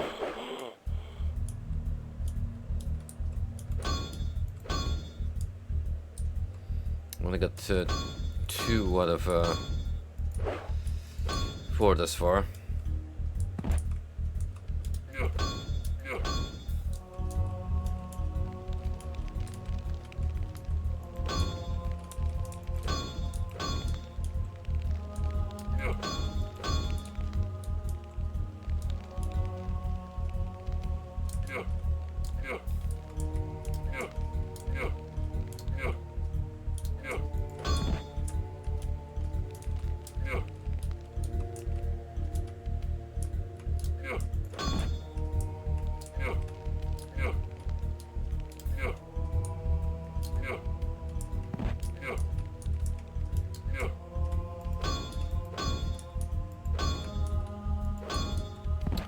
For a moment I thought they wanted me to push that thing in or smack it.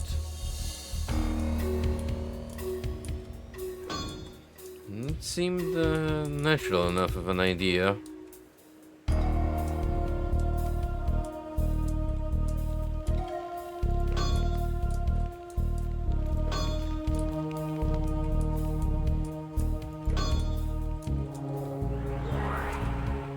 Oh, wait. Yep, I was supposed to go here with the scarab.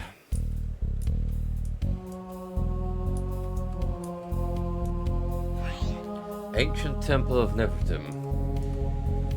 Hey.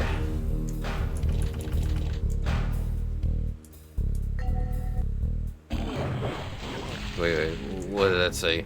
Missed the dialogue. You have found the temple of Set. You have traveled back 1,000 years.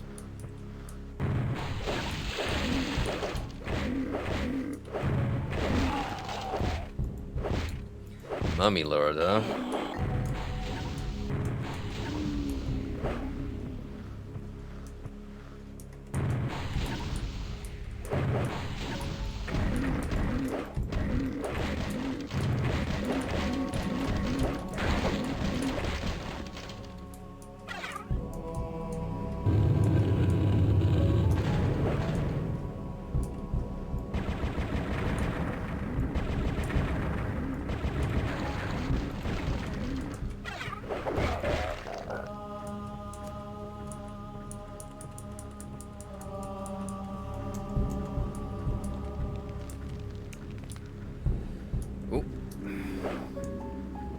That is a gentleman I do not want to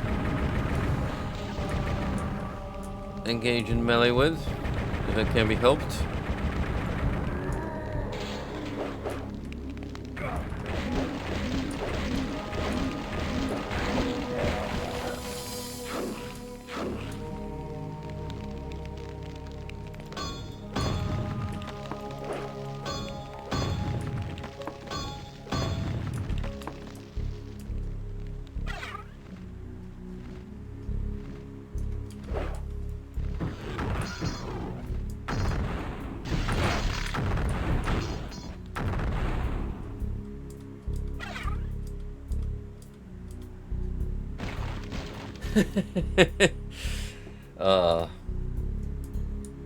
A cute little feature, you have to admit.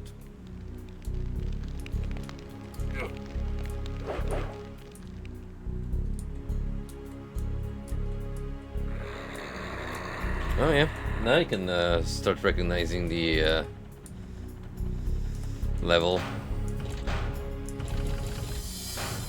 We've been through these skulls, albeit in a more disheveled state.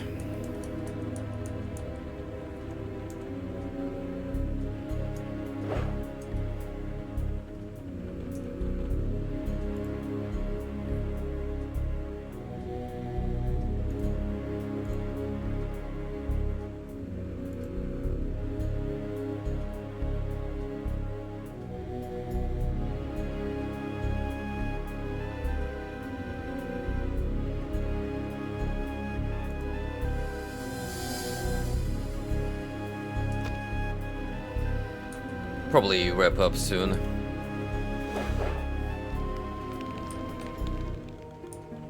I did finally manage to get a proper nap in after the week's toll. Get my usual daily schedule back in order. Even with the current high temperatures, it's not that difficult for me to crash asleep. When you're exhausted with this much physical labor, you so much as lay down for a couple of minutes and you doze off before you even able to realize it.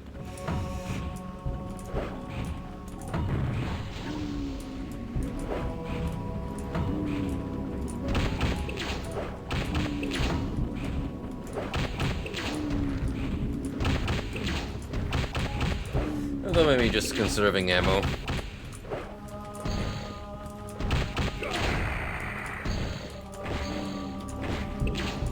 Well, green mana it is.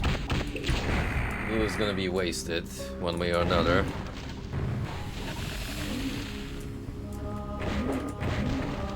That even can be helped a little bit.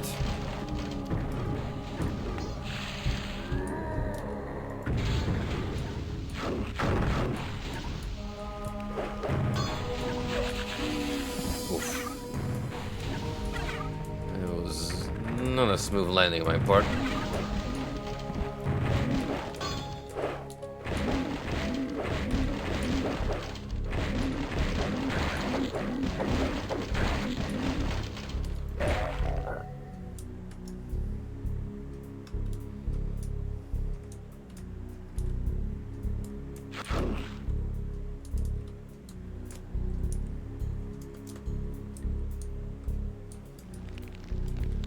Actually reached a point where we have quite a bit in the way of healing ourselves.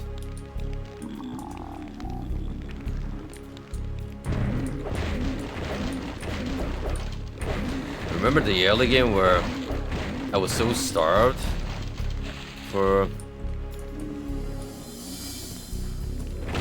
vials in particular? No, it's not that much of a big deal. Then again, you need the resources to compensate for a situation like this, where I so much as step into a wall of flame and almost die.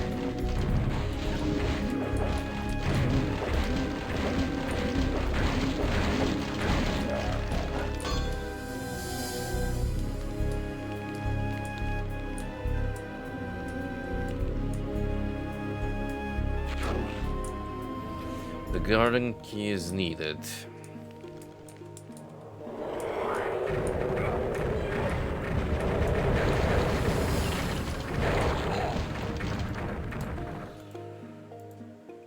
Ooh, wow.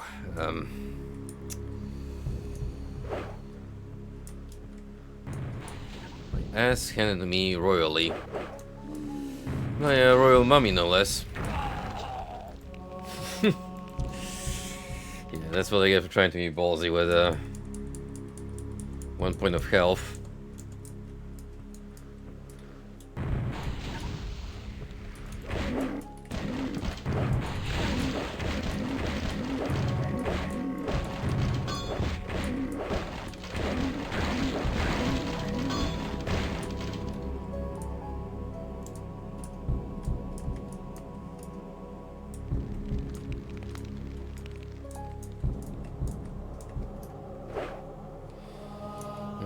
This point, may as well prepare myself for this encounter.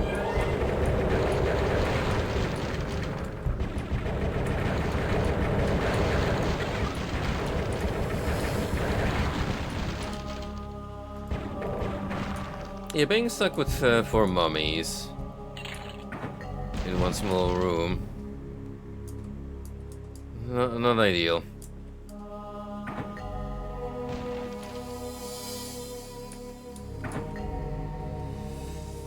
Alright, so this is how you actually set up the constellations. Yeah, you can just go through the entire zodiac signs.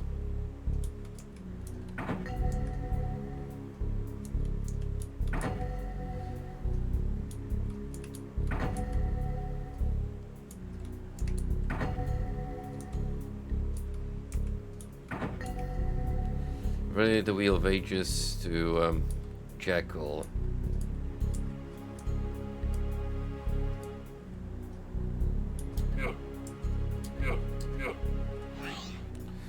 Saying the Wheel of Ages to alignment with each equinox shall Upper and Lower Egypt unite.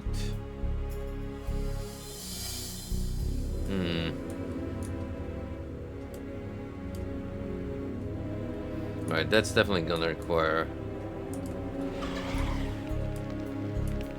more thought and planning on our part.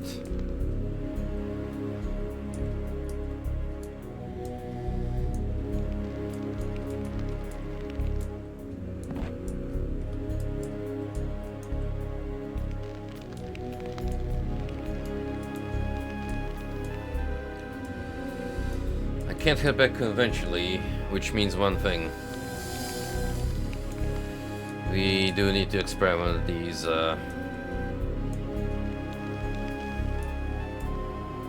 timestamps.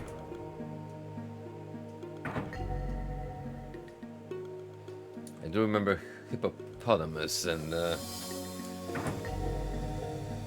one other being specifically brought up by name, so let's try.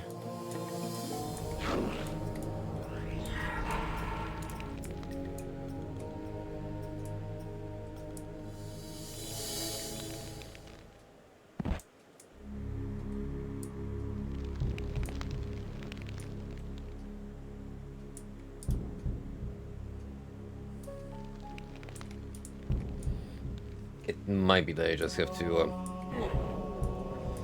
run all the way until we get the correct one. Or I did it by pure chance and just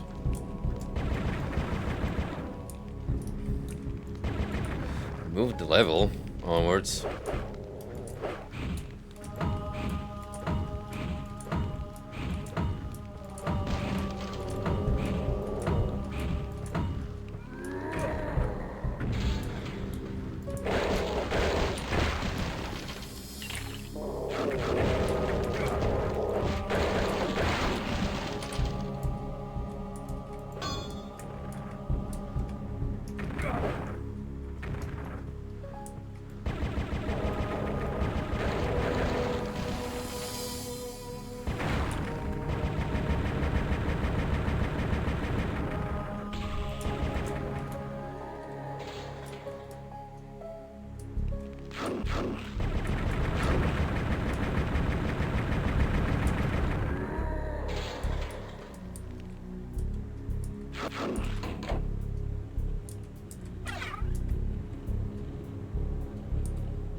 Ah, lovely.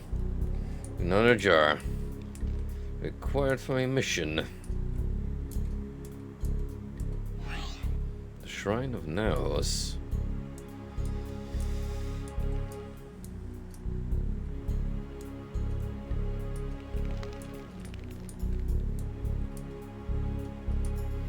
Oh, alright.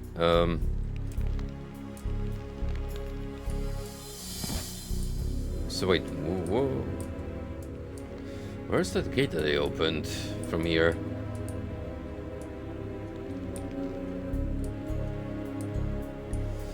Is that still blocked by the key? I'm gonna assume that's the case.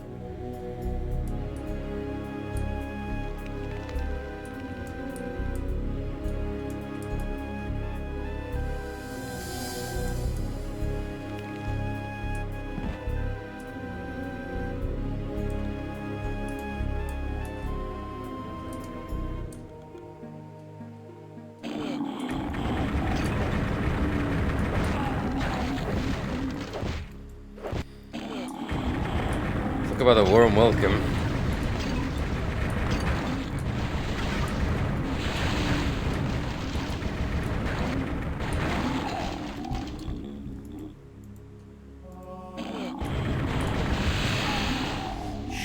love getting incinerated by 2 mummies the moment I enter a level.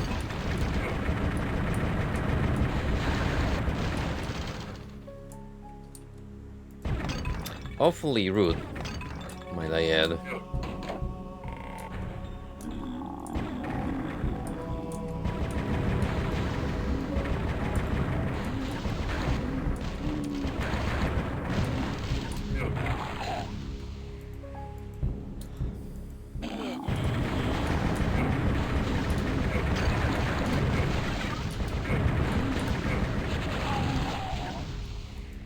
Well, a lesson learned the hard way. You can't jump over this attack.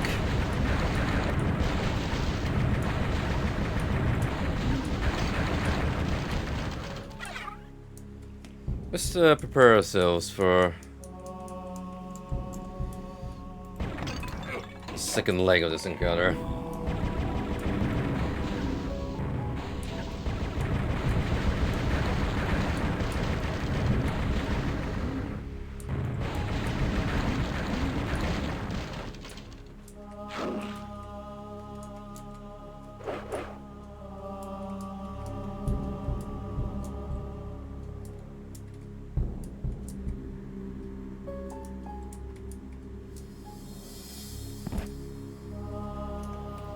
I don't trust this teleporter. After our middle misadventure there for good reason.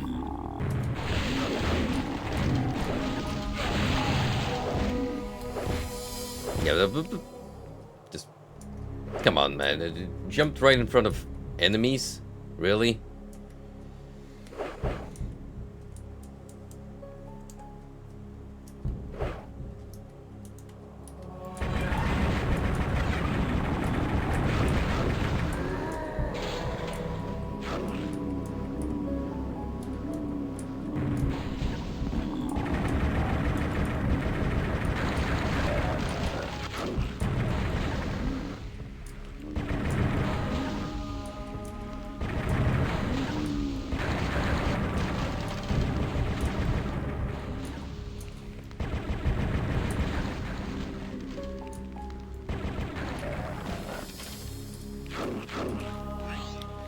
Ramses II foretells of the Wheel of Ages, being aligned on both equinoxes at the same time, at the same yet different times.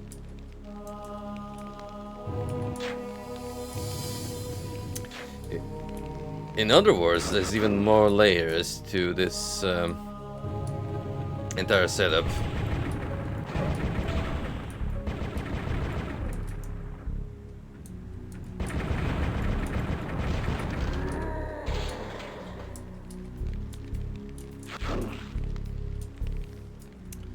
They didn't have to go out of the way to make this whole operation as complex, but oh boy, did they.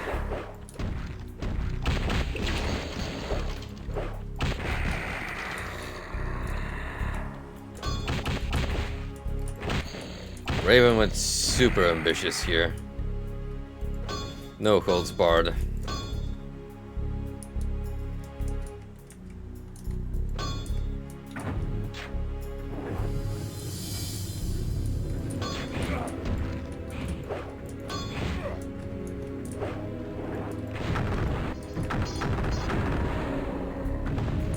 Feels almost quaint seeing a smaller golem.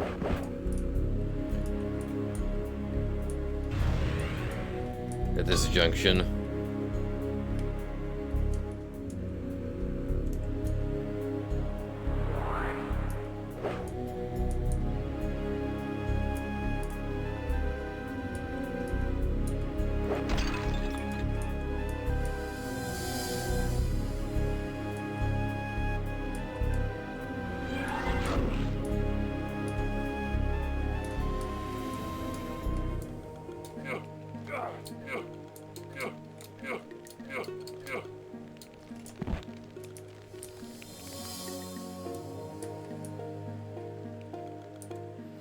You saw me jump over on that statue. Should have been able to grab those items.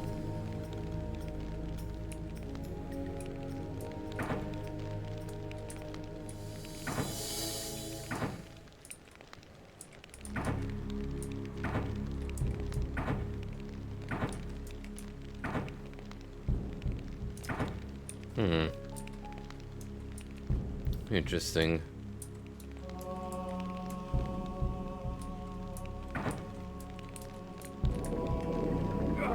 Oh.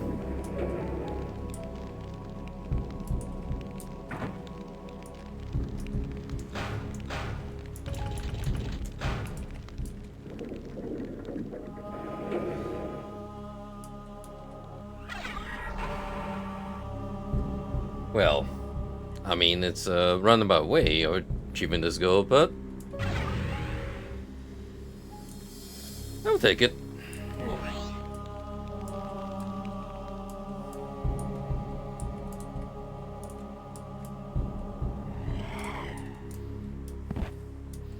We should be able to grab the third canopic jar.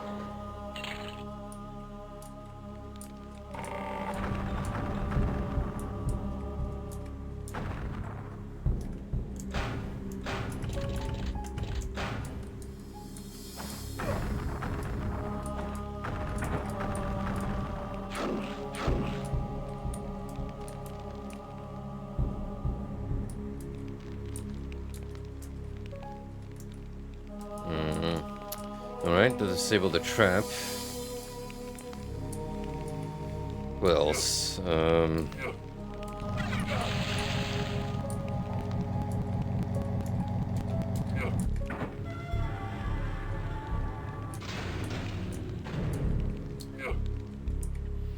Those ancient Egyptians sure knew some nasty traps, let me tell ya.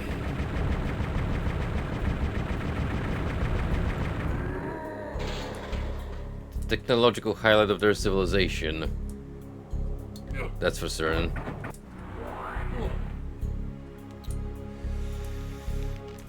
Well, now, it wouldn't be that simple if I could just waltz in and grab the jar, now would it?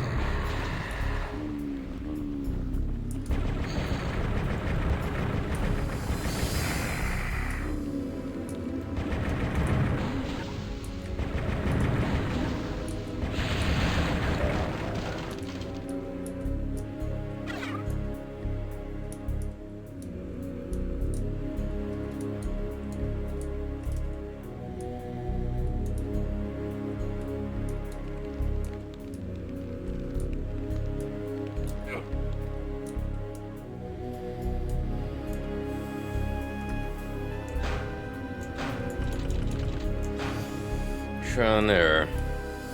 Let me take it.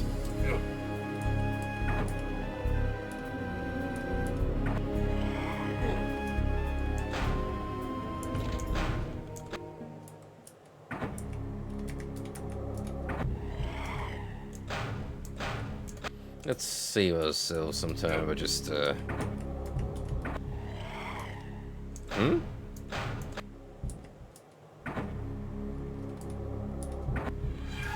Oh, alright, so the first one doesn't guarantee success.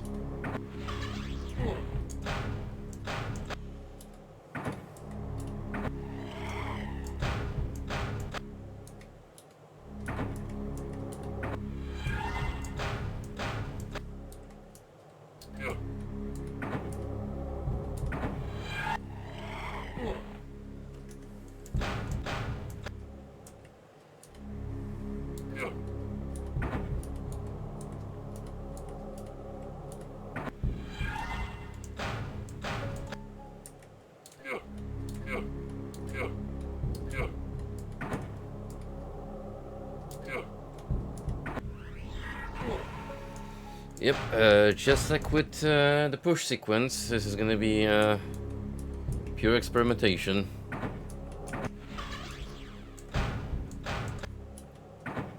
Until we finally get it right.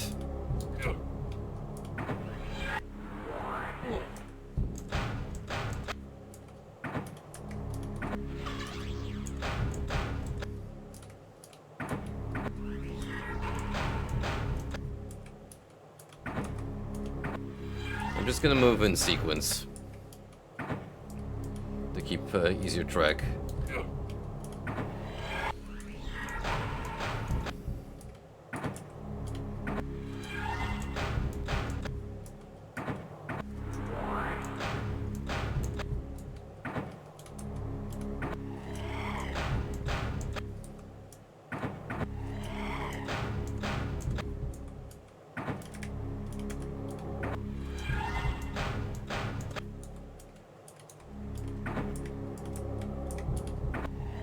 Wait a minute, I'm pretty sure I did the entire order.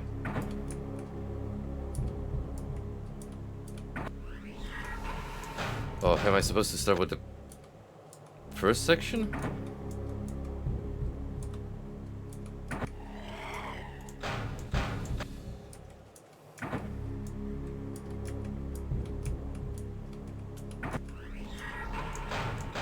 Oh, this is gonna be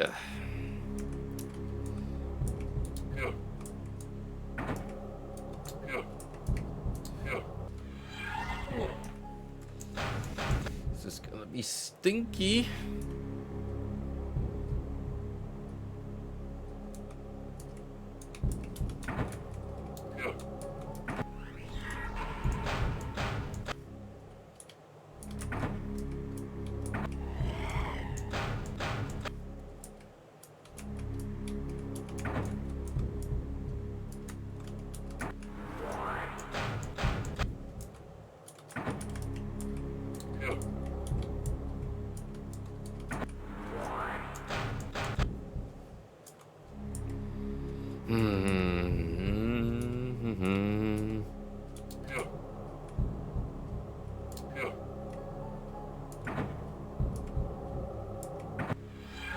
Oh, it doesn't necessarily have to be those starting ones.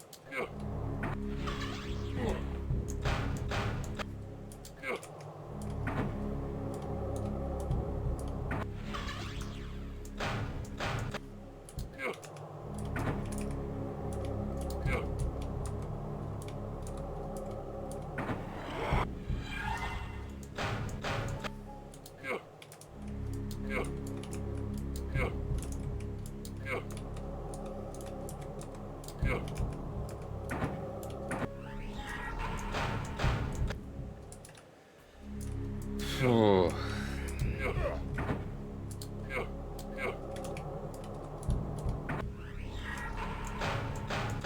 Oh boy.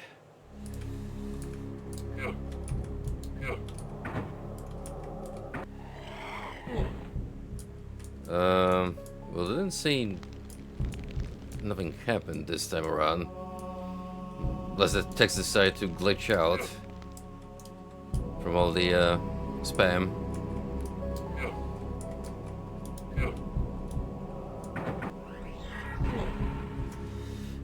Honestly, it may have.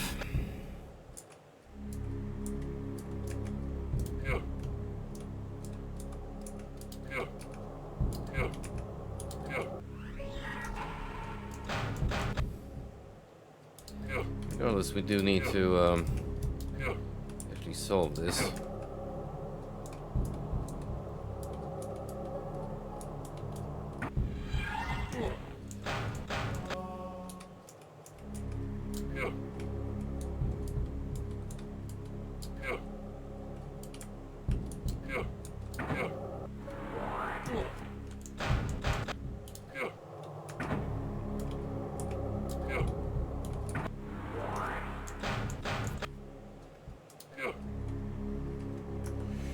I think I might just look this up, because honestly it's beginning to annoy me a little bit. Can I picture Hexen II?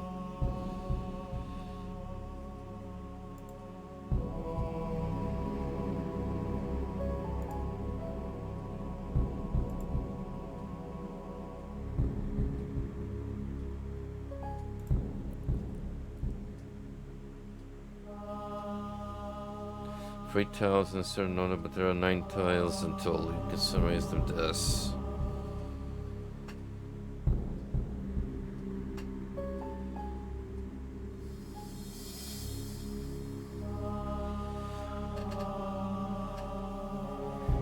a texture in the Shrine of Nows that hints at 3 possible answers. The correct combination varies by playthrough. Oh. Alright, well,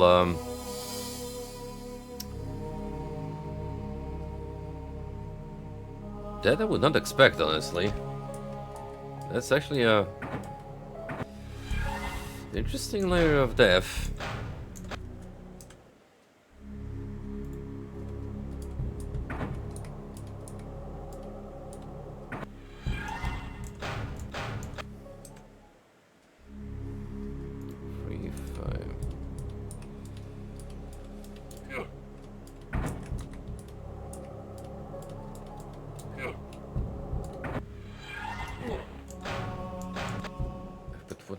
In what order do you have to trigger them?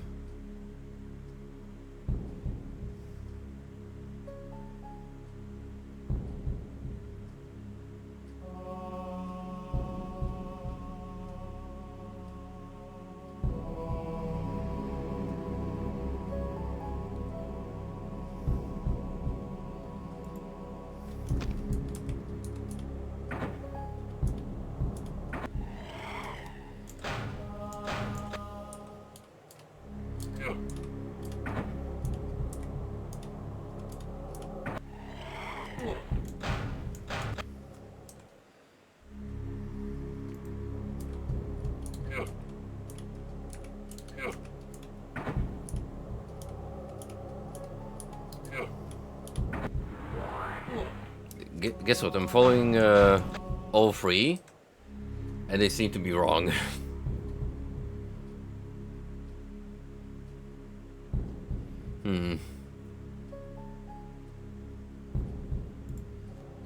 There's a texture in the Shrine of Nows that hints at the possible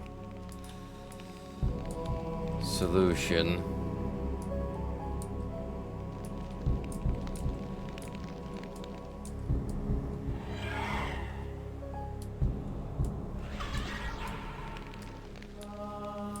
Whereabouts do? I'm curious now.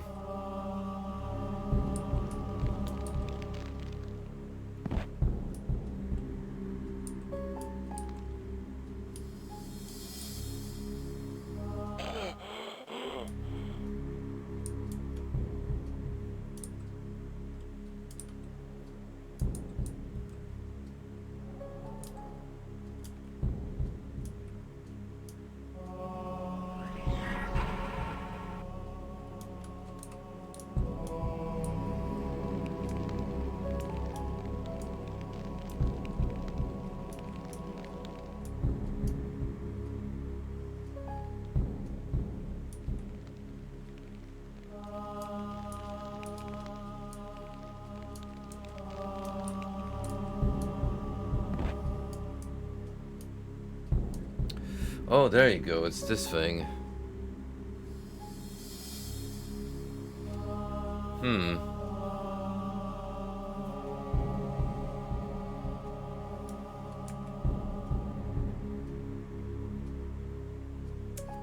In what order are you meant to do them, though? It feels like I'm stopping,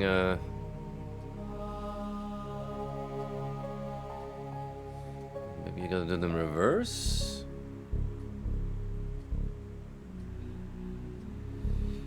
It's strange, let me tell you, that's for sure. So, I will take a screenshot of this and save it for prosperity's sake, because I'm gonna piece out here.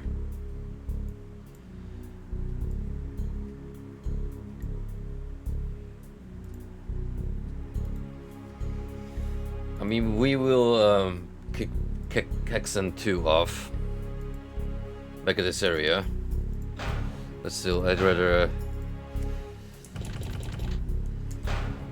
keep a screenshot of this hint, just to have a reference point. Well, regardless, we knocked out another chapter and moved on pretty deep into part 3. Yeah, this third horseman is gonna be a doozy to get to before we able to take him down. And after that, there's still the fourth of the brothers to be handled before we can take down the big baddie himself, the head honcho, big cheese, however you want to call him. Anyway, guys, thank you all for tuning in. It's been a pleasure, and I shall send you off to the Frosty Man, enjoying himself some Rido. Hey, cheers, Dine. Thanks for hanging out, and hope to see you again soon. Take it easy.